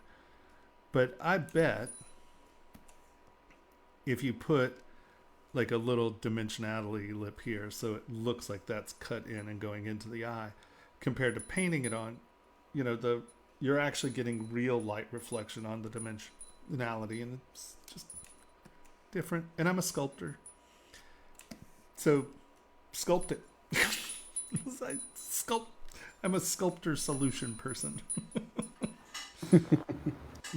I sculpted that in 15 minutes. I see how you are. Looks great. Great. All right. So now, Up next is Cena.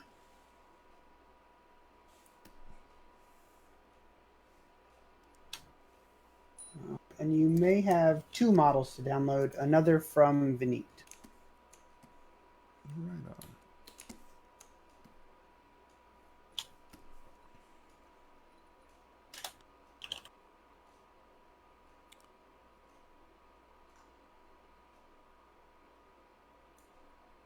Looks good.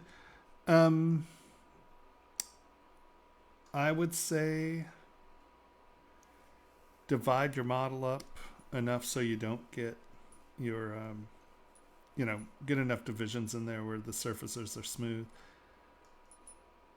And I would probably come by and just knock a little bit of the edge off. Let's go. Alt. Turn smooth off, divide, divide, smooth on, divide, divide. No. Nope. I see. Is this an OBJ imported? I think it must be. Because the geometry on that is super weird. Well, here. Let's just go with this because we can divide these. Split hidden, fine, fine, fine. Oh, lower res. Split hidden. Look at this guy. Divide it.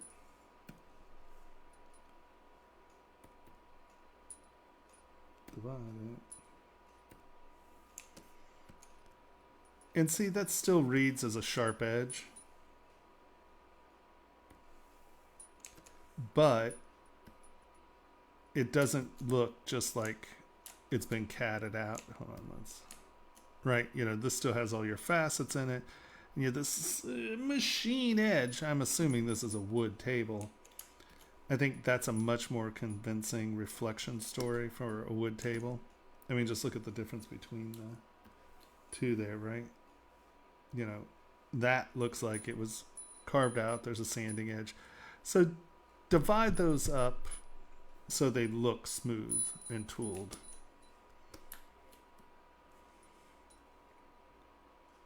And I think really that's about it. I mean, you know, I would divide that. Just, once again, a wood table isn't going to be just machine sharp. Just that touch of no.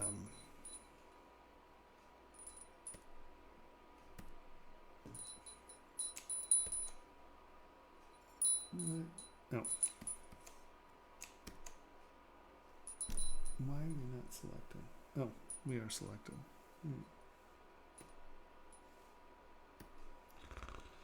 Oh, that's so frustrating. Okay. Divide, divide. And you can see here, even just dividing it a touch just takes that machine edge. It's still sharp edge, but it gives it a slightly different feeling. Now make sure to remesh those before you divide that, because that's wonky geometry that's going to act wonky. But yeah, it looks great. I mean, your bottles look like bottles. Things are sitting. Your wine glasses might be sitting into your surface just a little there. Yeah. Make sure they're sitting on the surface because, and I would say you probably still need a wider base than that, because that wine glass is going to fall over and break and everyone's going to be frustrated and angry. Yep. And so that's it. Make your wine glass bases bigger. Knock your edges off a machine to this. Divide it a couple times. Remesh this stuff so it can divide, because a wood table isn't going to be that sharp. Yeah, I think that's pretty much it on that one. You did a good job there. And you said there's what? Another one that I need to download? Yeah, I just converted it to a ZTL. They uploaded a ZPR. So they are uploading now. And I uploaded a ring of my own because we're out of files, so might as well. You know, Kat said that she wasn't going, she didn't upload anything because she thought we were going to, you know what I'm saying. Just hang on a sec. There'll be some new files there in just a sec. Okay. She didn't think we were doing crits? No, she heard we had 15 people, so she didn't upload.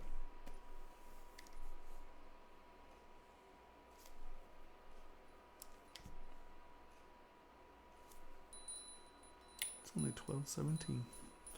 Wow, we might It's get only out of here early. 12:17. Yeah. What a concept. Go to bed before 5 a.m. What a shocker. No way.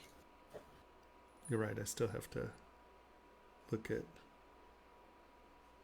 Might have some scoring to do. Mm-hmm. This is saying it's going to take 7 minutes still, so maybe you do want to just download that ZPR since Okay. it's there.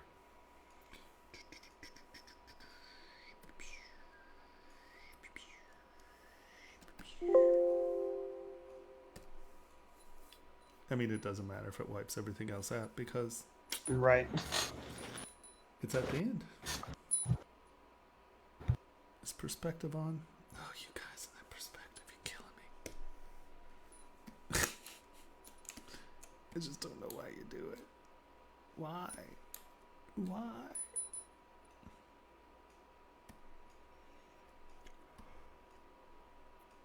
Yeah.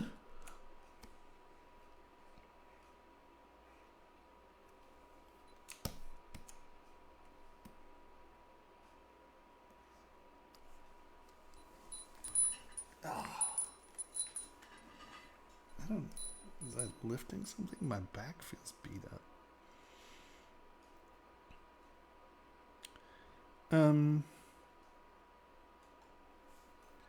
I would say make these a slightly bigger variety. It's not just like a bread top. It really actually doesn't do that. It's a, you have a curve in there, but it's slightly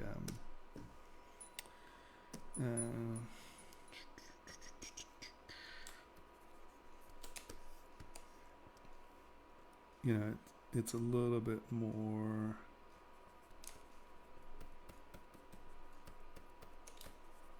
like just a surface tint as opposed to being like a bread or it's kind of look like green onions or green peppers. You know, it's not quite so directly a line in there. You know, they have a dent, but it's going to be a little bit more subtle than that. What's going on here?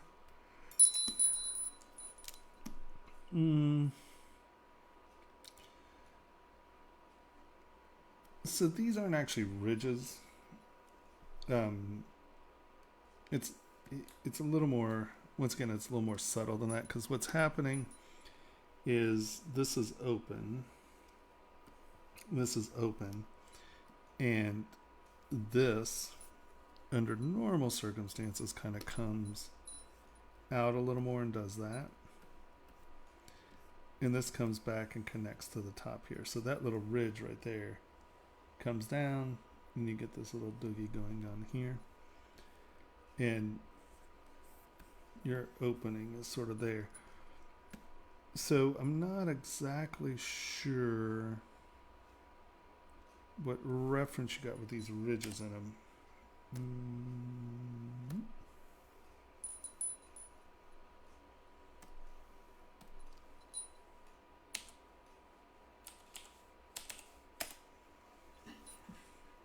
And to be fair, you can probably find a skull that has anything on it because skulls are weird.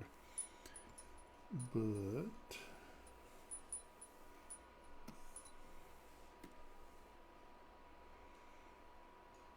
well, maybe you're seeing that reflection.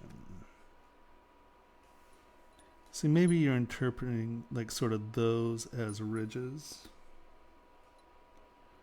I guess you can see them there sort of as ridges. So what's happening is that's actually the nasal cavity kind of coming around and going out. I'll tell you this, for most sculpture, you're going to want to simplify that interior shape because it's just going to give people something to go, what is going on? Because see, these are kind of, they're sort of misleading because it makes it look like, so as far as sculpture goes, okay, and so they're not really fins. You got to kind of think of what's happening is this is a bone coming in, and then you have this opening here. So even if you're doing, do we have resolution? Oh, look at you. Yay. Thank you for keeping your resolution.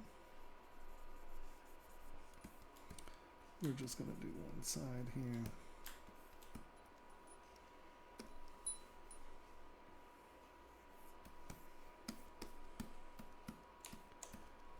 So you have an opening kind of doing this. And these are just sort of, they just come down. This is a bone that enters here. So that's how you're getting those weird things. But it's easier to think of this sort of as scoops that sort of do this. And what that's going to do is it's going to give you that visual story that you're thinking of. But you're also telling the story that these are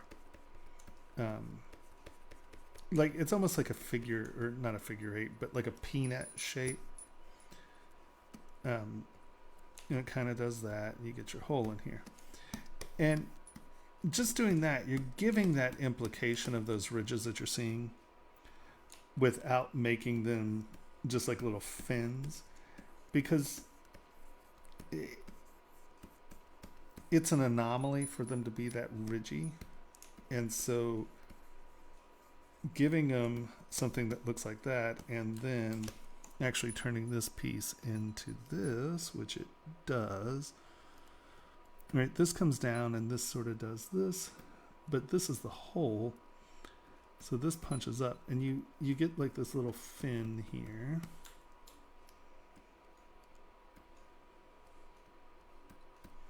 And then this sort of does this.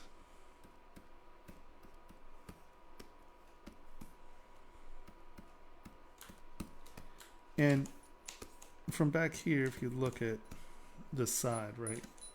Here, let's go to my dirty blue. You know, it looks like a cavity as opposed to something with these two fins in it. And remember that, you know, these aren't scans of skulls. You're making a sculpt. So they're, you know, they're signifiers.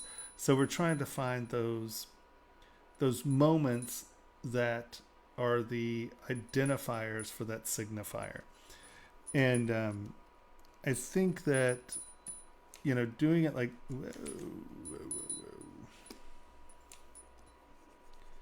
getting it to where you have the suggestion of the cavity back here. This comes in, and then don't think of these as rigid or as fins, right? They're structural. So, you know, make sure that this is coming up to it. Make sure that that's coming down to it, where it looks more like, you know, a cave that has like a cut in water line or something, as opposed to just fins. Because even if you find a skull that looks like that, no one's going to understand that as a skull. They're going to be like, what in God's name is that? And you can show them the references all day, and they're going to be like, well, great, you found, you know, John Merrick's skull, but that doesn't mean, you know, I mean, people are going to psychologically protest against that. So keeping it simpler, and I mean, to be deadly honest, I don't even put these in there. 99% of my skulls just have the implication there, maybe a little ridge where there's a change in shape here. And it reads a little bit more skull-like. And like I said, especially with skulls, you can find a skull that does anything, you know. So I would tend to say simplify that, just so it's not a trigger.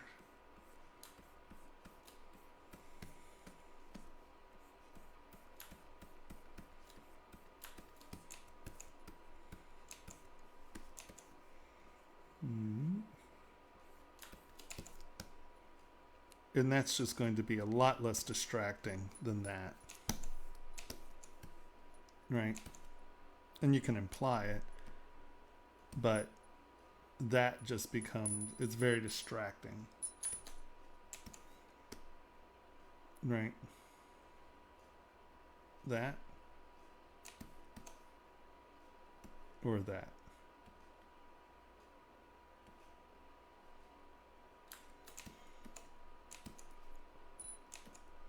I think this might be a little long, but once again, it's always hard because you're like, oh, well, I took it off this photo reference. It's that long, so fine. It might be that long.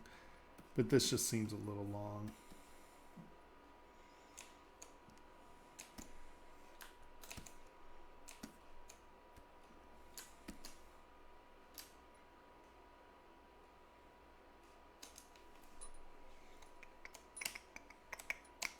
Come on.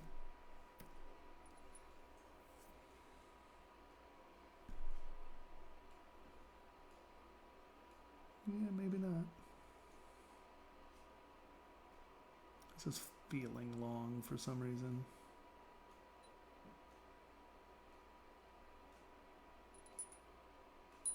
You see what I mean? You're just implying this like ridge there, right? As opposed to actually putting in there.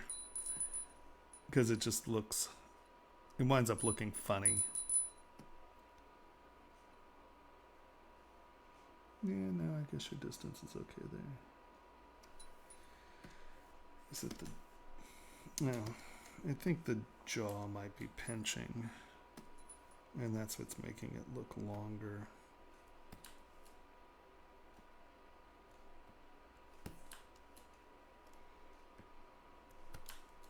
So if this is actually out here, I know I'm moving things around pretty roughly. I think that's what it is that your jaw was pinching,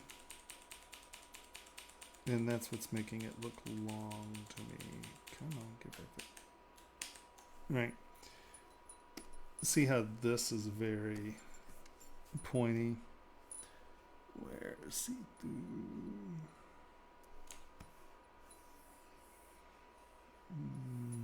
Is there anybody close to this angle? Not really. But you can see that, and I know this is the wrong angle.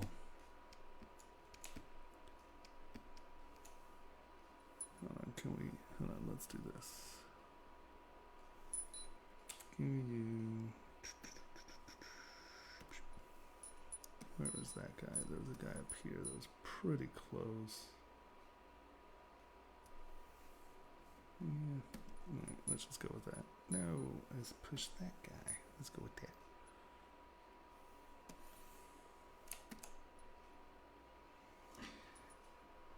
So see, your jaw is coming very far out. You're not getting the cheek transition here.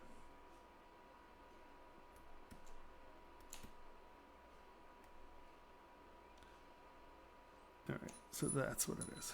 Okay, so these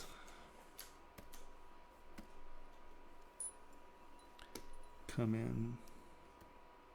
This is actually tucking well up under that cheekbone because it's hinging back in here, and I think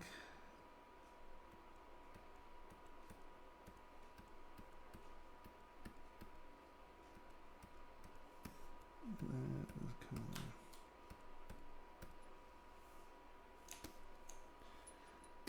because right now you're not getting a return on this cheekbone. So if you think about what's happening here,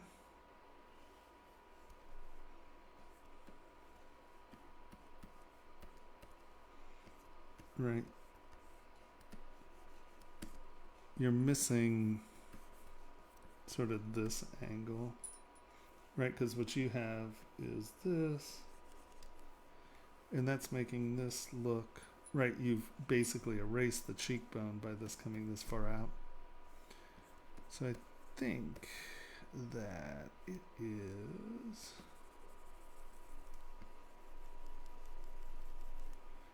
that silhouette is what we're missing over here.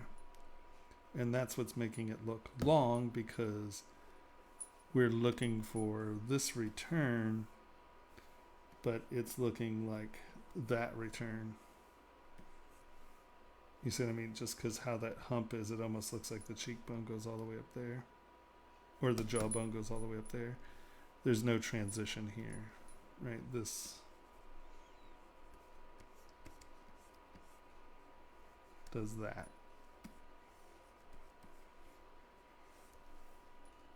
So we miss, this transition becomes missing.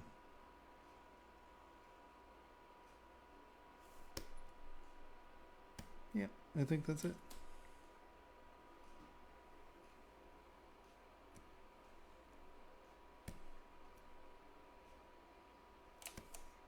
Yeah.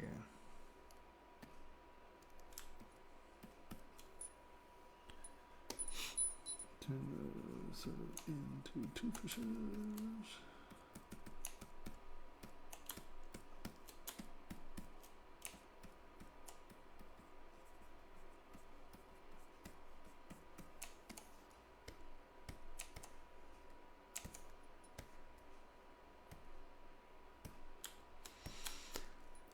Yeah. Yeah, just watch out about your silhouettes and see how those bones seat together.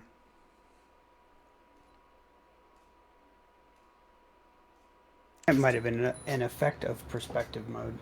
Yeah, exactly. Because still, I still feel that bottom, that this is long. It could be wrong. It just reads wrong, or reads long to me. But like I said, perspective could have a lot to do with that.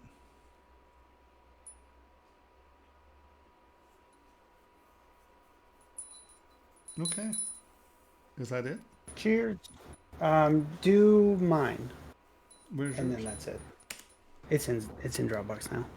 Oh, I see. I'm sorry. I thought you were uploading. It was.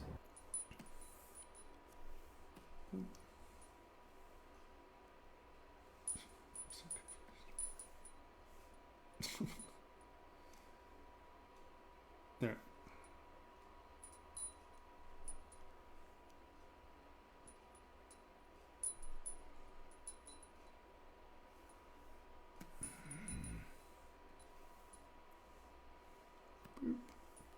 Boop. Boop. Ba-doop, boop. Oh, is this the new working over of the ring? Yeah, you've seen this before. This was actually homework for your class. But you changed it, right? August. I mean, didn't you Yeah. say you changed it quite a bit? Mm-hmm. You made it not so eyeball-y or something like that? No, it's far more eyeball-y. I have a couple different working versions okay. of this ring, but I do want to perfect the eyeball version. You know what? I still have that glass eyeball I'm supposed to be building a ring around. All right.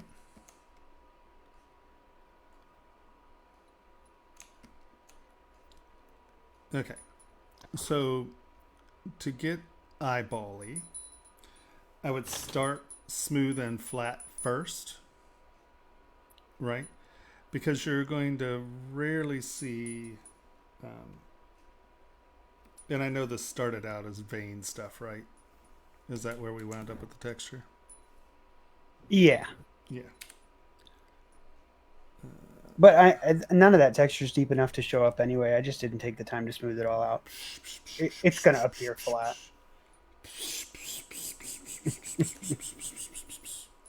Pshaw on that, my friend. I have a cast of this already. I know that texture is not going to come out. I know. But anything that you put onto it is no longer affiliating with a smooth surface. Don't be a lazy turd. You Humpty Dumpty Lumpty. All right. All right. The first thing I say, and then you're like, nope, that's not right. I see how you are. You're a lousy student, it seems. No, that wasn't it. Nope, that's not what I was trying to do. I mean, that is what I was trying to do. Make it smooth. And then I was just like, Yeah, this crap's not going to show up anyway. Why bother? Because it muffs your shape up.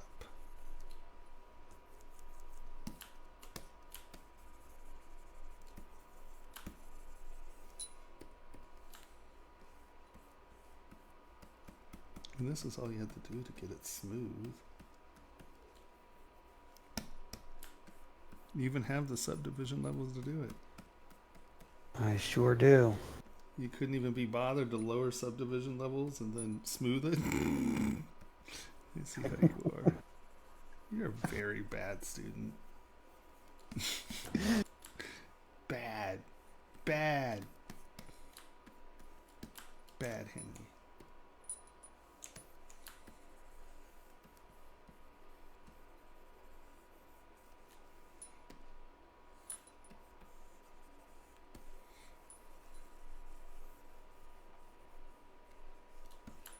So see, now all your surfaces are falling away from your iris as opposed to being on level or in front of your iris.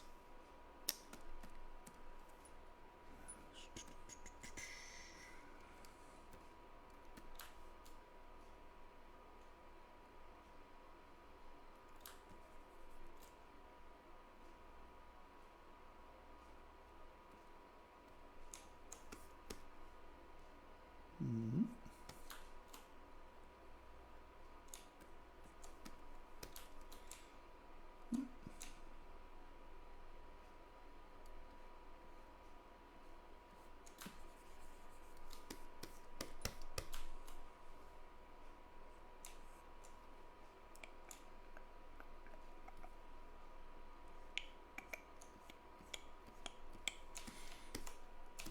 So that gives you at least a guideline for your radial lines, right?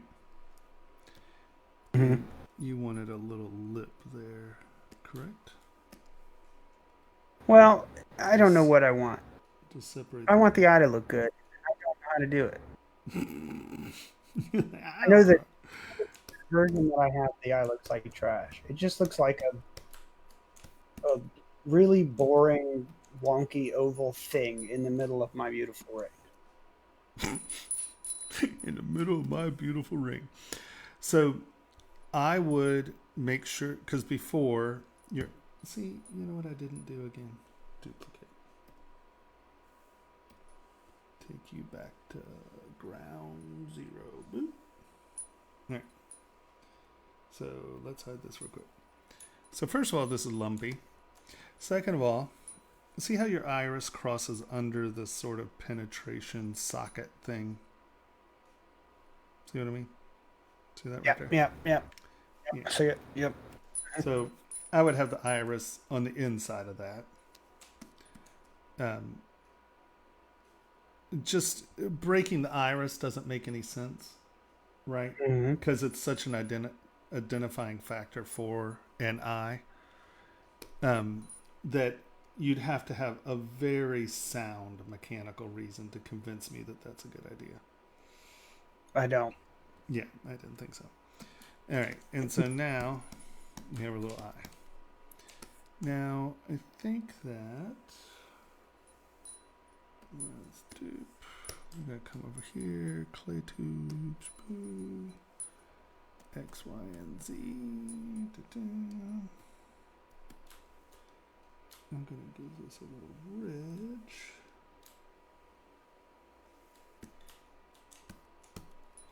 And then we'll smooth that out. But it kind of gives us sort of a reflective edge there that sort of looks like it's sitting on something, or that there is something behind it, or, you know, it's within context of a frame.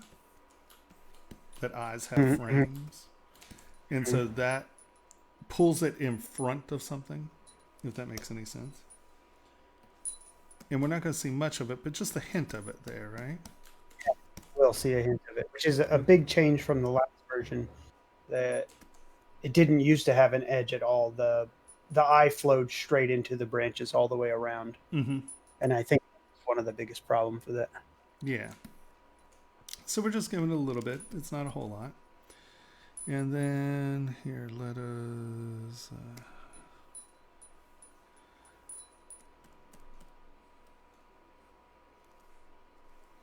I'm going to cheese this out and use radial symmetry as opposed to doing it...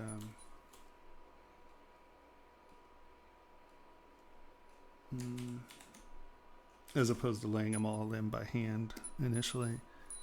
Let's high res.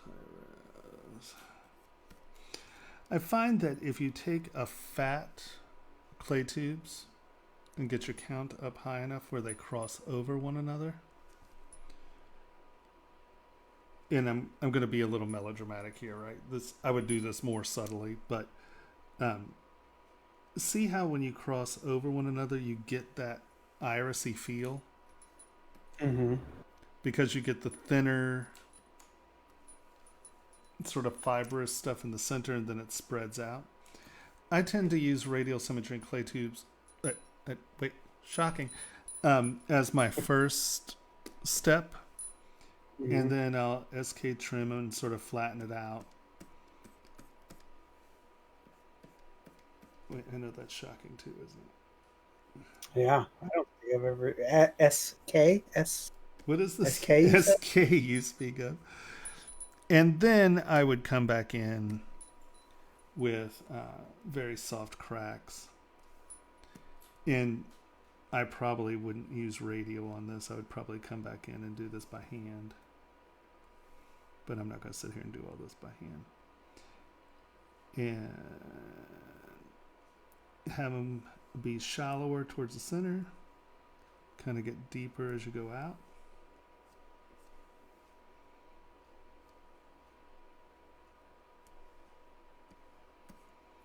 And that, once again, is kind of creating sort of that fibrous feel. Right?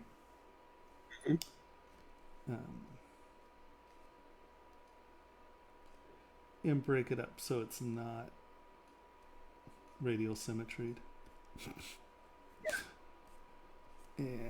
you can see just wiggling them around a little, but have, you know, sort of that fibrous fill. And now here's the big trick question issue is when sculpting eyes, right? You have your iris and then you have your pupil. And there is no pupil identifier here, right? It's just round. And I think that might be one of the issues of it, or struggling with it looking like an eye. And so there are a handful of things. There's turn symmetry off. There is the choose the one highlight. I don't know where you clay build up. Let's use it. I know. Rare, right? You never hear me say that.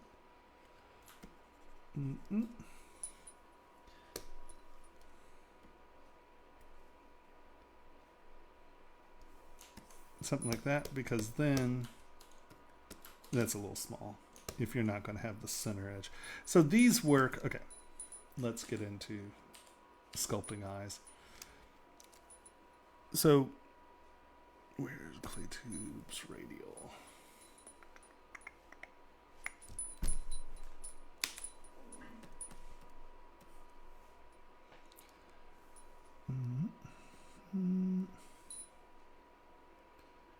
So often how you do pupils is you have an internal slope, right? That's sort of a flat reflector or scoop. And then you have the random highlight.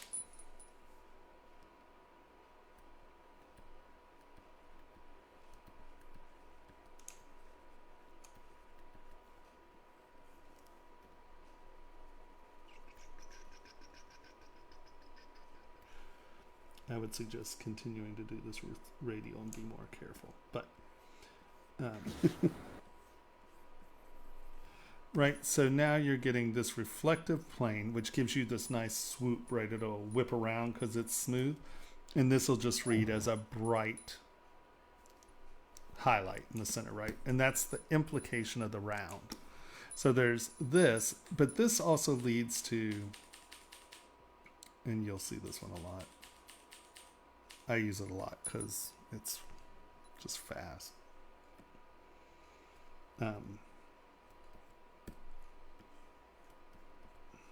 Right?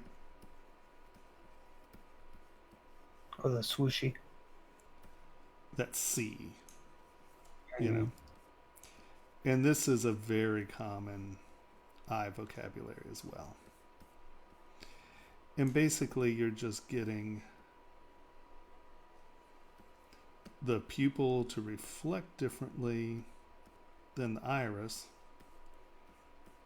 And that's going to read dark. And see how that reads as an eye? Because there's sort of that reflection in there. So I think deciding on an eye or on a pupil style is going to be your main decision on that. And I think that's what's going to make it an eye, is how you decide to do this. So let's come over here.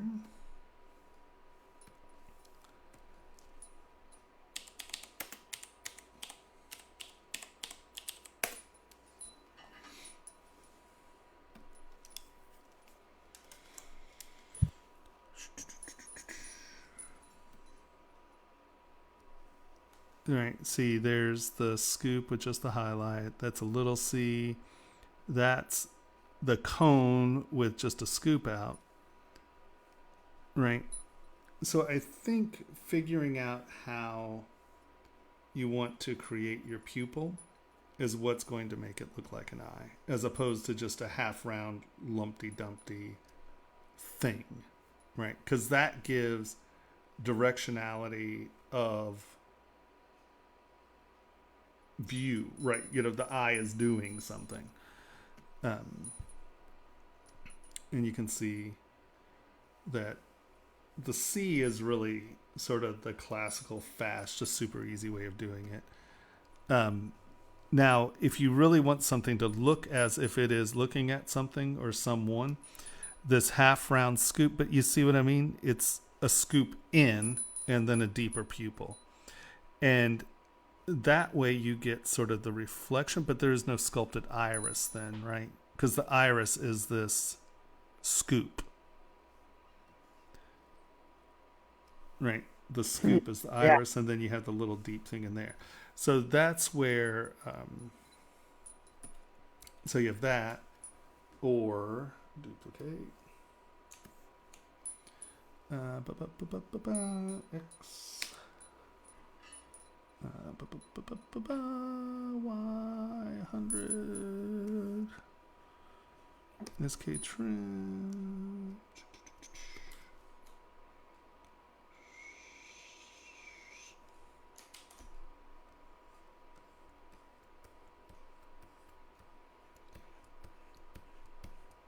Whoops. Ooh.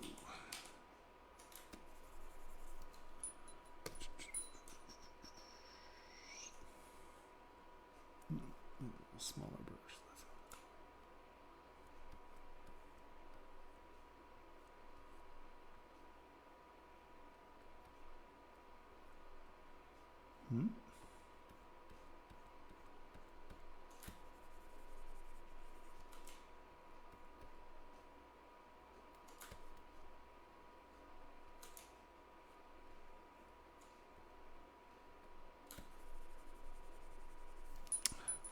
That many radial points coming down to that little surface. Don't cut it.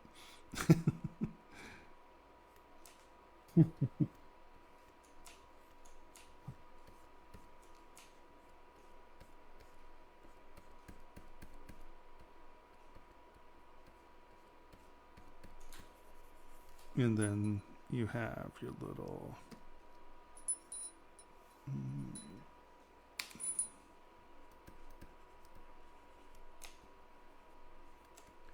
and usually the highlight breaks that surface. Mm-hmm. And that's implying the round, right? You're getting that reflection on the surface. So, you know, that gives you, see how you're getting the dark and the light, then that's all dark. So having a scoop as the iris often works in sculpture, right? In jewelry, you know, it depends. I mean, because, you know, that still sort of reads as an iris going on there, right? Mm-hmm. So that's what I'm saying, you need to kind of duplicate. I think I like that, the in. So I was worried about when you look at it from the side, if I went in instead of up, like a little volcano, that just looking at it from the side would just be too boring because there's nothing coming up. No, as long as you make it a scoop. Mm-hmm. Because the scoop is what is allowing the reflection to kind of travel.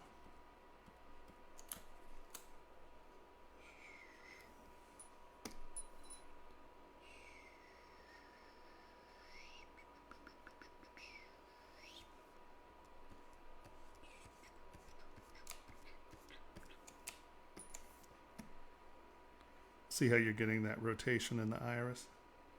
Mm-hmm. And so even looking from the side, you're still getting a reflection story as long as there's a scoop there. Yeah, I think I'm sold on that. Ooh. And then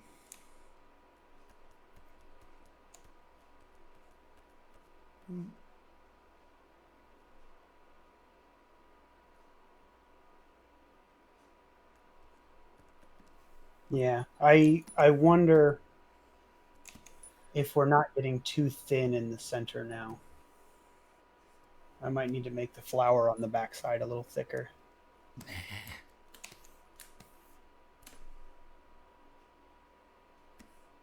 why did like why didn't that work?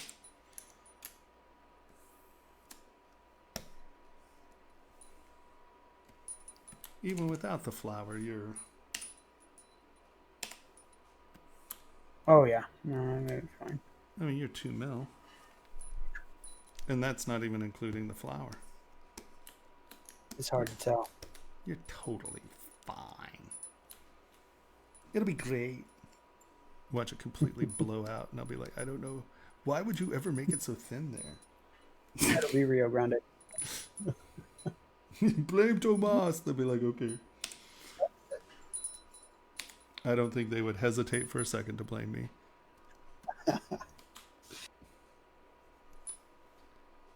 I don't think anyone would hesitate for a second to blame me, to be fair.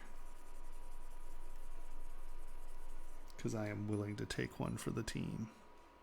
I'll give him your number. He told me to do it. Go. Yeah, to be fair, they already have my number. They'll be like, oh yeah, him.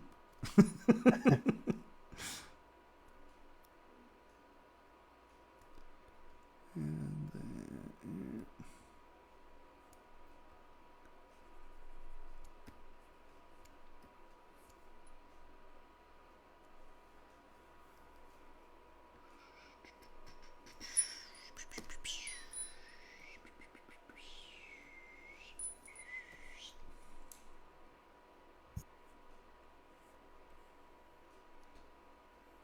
and you know, you can leave sort of that iris texture in just so you're selling that iris point if that's something you want to do.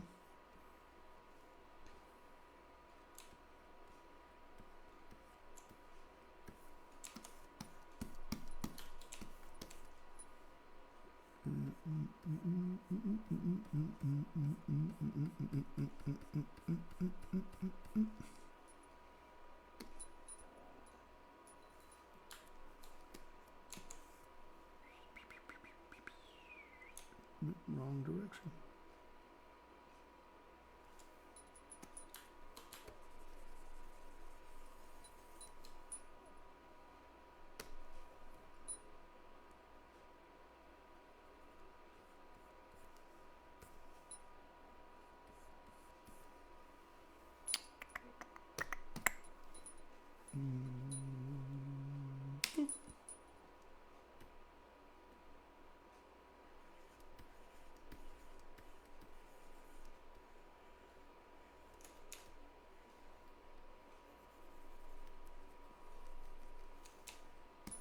Boop, boop. Right. Beautimus. And then you throw it in there. And that looks like an eye. As opposed to just... A strange volcano. right. A strange liney volcano. And, you know, even here you can still do...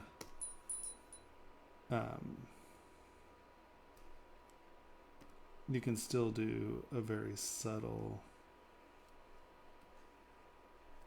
C.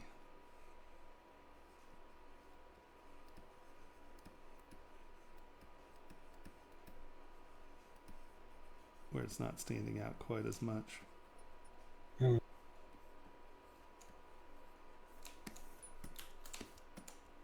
Right. You can play with how you want. Yeah. I would definitely put a reflection in there. Otherwise, it just looks like a machine. You know, you don't have that, you know, sort of like what I was saying with the skull earlier, right? You know, you can make it photorealistic, but there is a vocabulary that we're used to seeing. And I would find one that you like and throw the pupil reflection in there somehow or another. Yeah. Don't let it go, because it will look like, you know, some weirdo thing if you don't. Cool. And I punched up the contrast on everything else and used your sort of SK twist and then fill on the bundles of wires that go into the eye. Because they didn't cast as well as I'd hoped. They were just too thin. You might want... That's so annoying. Come on, Solar. I don't know. with these last couple updates, that tapping Alt to select my subtool, it's been really persnickety. Here I would... Yeah. My version, before you smooth it all out, covered that kind of stuff up.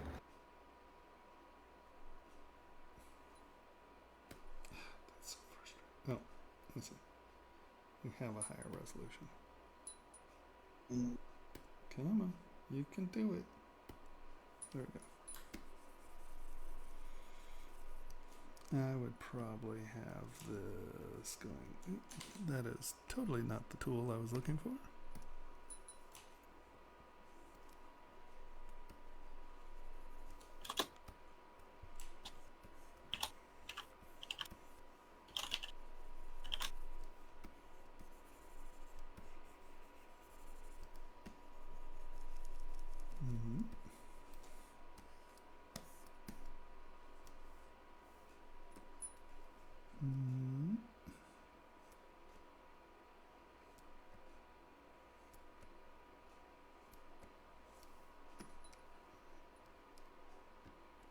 What do we have going on there? We don't want symmetry on. I don't know what I've just done to the other half of your ring.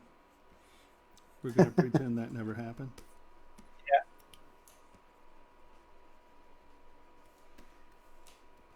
Yeah. And I know when I work, I use 2-point radial, so it does both sides. Oh, okay.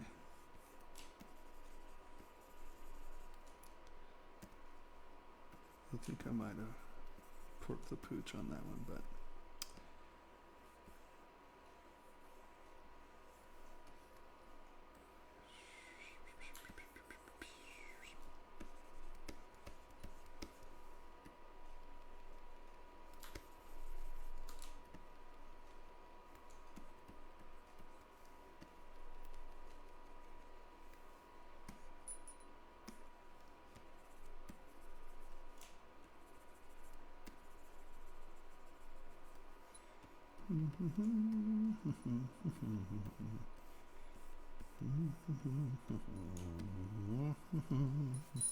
now I'm going to get banned from YouTube because they've identified a song.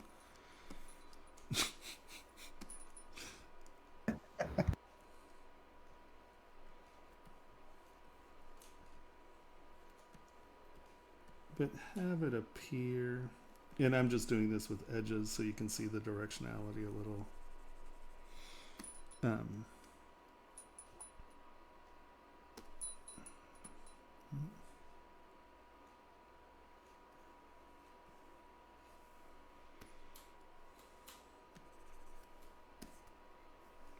Can all you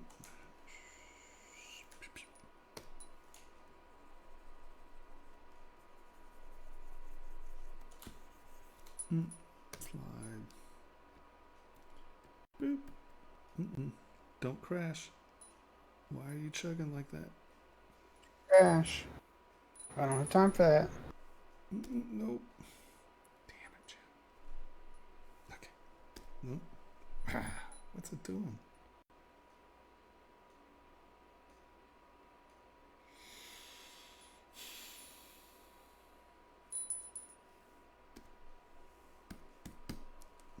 What is it choking on? Oh. I guess. No?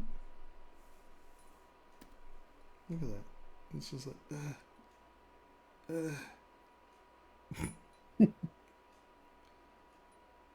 Wow. While it thinks, I just uploaded 3 pictures of the physical cast into Discord, so you can sort of see the little volcano.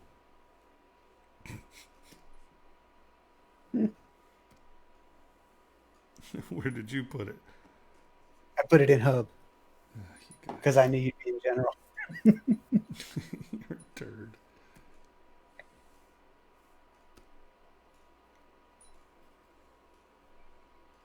That's nice. It looks like a little volcano. It's a gorgeous little volcano.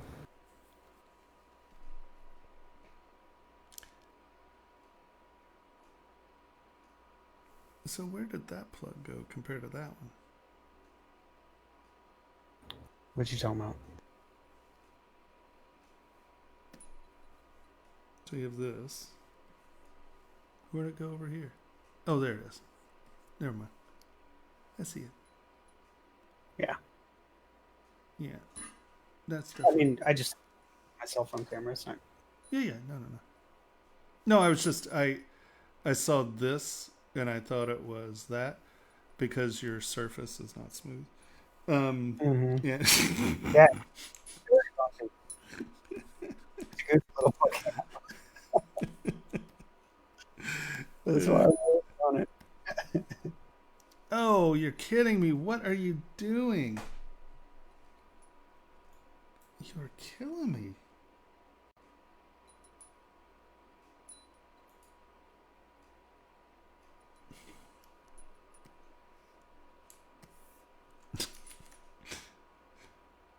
Being all kvetchy, it's like, what have you done to me?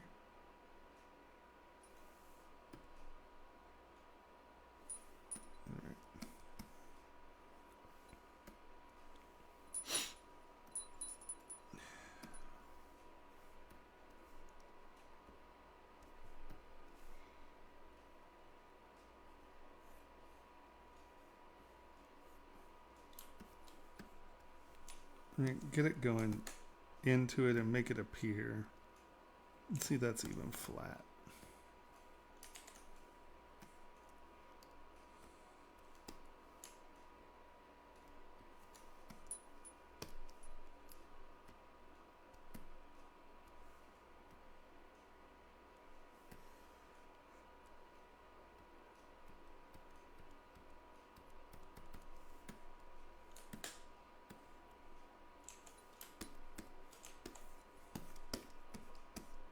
I think you get what I'm saying. You picking up what I'm laying down over here? More in go. All right. And I'll tell you what, looking at your model, I can't believe I'm going to say this. If you use, it's really hard for me to say. If you use standard tool with, I can't put, okay. With a round alpha. Okay. Let's try that one. And you come in and you go over the, no, that is, I need it softer than that. Oh, what? And you don't make these flat.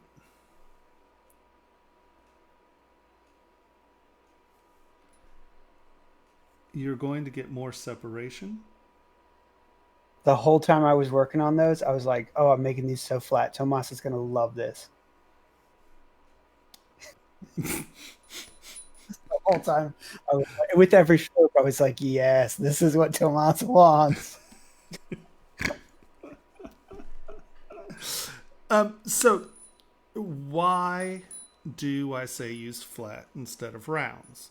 Because rounds homogenize your surface, but it separates everything very badly, right? You lose surface continuity, right? Well, here we don't want surface continuity. We want things to look like little wires. Let me look at your picture again and just make sure I'm not giving you absolutely crap information. Well, in the previous version, they weren't deep enough to really cast terribly well. Mm-hmm. I guess they do come out in the picture, but in real life, you really got to get any of that.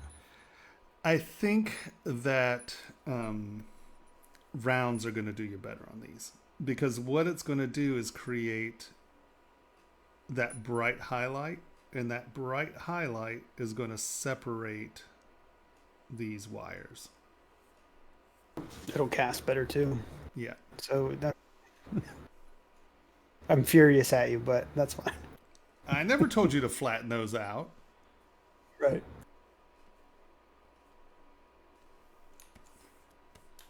There are times to use half rounds. When you're making a bunch of rounds. You're making things that are supposed to look round. But because you have the half round, you get better separation between them. And I did preface that I can't believe I'm actually going to say this in public. You're like, I can't believe you said that. I spent months trying to make those flat. Like, you're a jerk. Do I have to now make a video on when to use rounds? Maybe. I thought I went through that with my very, very, very first video about reflective surfaces.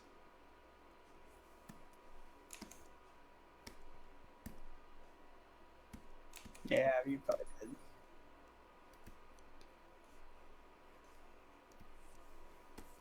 But I know you'll very rarely hear me say that.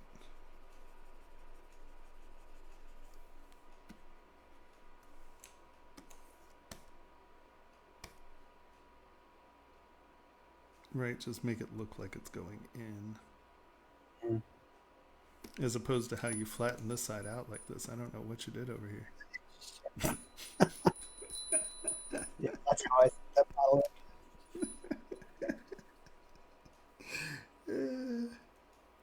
Okay. I think the only other thing I really changed is the very bottom. That detail shows up a little bit, but mostly those are just big black cavities in the, what do you call that? The part that I'm going to smash against the bar when I'm drunk. Oh, the shank? Yeah. But like the cap that's on the bottom of it, so I don't smash my details away. My striking plate? Yeah, the strike plate. In the cast version, those two areas to the left and right of the cap itself are just big black holes. Okay, so are you ready for this? Yeah, flatten them out. Yeah, it's because these are rounds. Well, completely different now than it was in the cast version. I punched them up really high so they didn't just get polished off again. Right, but I still think that doing these as steps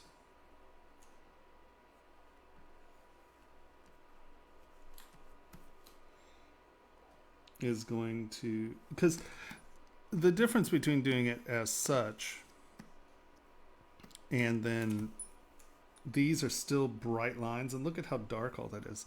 What this gives you, and I would make them taper, tapered down. Don't make them totally flat. They should be like a saw blade as opposed to a step. Mm-hmm. But what this does is when it's sulfured, it gives you a bright spot up here, but it's a nice gray transition, where here you get this hot white line because it looks like you used a standard tool here instead of clay tubes. You just told me to use that. I don't remember. I don't remember what I used. But so if we're coming in here, that's not symmetry. I need Z symmetry.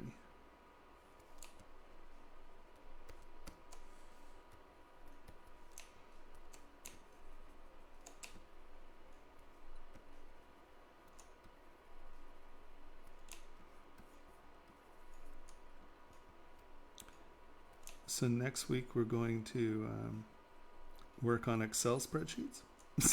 Yeah.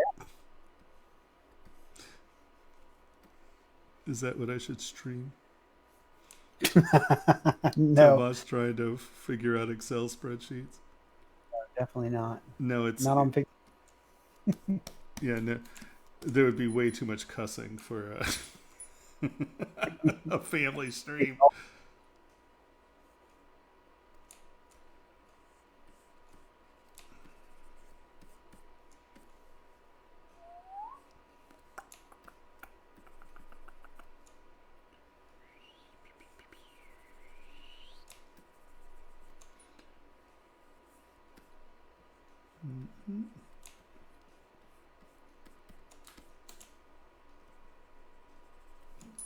Hmm.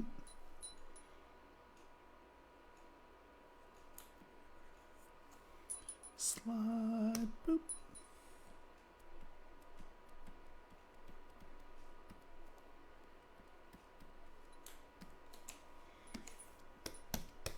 So if you do something in that vein, it's going to give you bright here, but instead of this just being deep and dark, you're going to get a transitional gray back. Does that make sense? It sure does. And see how I've made that a flat reflective plane. Here, these are all very round. So you're getting just one little highlight here where I'm getting this whole edge as a highlight.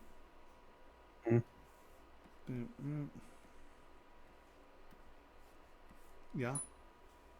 Yeah. So the only thing here that's going to be dark black is this.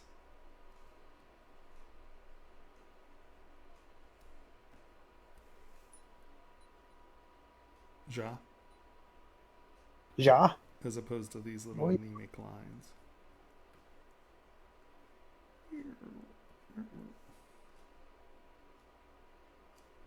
Yeah, I think that'll actually solve the problem I was trying to solve, where my method would just still have a big black void and some stuff poking out of it. Right, exactly. Exactly. Cool. Right on, right on. Look at you go. Getting there, It'll getting be there. for sale in 2 weeks. What's that? Said it'll be for sale in 2 weeks. The other thing I might do is square this up just a touch.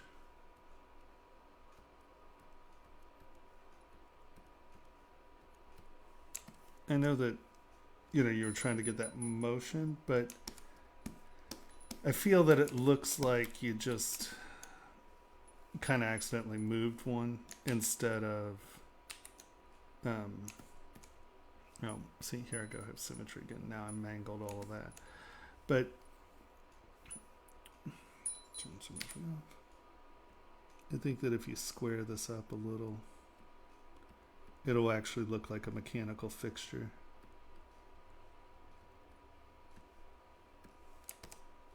You see what I mean? Where here it just kind of looks like you accidentally pushed one side down a little more or the other. Something to think about. That could be. You're like, that could have happened? Is that what you're saying? Fair enough. So make that a little bit more mechanical.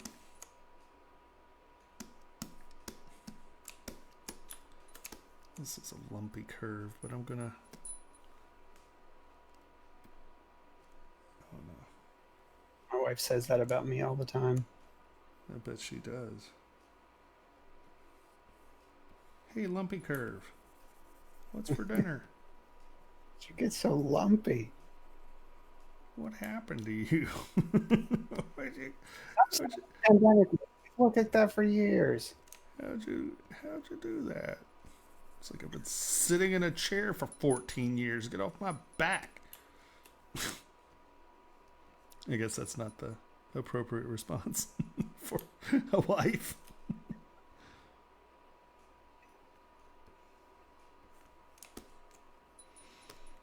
It's like, I didn't used to be fat, but sadly, I've been sitting in a chair for the last 16 years.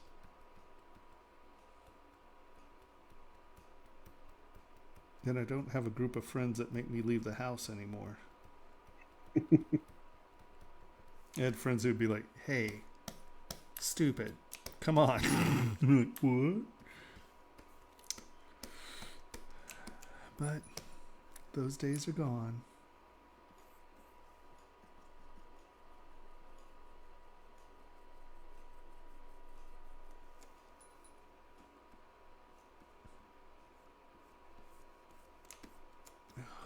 It's so lumpy. All right, I'm gonna stop. But that's, look at that dent. What are you just trying to make it less lumpy? Yeah.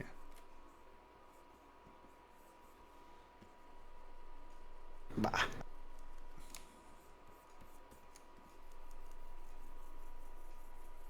But I can't. It's just intrinsically lumpy. Okay.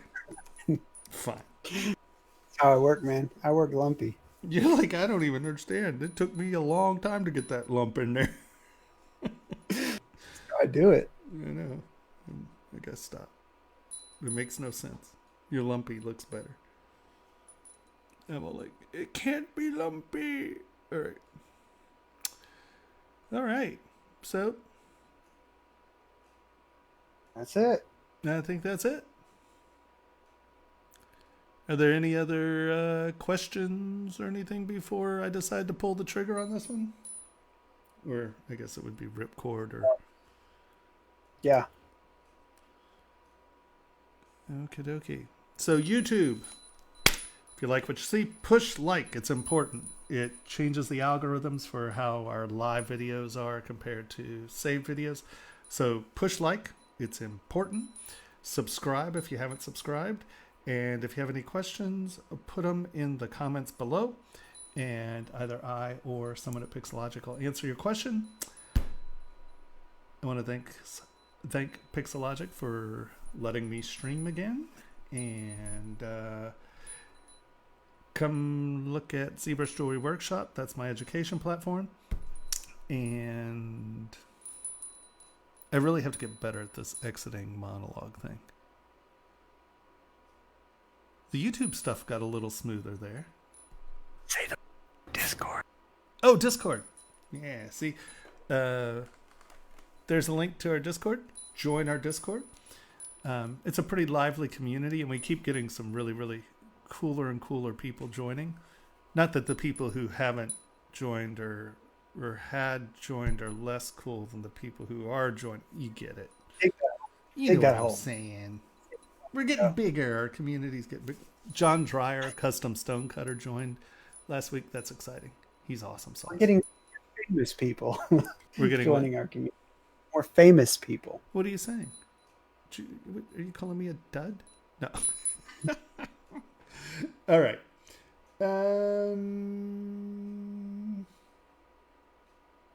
If you don't have ZBrush, buy ZBrush. If you can't afford ZBrush, rent ZBrush. Or pay monthly. And try ZBrush Core. It's fun. We got free tutorials. We do have free tutorials. If you need an anatomy book, we get a discount on that anatomy for sculpt. Anatomy for Sculptors, yeah. So it's a good book. I like it a lot.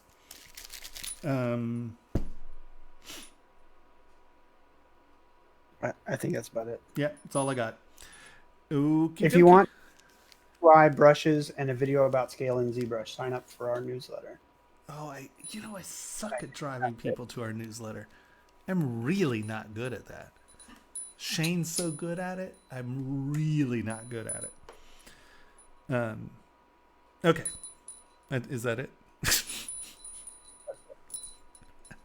I think I should just hire someone to do the closing monologue because I'm really not good at it. For you. I'm getting better, You though. just move like a puppet. I don't know. All right. Thank you guys for continuing to stay with us, and I will see you next week. Next week will be crit, right? Next week's the first weekend of the month. Next week is crits. Submit your files. Upload early. Upload often. Upload early, upload often. And the week after that is the live streamer challenge. I think that we're going to be doing only subtractive sculpting week after next. Well, that's gonna be rough. I did that for years, so it's not Well, real life. It's kind of what I did for a living for a long time, so I think I have a good approach on this one.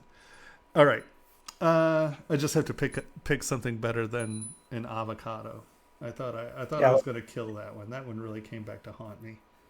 Texture. Just do a mitten. Do a mitten. I'm gonna kick that mitten's butt. All right. Thank you, everyone, and I will